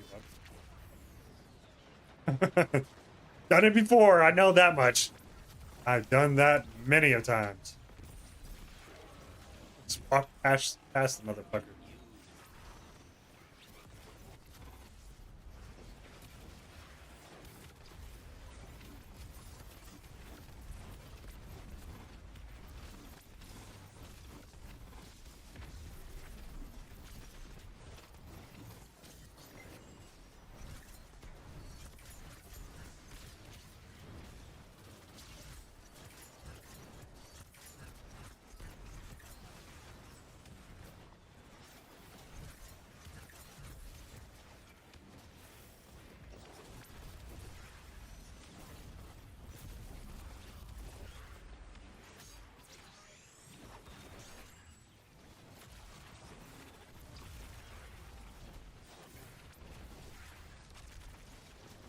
We won't grab that yet. Okay.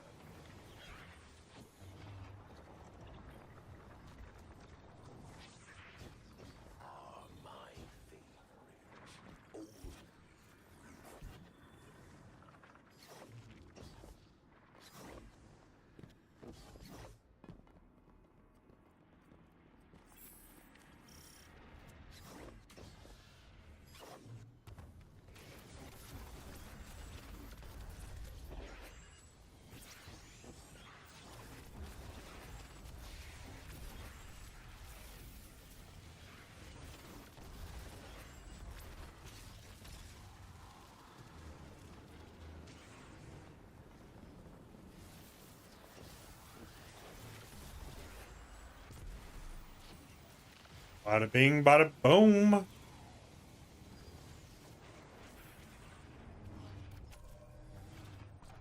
Yeah, should be the triplets. 3 Lucent, 5.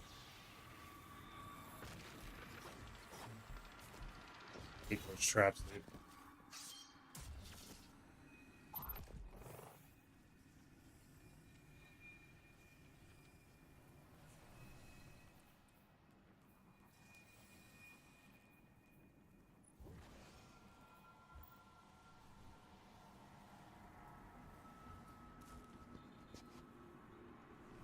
Okay, one more.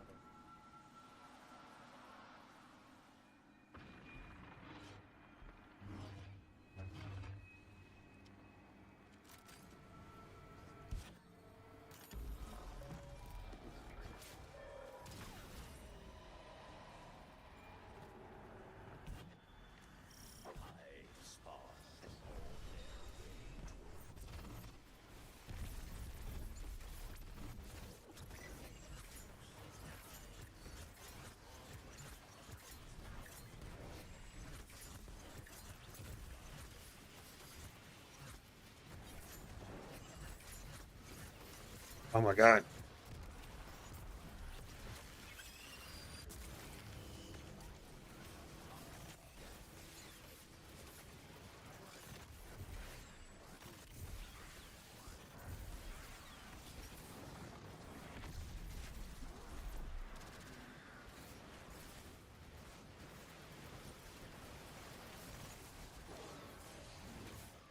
Shit, shit, shit, shit.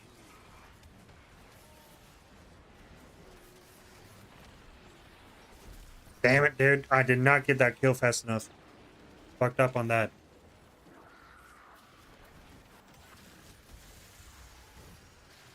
Okay, thank God he got the revive off.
Should be maybe one more?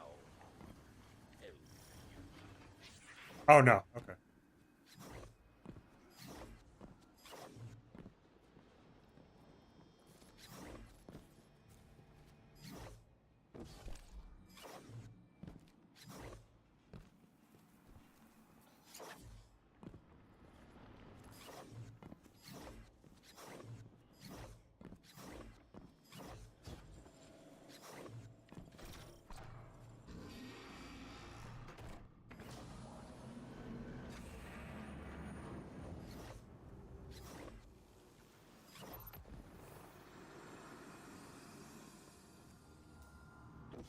Many awoken outposts were evacuated. Forces approached. Markel has people out there securing them again. Petra promised they'd send word if they spot any sign of Fikrul. We are rich in friends, Guardian. Even in our darkest moments.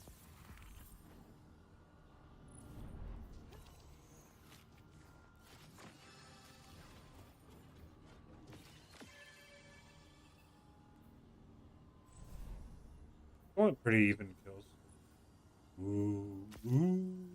Actually, good row. We're gonna keep this. Fuck yeah, that's actually a pretty good row for me, in my opinion.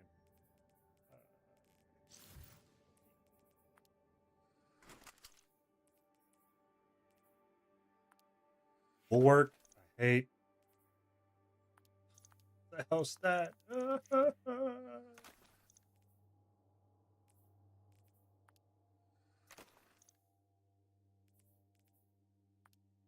What the hell's that? Try again. Alright.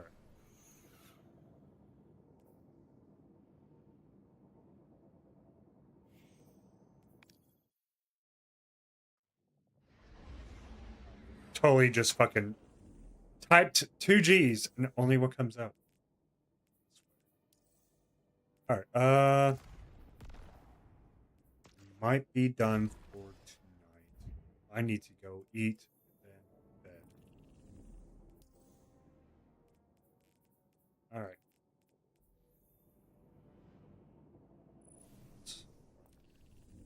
Just need one more thing for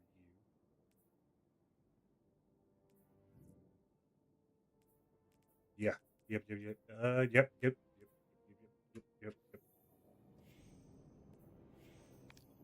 All right. GG's, guys.